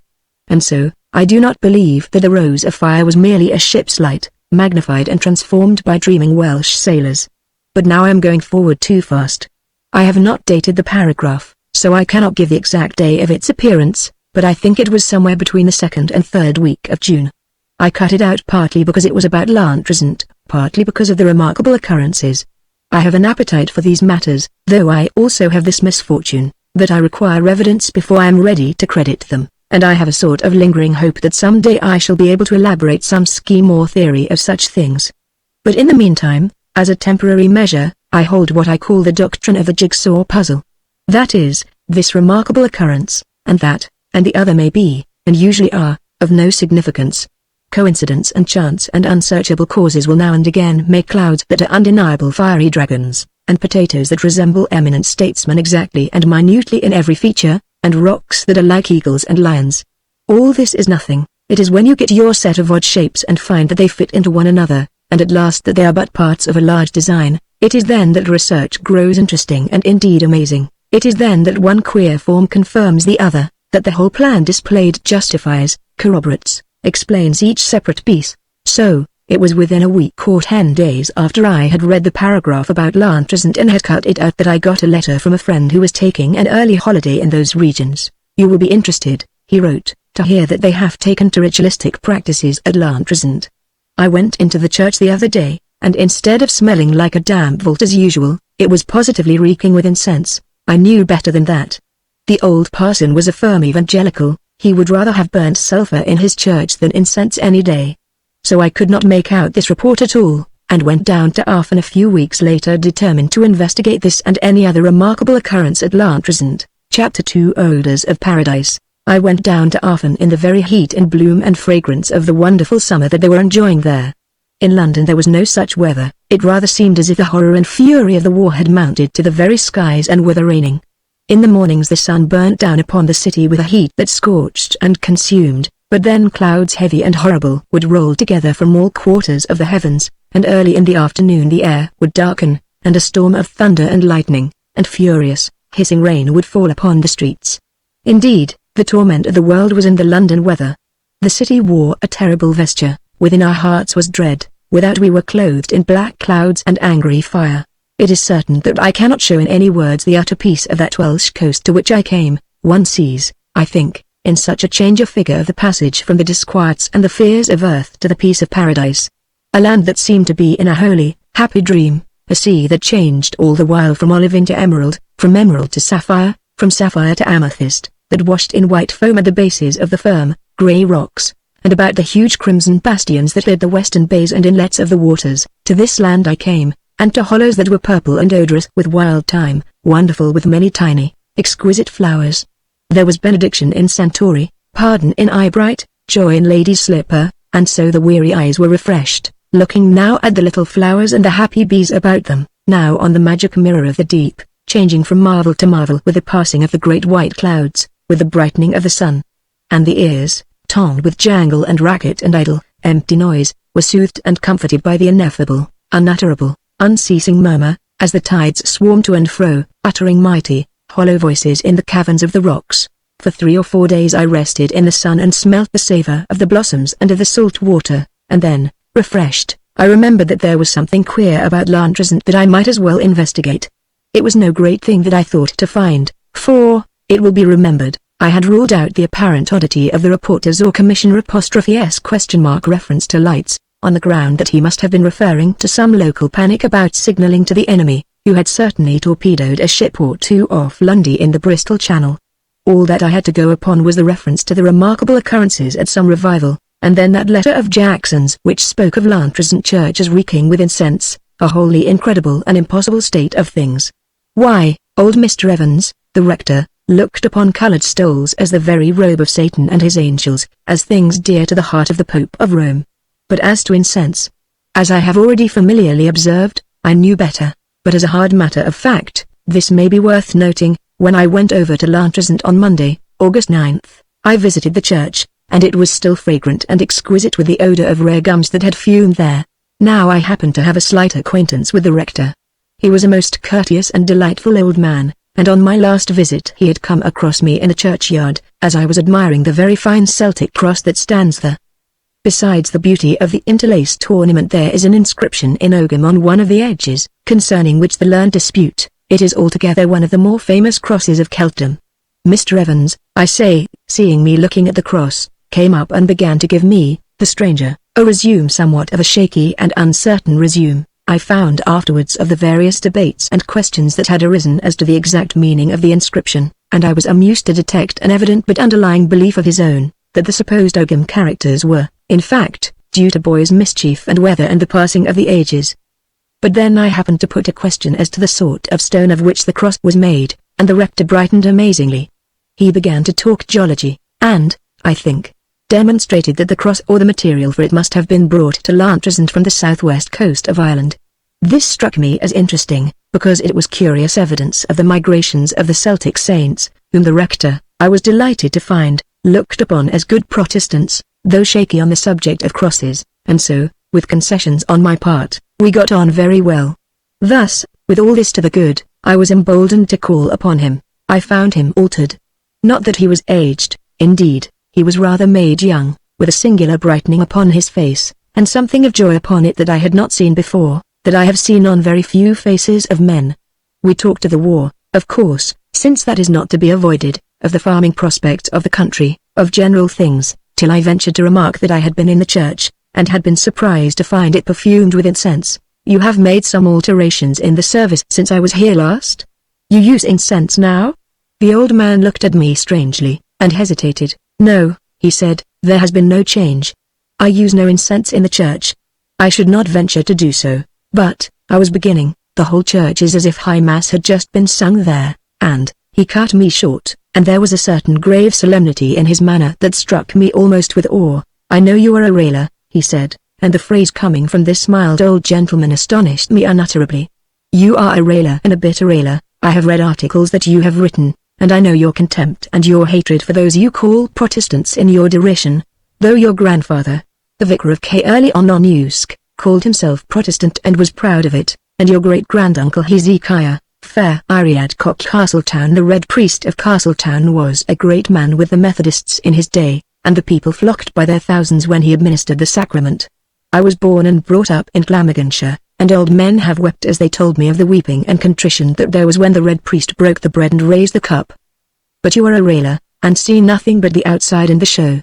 You are not worthy of this mystery that has been done here. I went out from his presence rebuked indeed, and justly rebuked, but rather amazed.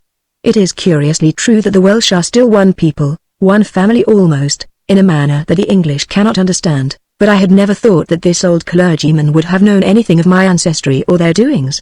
And as for my articles and such like, I knew that the country clergy sometimes read, but I had fancied my pronouncements sufficiently obscure, even in London, much more in Uffin.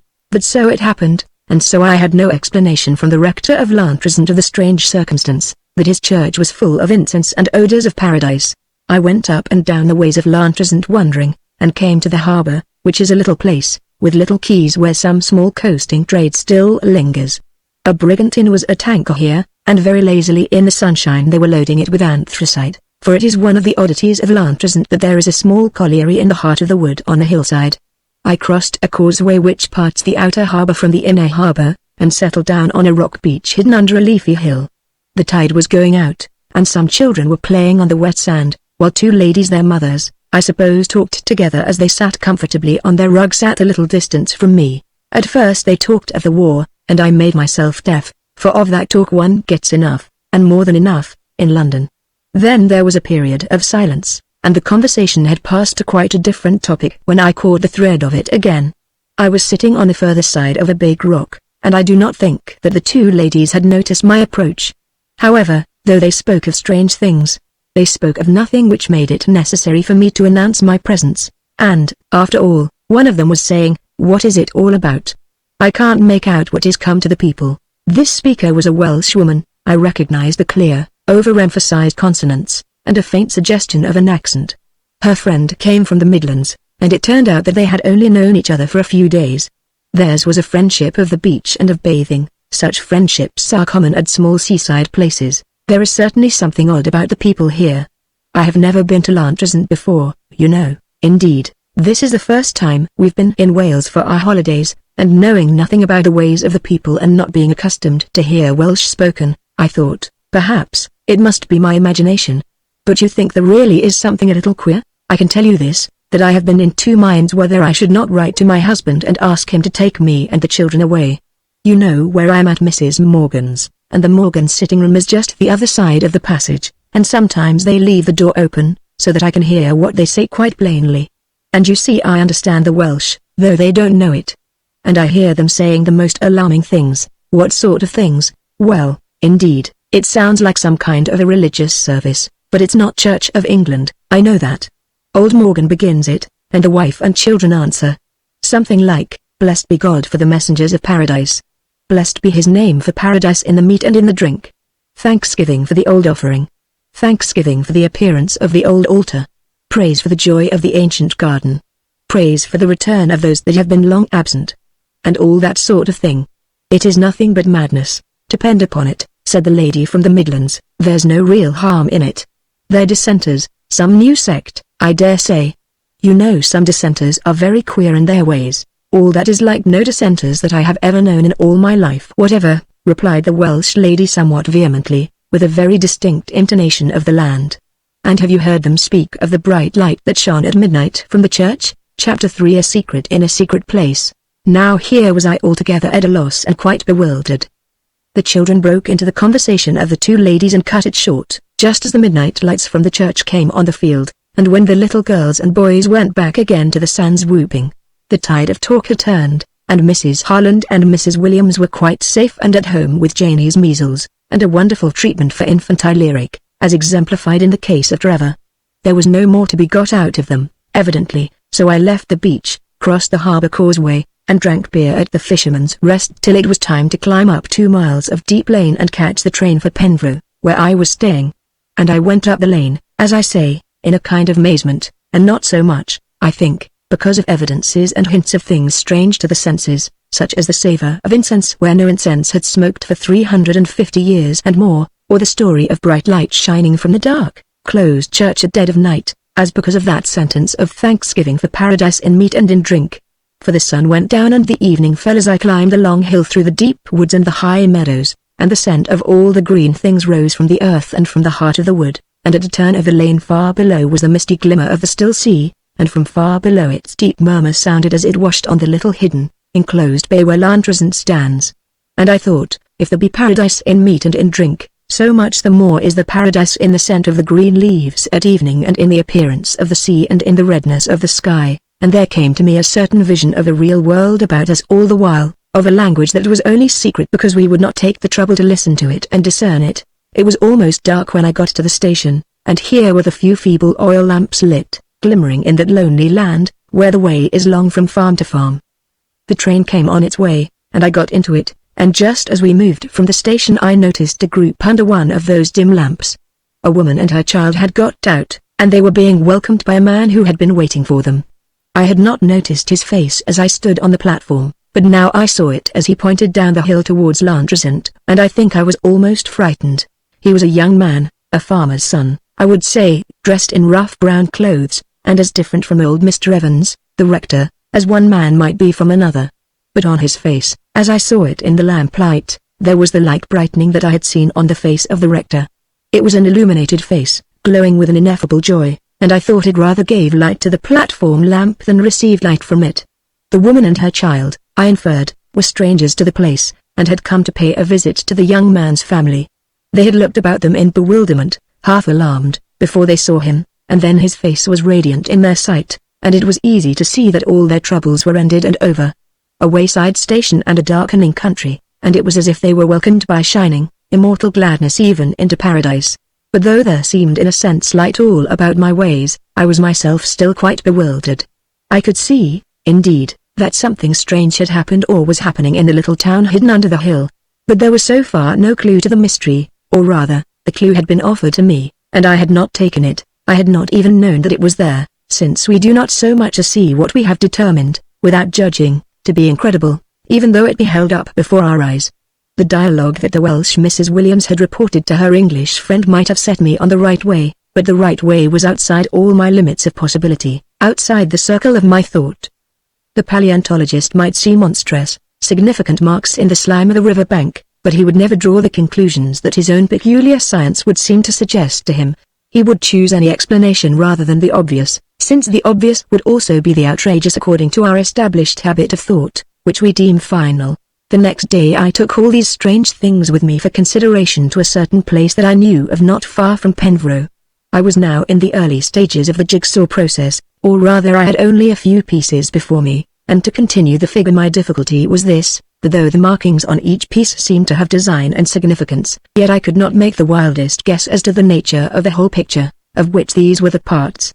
I had clearly seen that there was a great secret. I had seen that on the face of the young farmer on the platform of Lantrezant station, and in my mind there was all the while the picture of him going down the dark, steep, winding lane that led to the town and the sea, going down through the heart of the wood, with light about him. But there was bewilderment in the thought of this, and in the endeavor to match it with the perfumed church and the scraps of talk that I had heard and the rumor of midnight brightness, and though Penfro is by no means populous, I thought I would go to a certain solitary place called the Old Camp Head, which looks towards Cornwall and to the great deeps that roll beyond Cornwall to the far ends of the world, a place where fragments of dreams they seemed such then might, perhaps, be gathered into the clearness of vision. It was some years since I had been to the Head, and I had gone on that last time and on a former visit by the cliffs, a rough and difficult path. Now I chose a landward way, which the county map seemed to justify, though doubtfully, as regarded the last part of the journey. So, I went inland and climbed the hot summer byroads, till I came at last to a lane which gradually turned turfy and grass-grown, and then on high ground, ceased to be. It left me at a gate in a hedge of old thorns, and across the field beyond there seemed to be some faint indications of a track. One would judge that sometimes men did pass by that way, but not often. It was high ground but not within sight of the sea. But the breath of the sea blew about the hedge of thorns, and came with a keen savour to the nostrils.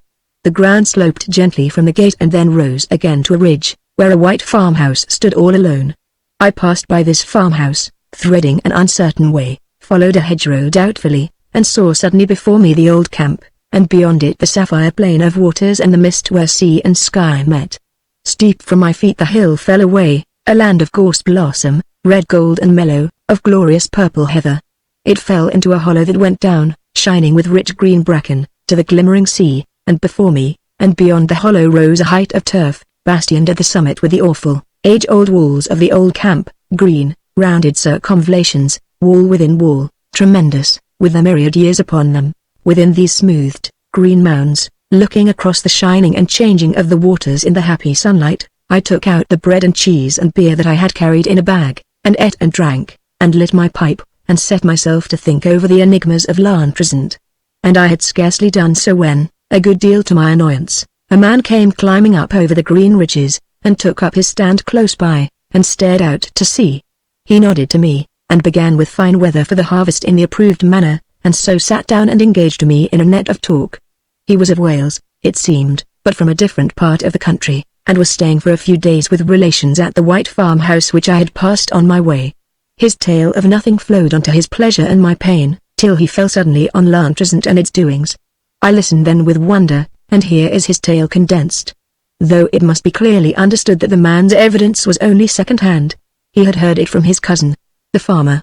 So, to be brief, it appeared that there had been a long feud at Lantrezant between a local solicitor, Lewis Arrow, we will say, and a farmer named James. There had been a quarrel about some trifle, which had grown more and more bitter as the two parties forgot the merits of the original dispute, and by some means or other, which I could not well understand, the lawyer had got the small freeholder under his thumb. James, I think, had given a bill of sale in a bad season, and Arrow had bought it up, and the end was that the farmer was turned out of the old house, and was lodging in a cottage. People said he would have to take a place on his own farm as a labourer. He went about in dreadful misery, piteous to see. It was thought by some that he might very well murder the lawyer, if he met him. They did meet, in the middle of the market-place at Lantrezant one Saturday in June. The farmer was a little black man, and he gave a shout of rage, and the people were rushing at him to keep him off Arrow. And then, said my informant, I will tell you what happened. This lawyer, as they tell me, he is a great big brawny fellow, with a big jaw and a wide mouth, and a red face and red whiskers, and there he was in his black coat and his high hard hat, and all his money at his back, as you may say. And, indeed, he did fall down on his knees in the dust there in the street in front of Philip James, and everyone could see that terror was upon him. And he did beg Philip James's pardon, and beg of him to have mercy, and he did implore him by God and man and the saints of paradise. And my cousin, John Jenkins, Benmore, he do tell me that the tears were falling from Lewis Prothero's eyes like the rain. And he put his hand into his pocket and drew out the deed of Pantyro's, Philip James's old farm that was, and did give him the farm back and £100 for the stock that was on it, and £200, all in notes of the bank, for amendment and consolation. And then, from what they do tell me, all the people did go mad, crying and weeping and calling out all manner of things at the top of their voices. And at last nothing would do but they must all go up to the churchyard, and the Philip James and Lewis Prothero they swear friendship to one another for a long age before the old cross, and everyone sings praises. And my cousin he do declare to me that there were men standing in that crowd that he did never see before in Lantresant in all his life, and his heart was shaken within him as if it had been in a whirlwind. I had listened to all this in silence. I said then, "What does your cousin mean by that?" Men that he had never seen in Lantresant. "What men?" "The people," he said very slowly, "call them the fishermen." And suddenly there came into my mind the rich fisherman who in the old legend guards the holy mystery of the Graal. Chapter 4 The Ringing of the Bell. So far I have not told the story of the things of Lantresant, but rather the story of how I stumbled upon them and among them, perplexed and wholly astray, seeking, but yet not knowing at all what I sought, bewildered now and again by circumstances which seemed to me wholly inexplicable, devoid, not so much of the key to the enigma, but of the key to the nature of the enigma. You cannot begin to solve a puzzle till you know what the puzzle is about. Yards divided by minutes, said the mathematical master to me long ago, will give neither pigs, sheep, nor oxen. He was right, though his manner on this and on all other occasions was highly offensive. This is enough of the personal process, as I may call it, and here follows the story of what happened at Lantresant last summer, the story as I pieced it together at last. It all began, it appears, on a hot day, early in last June, so far as I can make out, on the first Saturday in the month. There was a deaf old woman, a Mrs. Parry, who lived by herself in a lonely cottage a mile or so from the town. She came into the marketplace early on the Saturday morning in a state of some excitement, and as soon as she had taken up her usual place on the pavement by the churchyard, with her ducks and eggs and a few very early potatoes, she began to tell her neighbors about her having heard the sound of a great bell. The good women on each side smiled at one another behind Mrs. Parry's back, for one had to bawl into her ear before she could make out what one meant, and Mrs. Williams, Pennycode, bent over and yelled, "What bell should that be, Mrs. Parry? There's no church near you up at Penny." "Do you hear what nonsense she talks?" said Mrs. Williams in a low voice, to Mrs. Morgan. "As if she could hear any bell, whatever. What makes you talk nonsense yourself?" said Mrs. Parry, to the amazement of the two women. "I can hear a bell as well as you, Mrs. Williams, and as well as your whispers either. And there is the fact, which is not to be disputed, though the deductions from it may be open to endless disputations. This old woman who had been all but stone deaf for 20 years, the defect had always been in her family, could suddenly hear on this June morning as well as anybody else. And her two old friends stared at her, and it was some time before they had appeased her indignation, and induced her to talk about the bell. It had happened in the early morning, which was very misty. She had been gathering sage in her garden, high on a round hill looking over the sea. And there came in her ears a sort of throbbing and singing and trembling, as if there were music coming out of the earth, and then something seemed to break in her head, and all the birds began to sing and make melody together, and the leaves of the poplars round the garden fluttered in the breeze that rose from the sea, and the cock crowed far off at Twin, and the dog barked down in Kemmy's valley. But above all these sounds, unheard for so many years, there thrilled the deep and chanting note of the bell, like a bell and a man's voice singing at once. They stared again at her and at one another. "Where did it sound from?" asked one. "It came sailing across the sea," answered Mrs. Parry quite composedly, "and I did hear it coming nearer and nearer to the land." "Well, indeed," said Mrs. Morgan, "it was a ship's bell then, though I can't make out why they would be ringing like that." "It was not ringing on any ship, Mrs. Morgan," said Mrs. Parry. "Then where do you think it was ringing?" "Paradise," replied Mrs. Parry. "Now that means in paradise," and the two others changed the conversation quickly. They thought that Mrs. Parry had got back her hearing suddenly. Such things did happen now and then, and that the shock had made her a bit queer. And this explanation would no doubt have stood its ground, if it had not been for other experiences. Indeed, the local doctor, who had treated Mrs. Parry for a dozen years, not for her deafness, which he took to be hopeless and beyond cure, but for a tiresome and recurrent winter cough, sent an account of the case to a colleague at Bristol, suppressing, naturally enough, the reference to Paradise. The Bristol physician gave it as his opinion that the symptoms were absolutely what might have been expected. "You have here, in all probability," he wrote, "the sudden breaking down of an old obstruction in the oral passage, and I should quite expect this process to be accompanied by tinnitus of a pronounced and even violent character, but for the other experiences?"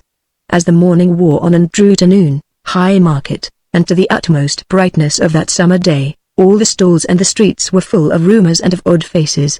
Now from one lonely farm, now from another, men and women came and told the story of how they had listened in the early morning with thrilling hearts to the thrilling music of a bell that was like no bell ever heard before. And it seemed that many people in the town had been roused, they knew not how, from sleep, waking up, as one of them said, as if bells were ringing and the organ playing, and a choir of sweet voices singing all together. There were such melodies and songs that my heart was full of joy. And a little past noon some fishermen who had been out all night returned, and brought a wonderful story into the town of what they had heard in the mist, and one of them said he had seen something go by at a little distance from his boat. It was all golden and bright, he said, and there was glory about it. Another fisherman declared, there was a song upon the water that was like heaven, and here I would say in parenthesis that on returning to town I sought out a very old friend of mine, a man who has devoted a lifetime to strange and esoteric studies. I thought that I had a tale that would interest him profoundly, but I found that he heard me with a good deal of indifference. And at this very point of the sailors' stories I remember saying, "Now what do you make of that? Don't you think it's extremely curious?" He replied, "I hardly think so. Possibly the sailors were lying, possibly it happened as they say. Well, that sort of thing has always been happening." I gave my friend's opinion, I make no comment on it. Let it be noted that there was something remarkable as to the manner in which the sound of the bell was heard or supposed to be heard. There are, no doubt, mysteries in sounds as in all else. Indeed, I am informed that during one of the horrible outrages that have been perpetrated on London during this autumn there was an instance of a great block of workmen's dwellings in which the only person who heard the crash of a particular bomb falling was an old deaf woman, who had been fast asleep till the moment of the explosion. This is strange enough of a sound that was entirely in the natural, and horrible, order, and so it was at Lantrezant, where the sound was either a collective auditory hallucination or a manifestation of what is conveniently, if inaccurately, called the supernatural order. For the thrill of the bell did not reach to all ears or hearts. Deaf Mrs. Parry heard it in her lonely cottage garden, high above the misty sea, but then, in a farm on the other raw western side of Lantrezant, a little child, scarcely 3 years old, was the only one out of a household of 10 people who heard anything. He called out in stammering baby Welsh something that sounded like Clychafor, Clychafor great bells, the great bells, and his mother wondered what he was talking about. Of the crews of half a dozen trawlers that were swinging from side to side in the mist, not more than 4 men had any tale to tell. And so it was that for an hour or two the men who had heard nothing suspected his neighbor, who had heard marvels, of lying, and it was some time before the mass of evidence coming from all manners of diverse and remote quarters convinced the people that there was a true story here. I might suspect B, his neighbor, of making up a tale, but when C, from some place on the hills 5 miles away, and D, the fishermen on the waters, each had a like report, then it was clear that something had happened, and even then, as they told me, the signs to be seen upon the people were stranger than the tales told by them and among them. It has struck me that many people in reading some of the phrases that I have reported will dismiss them with laughter as very poor and fantastic inventions. Fishermen, they will say, do not speak of a song like heaven or of a glory about it. And I dare say this would be a just enough criticism if I were reporting English fishermen, but, although it may be, Wales has not yet lost the last shreds of the grand manner. And let it be remembered also that in most cases such phrases are translated from another language, that is, from the Welsh, so, they come trailing, let us say, fragments of the cloud of glory in their common speech, and so, on this Saturday, they began to display, uneasily enough in many cases, their consciousness that the things that were reported were of their ancient right and former custom.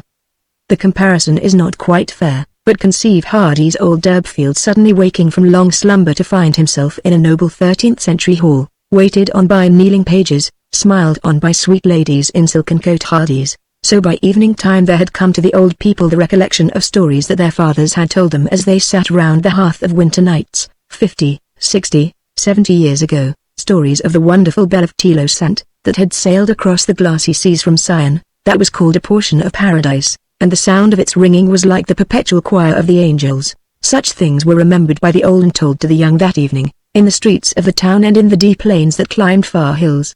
The sun went down to the mountain red with fire like a burnt offering.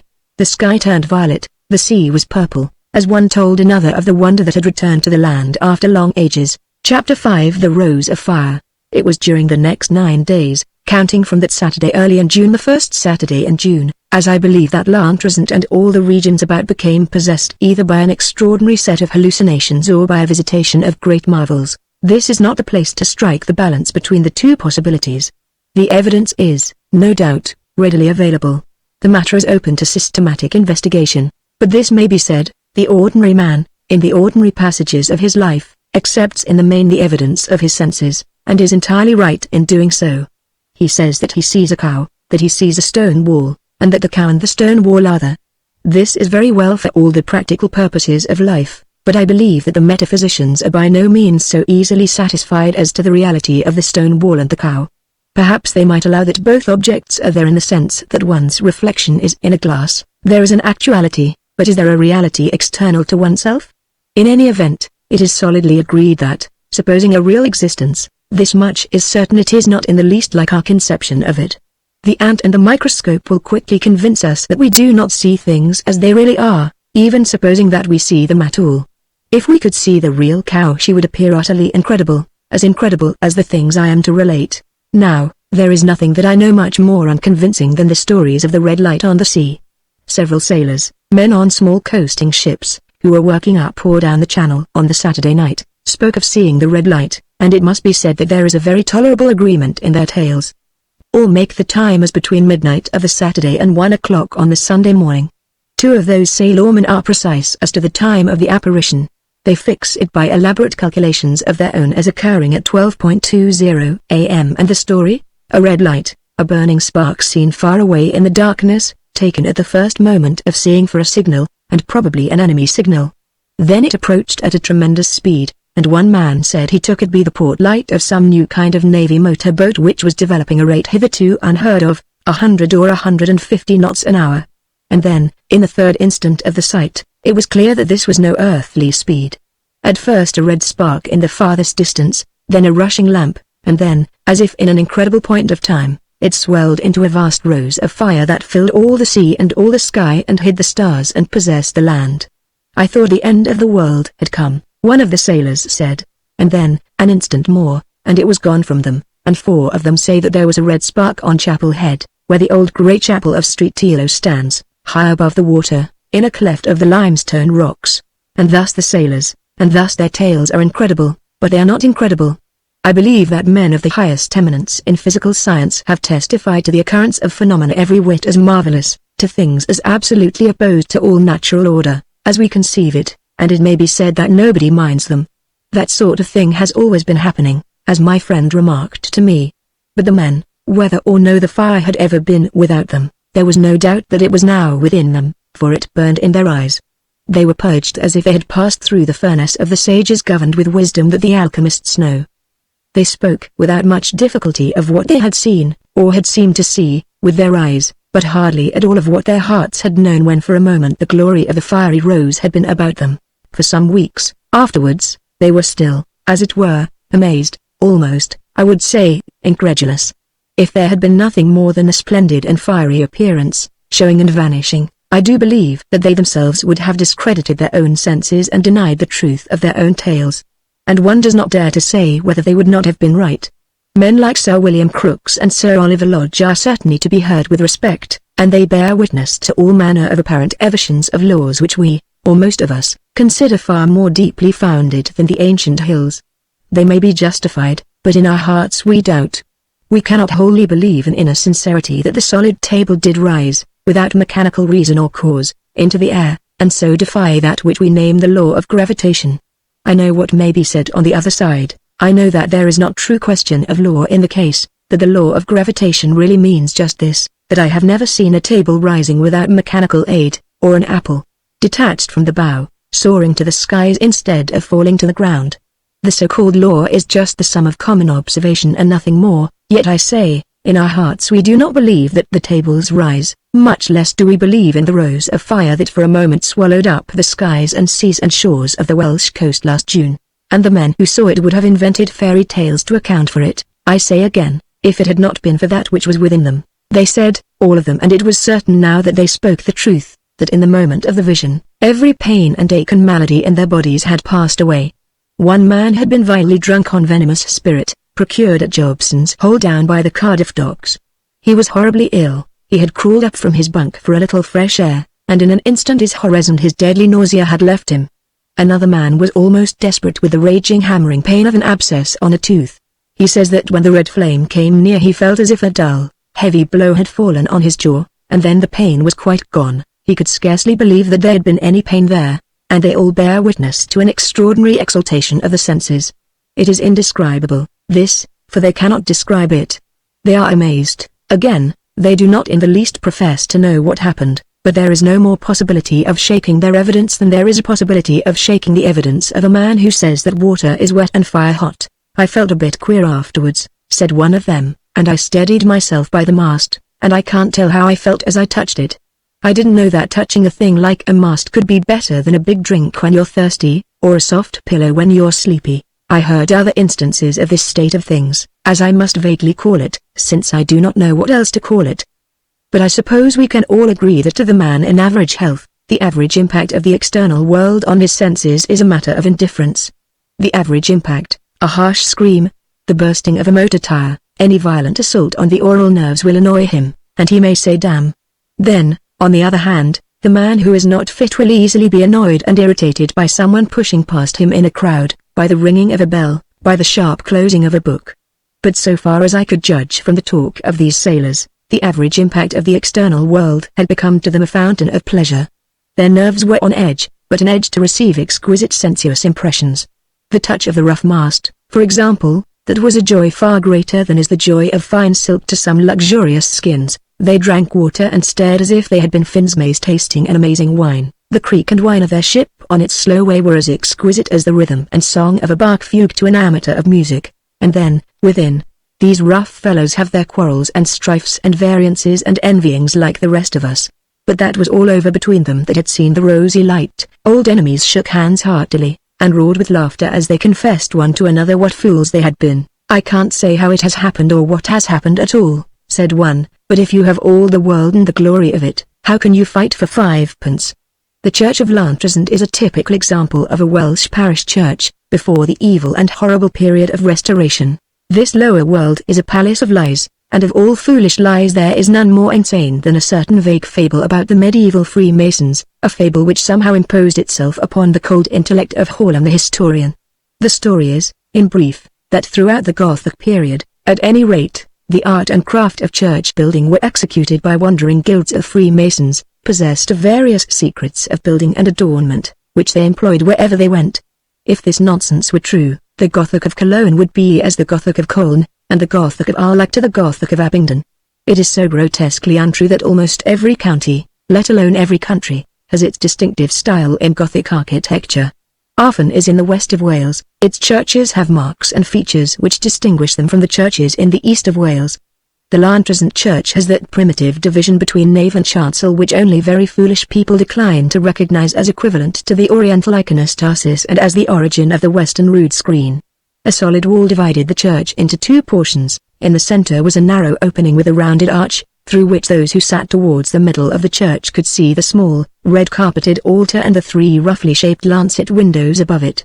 The reading pew was on the outer side of this wall of partition, and here the rector did his service, the choir being grouped in seats about him. On the inner side were the pews of certain privileged houses of the town and district. On the Sunday morning the people were all in their accustomed places, not without a certain exultation in their eyes, not without a certain expectation of they knew not what. The bells stopped ringing. The rector, in his old-fashioned, ample surplice, entered the reading desk, and gave out the hymn, "My God, and is thy table spread?" And, as the singing began, all the people who were in the pews within the wall came out of them and streamed through the archway into the nave. They took what places they could find up and down the church, and the rest of the congregation looked at them in amazement. Nobody knew what had happened. Those whose seats were next to the aisle tried to peer into the chancel, to see what had happened or what was going on there. But somehow the light flamed so brightly from the windows above the altar, those being the only windows in the chancel, one small lancet in the south wall excepted, that no one could see anything at all. It was as if a veil of gold adorned with jewels was hanging there, one man said, and indeed there are a few odds and scraps of old painted glass left in the eastern lancets, but there were few in the church who did not hear now and again voices speaking beyond the veil. Chapter 6 Solwyn's Dream. The well-to-do and dignified personages who left their pews in the chancel of Lantresant Church and came hurrying into the nave could give no explanation of what they had done. They felt, they said, that they had to go, and to go quickly. They were driven out, as it were, by a secret, irresistible command. But all who were present in the church that morning were amazed, though all exulted in their hearts, for they, like the sailors who saw the rose of fire on the waters, were filled with a joy that was literally ineffable, since they could not utter it or interpret it to themselves, and they too, like the sailors, were transmuted, or the world was transmuted for them. They experienced what the doctors call a sense of bien-être, but a bien-être raised to the highest power. Old men felt young again, eyes that had been growing dim now saw clearly, and saw a world that was like paradise, the same world, it is true, but a world rectified and glowing, as if an inner flame shone in all things, and behind all things. And the difficulty in recording this state is this, that it is so rare an experience that no set language is to express it is in existence.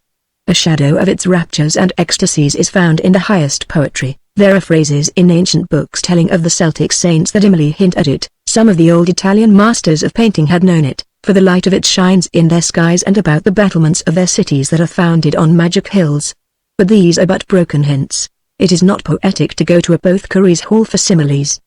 But for many years I kept by me an article from the Lancet or the British Medical Journal, I forget which, in which a doctor gave an account of certain experiments he had conducted with a drug called the miscalbutton, or anhelonium lewinii. He said that while under the influence of the drug he had but to shut his eyes, and immediately before him there would rise incredible Gothic cathedrals, of such majesty and splendor and glory that no heart had ever conceived. They seemed to surge from the depths to the very heights of heaven. Their spires swayed amongst the clouds and the stars, they were fretted with admirable imagery. And as he gazed, he would presently become aware that all the stones were living stones, that they were quickening and palpitating, and then that they were glowing jewels, say, emeralds, sapphires, rubies, opals, but of hues that the mortal eye had never seen. That description gives, I think, some faint notion of the nature of the transmuted world into which these people by the sea had entered, a world quickened and glorified and full of pleasures. Joy and wonder were on all faces, but the deepest joy and the greatest wonder were on the face of the rector. For he had heard through the veil a Greek word for holy, 3 times repeated. And he, who had once been a horrified assistant at High Mass in a foreign church, recognized the perfume of incense that filled the place from end to end. It was on that Sunday night that Solwyn Phillips of Croswyn dreamed her wonderful dream. She was a girl of 16, the daughter of small farming people, and for many months she had been doomed to certain death. Consumption, which flourishes in that damp, warm climate, had laid hold of her. Not only her lungs but her whole system was a mass of tuberculosis. As is common enough, she had enjoyed many fallacious brief recoveries in the early stages of the disease, but all hope had long been over, and now for the last few weeks she had seemed to rush vehemently to death. The doctor had come on the Saturday morning, bringing with him a colleague. They had both agreed that the girl's case was in its last stages. She cannot possibly last more than a day or two, said the local doctor to her mother. He came again on the Sunday morning and found his patient perceptibly worse, and soon afterwards she sank into a heavy sleep, and her mother thought that she would never wake from it. The girl slept in an inner room communicating with the room occupied by her father and mother. The door between was kept open, so that Mrs. Phillips could hear her daughter if she called to her in the night. And Solwyn called to her mother that night, just as the dawn was breaking. It was no faint summons from a dying bed that came to the mother's ears, but a loud cry that rang through the house, a cry of great gladness. Mrs. Phillips started up from sleep in wild amazement, wondering what could have happened. And then she saw Solwyn, who had not been able to rise from her bed for many weeks past, standing in the doorway in the faint light of the growing day. The girl called to her mother, "Ma'am. Ma'am. It is all over. I am quite well again." Mrs. Phillips roused her husband, and they sat up in bed staring, not knowing on earth, as they said afterwards, what had been done with the world. Here was their poor girl wasted to a shadow, lying on her deathbed, and the life sighing from her with every breath, and her voice, when she last uttered it, so weak that one had to put one's ear to her mouth. And here in a few hours she stood up before them, and even in that faint light they could see that she was changed almost beyond knowing. And, indeed, Mrs. Phillips said that for a moment or two she fancied that the Germans must have come and killed them in their sleep, and so they were all dead together. But Olwyn called out again, so the mother lit a candle and got up and went tottering across the room, and there was Olwyn all gay and plump again, smiling with shining eyes. Her mother led her into her own room, and set down the candle there, and felt her daughter's flesh, and burst into prayers, and tears of wonder and delight, and thanksgivings, and held the girl again to be sure that she was not deceived. And then Olwyn told her dream, though she thought it was not a dream. She said she woke up in the deep darkness, and she knew the life was fast going from her. She could not move so much as a finger. She tried to cry out, but no sound came from her lips. She felt that in another instant the whole world would fall from her. Her heart was full of agony. And as the last breath was passing her lips, she heard a very faint, sweet sound, like the tinkling of a silver bell. It came from far away, from over by Dinuid. She forgot her agony and listened, and even then, she says, she felt the swirl of the world as it came back to her. And the sound of the bell swelled and grew louder, and it thrilled all through her body, and the life was in it. And as the bell rang and trembled in her ears, a faint light touched the wall of her room and reddened, till the whole room was full of rosy fire. And then she saw standing before her bed 3 men in blood-colored robes with shining faces.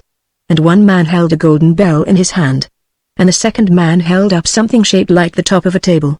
It was like a great jewel, and it was of a blue color, and there were rivers of silver and of gold running through it and flowing as quick streams flow, and there were pools in it as if violets had been poured out into water, and then it was green as the sea near the shore, and then it was the sky at night with all the stars shining, and then the sun and the moon came down and washed in it.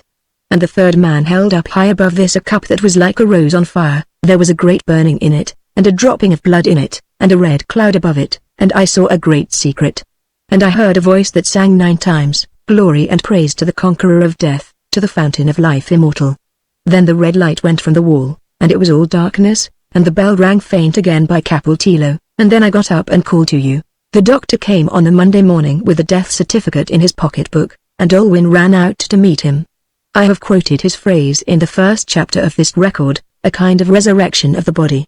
He made a most careful examination of the girl. He has stated that he found that every trace of disease had disappeared.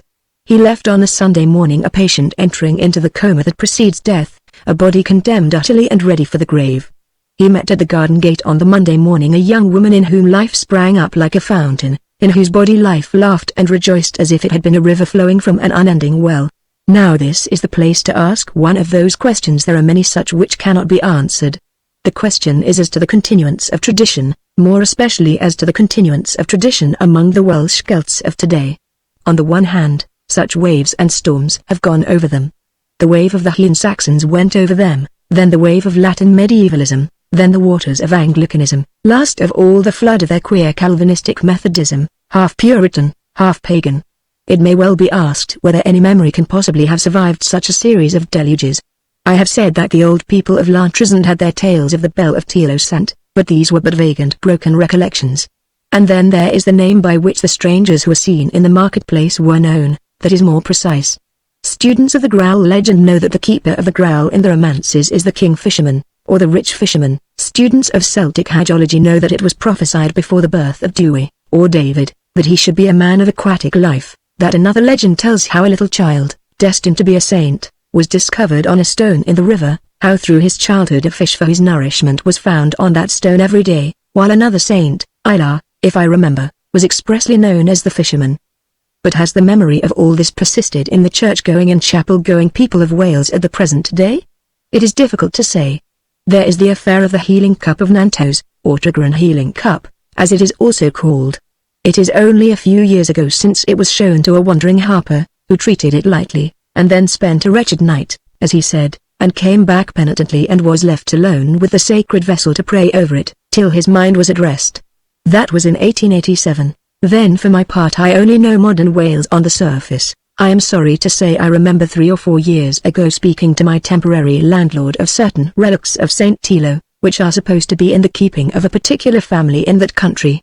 The landlord is a very jovial merry fellow, and I observed with some astonishment that his ordinary, easy manner was completely altered as he said, gravely, "That will be over there, up by the mountain," pointing vaguely to the north. And he changed the subject, as a Freemason changes the subject. There the matter lies, and its appositeness to the story of Lantresant is this, that the dream of Olwyn Phillips was, in fact, the vision of the Holy Grail. Chapter 7 The Mass of the Sangreal. "Fair Ariadne Melchizedek! Fair Ariadne Melchizedek!" shouted the old Calvinistic Methodist deacon with a grey beard, "Priesthood of Melchizedek! Priesthood of Melchizedek!" And he went on. "The bell that is like Wiglewis Angel Maradways, the joy of the angels in paradise is returned, the altar that is of a color that no men can discern is returned, the cup that came from Sion is returned, the ancient offering is restored, the 3 saints have come back to the church of the Trisant, the 3 holy fishermen are amongst us, and their net is full. Gogoniant, Gogoniant, glory, glory." Then another Methodist began to recite in Welsh a verse from Wesley's hymn, "God still respects thy sacrifice. Its savour sweet doth always please. The offering smokes through earth and skies, diffusing life and joy and peace. To these thy lower courts it comes, and fills them with divine perfumes." The whole church was full, as the old books tell, of the odour of the rarest spiceries. There were lights shining within the sanctuary, through the narrow archway. This was the beginning of the end of what befell at Lantresant. For it was the Sunday after that night on which Olwyn Phillips had been restored from death to life. There was not a single chapel of the dissenters open in the town that day. The Methodists with their minister and their deacons and all the nonconformists had returned on this Sunday morning to the old hive. One would have said, a church of the Middle Ages, a church in Ireland today. Every seat save those in the chancel was full, all the aisles were full, the churchyard was full, everyone on his knees, and the old rector kneeling before the door into the holy place, yet they can say but very little of what was done beyond the veil. There was no attempt to perform the usual service. When the bells had stopped, the old deacon raised his cry, and priests and people fell down on their knees as they thought they heard a choir within singing Alleluia, Alleluia, Alleluia. And as the bells in the tower ceased ringing, there sounded the thrill of a bell from Machen, and the golden veil of sunlight fell across the door into the altar, and the heavenly voices began their melodies. A voice like a trumpet cried from within the brightness, "Ages, ages, ages," and the people, as if an age-old memory stirred in them, replied, "Ages dad, ages mab, ages spridglan. Sant, sant, sant, drindod sant vendigid. Sanctis arglewid sabath, Dominus Deus." There was a voice that cried and sang from within the altar. Most of the people had heard some faint echo of it in the chapels, a voice rising and falling and soaring in awful modulations that rang like the trumpet of the last angel. The people beat upon their breasts, the tears were like rain of the mountains on their cheeks, those that were able fell down on their faces before the glory of the veil. They said afterwards that men of the hills, 20 miles away, heard that cry and that singing, rushing upon them on the wind, and they fell down on their faces, and cried, "The offering is accomplished," knowing nothing of what they said. There were a few who saw 3 come out of the door of the sanctuary, and stand for a moment on the pace before the door. These 3 were in dyed vesture, red as blood. One stood before 2, looking to the west, and he rang the bell.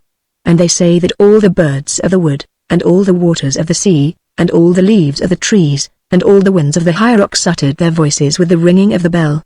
And the second and the third, they turned their faces one to another. The second held up the lost altar that they once called Sapphirus, which was like the changing of the sea and of the sky, and like the immixture of gold and silver.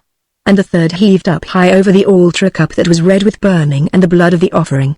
And the old rector cried aloud then before the entrance, "Bendigid Frenosiso ed blessed be the offering unto the ages of ages."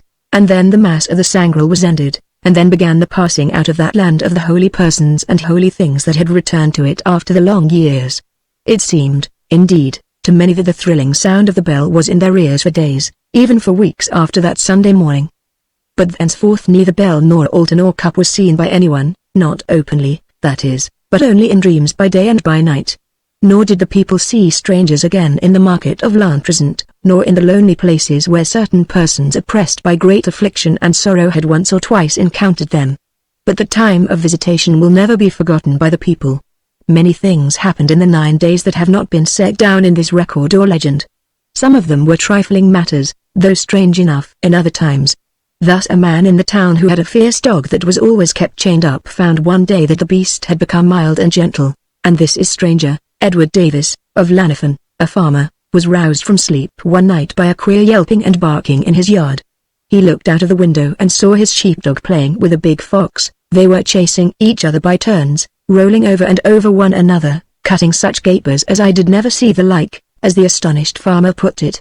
And some of the people said that during this season of wonder the corn shot up, and the grass thickened, and the fruit was multiplied on the trees in a very marvelous manner. More important, it seemed, was the case of Williams, the grocer, though this may have been a purely natural deliverance.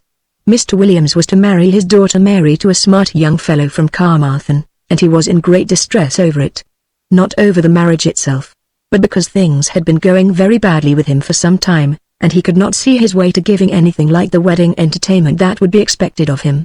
The wedding was to be on the Saturday. That was the day on which the lawyer, Lewis Broth Arrow, and the farmer, Philip James, were reconciled, and this John Williams, without money or credit, could not think how shame would not be on him for the meagreness and poverty of the wedding feast. And then on the Tuesday came a letter from his brother, David Williams, Australia, from whom he had not heard for 15 years. And David, it seemed, had been making a great deal of money, and was a bachelor, and here was with his letter a paper good for £1,000. You may as well enjoy it now as wait till I am dead. This was enough, indeed, one might say, but hardly an hour after the letter had come the lady from the big house, Plesmore, drove up in all her grandeur, and went into the shop and said, "Mr. Williams, your daughter Mary has always been a very good girl, and my husband and I feel that we must give her some little thing on her wedding, and we hope she'll be very happy." It was a gold watch worth £15. And after Lady Watson advances the old doctor with a dozen of port, 40 years upon it, and a long sermon on how to decant it. And the old rector's old wife brings to the beautiful dark girl 2 yards of creamy lace, like an enchantment, for her wedding veil, and tells Mary how she wore it for her own wedding 50 years ago, and the squire, Sir Watson, as if his wife had not been already with a fine gift, calls from his horse, and brings out Williams and barks like a dog at him. "Going to have a wedding, eh, Williams? Can't have a wedding without champagne. Why no, wouldn't be legal, don't why no. So look out for a couple of cases." So Williams tells the story of the gifts, and certainly there was never so famous a wedding in Lantrezant before. All this, of course, may have been altogether in the natural order. The glow, as they call it, seems more difficult to explain. For they say that all through the 9 days, and indeed after the time had ended, there never was a man weary or sick at heart in Lantrezant, or in the country round it. For a man felt that his work of the body or the mind was going to be too much for his strength, then there would come to him of a sudden a warm glow and a thrilling all over him, and he felt as strong as a giant, and happier than he had ever been in his life before, so that lawyer and hedger each rejoiced in the task that was before him, as if it were sport and play, and, much more wonderful than this or any other wonders was forgiveness, with love to follow it. There were meetings of old enemies in the marketplace and in the street that made the people lift up their hands and declare that it was as if one walked the miraculous streets of Sion. But as to the phenomena, the occurrences for which, in ordinary talk, we should reserve the word miraculous, well, what do we know? The question that I have already stated comes up again, as to the possible survival of old tradition in a kind of dormant, or torpid, semi-conscious state. In other words, did the people see and hear what they expected to see and hear? This point, or one similar to it, occurred in a debate between Andrew Lang and Anatole France as to the visions of Joan of Arc. M. France stated that when Joan saw Saint Michael, she saw the traditional archangel of the religious art of her day, but to the best of my belief Andrew Lang proved that the visionary figure Joan described was not in the least like the 15th century conception of Saint Michael. So, in the case of Lantrezant, I have stated that there was a sort of tradition about the holy bell of Télosant, and it is, of course, barely possible that some vague notion of the Graal cup may have reached even Welsh country folks through Tennyson's Idylls. But so far I see no reason to suppose that these people had ever heard of a portable altar, called Sapphirus in William of Malmesbury, or of its changing colours that no man could discern. And then there are the other questions of the distinction between hallucination and the vision, of the average duration of one and the other, and of the possibility of collective hallucination. If a number of people all see, or think they see, the same appearances, can this be merely hallucination? I believe there is a leading case on the matter, which concerns a number of people seeing the same appearance on a church wall in Ireland. But there is, of course, this difficulty, that one may be hallucinated and communicate his impression to the others, telepathically, but at the last, what do we know?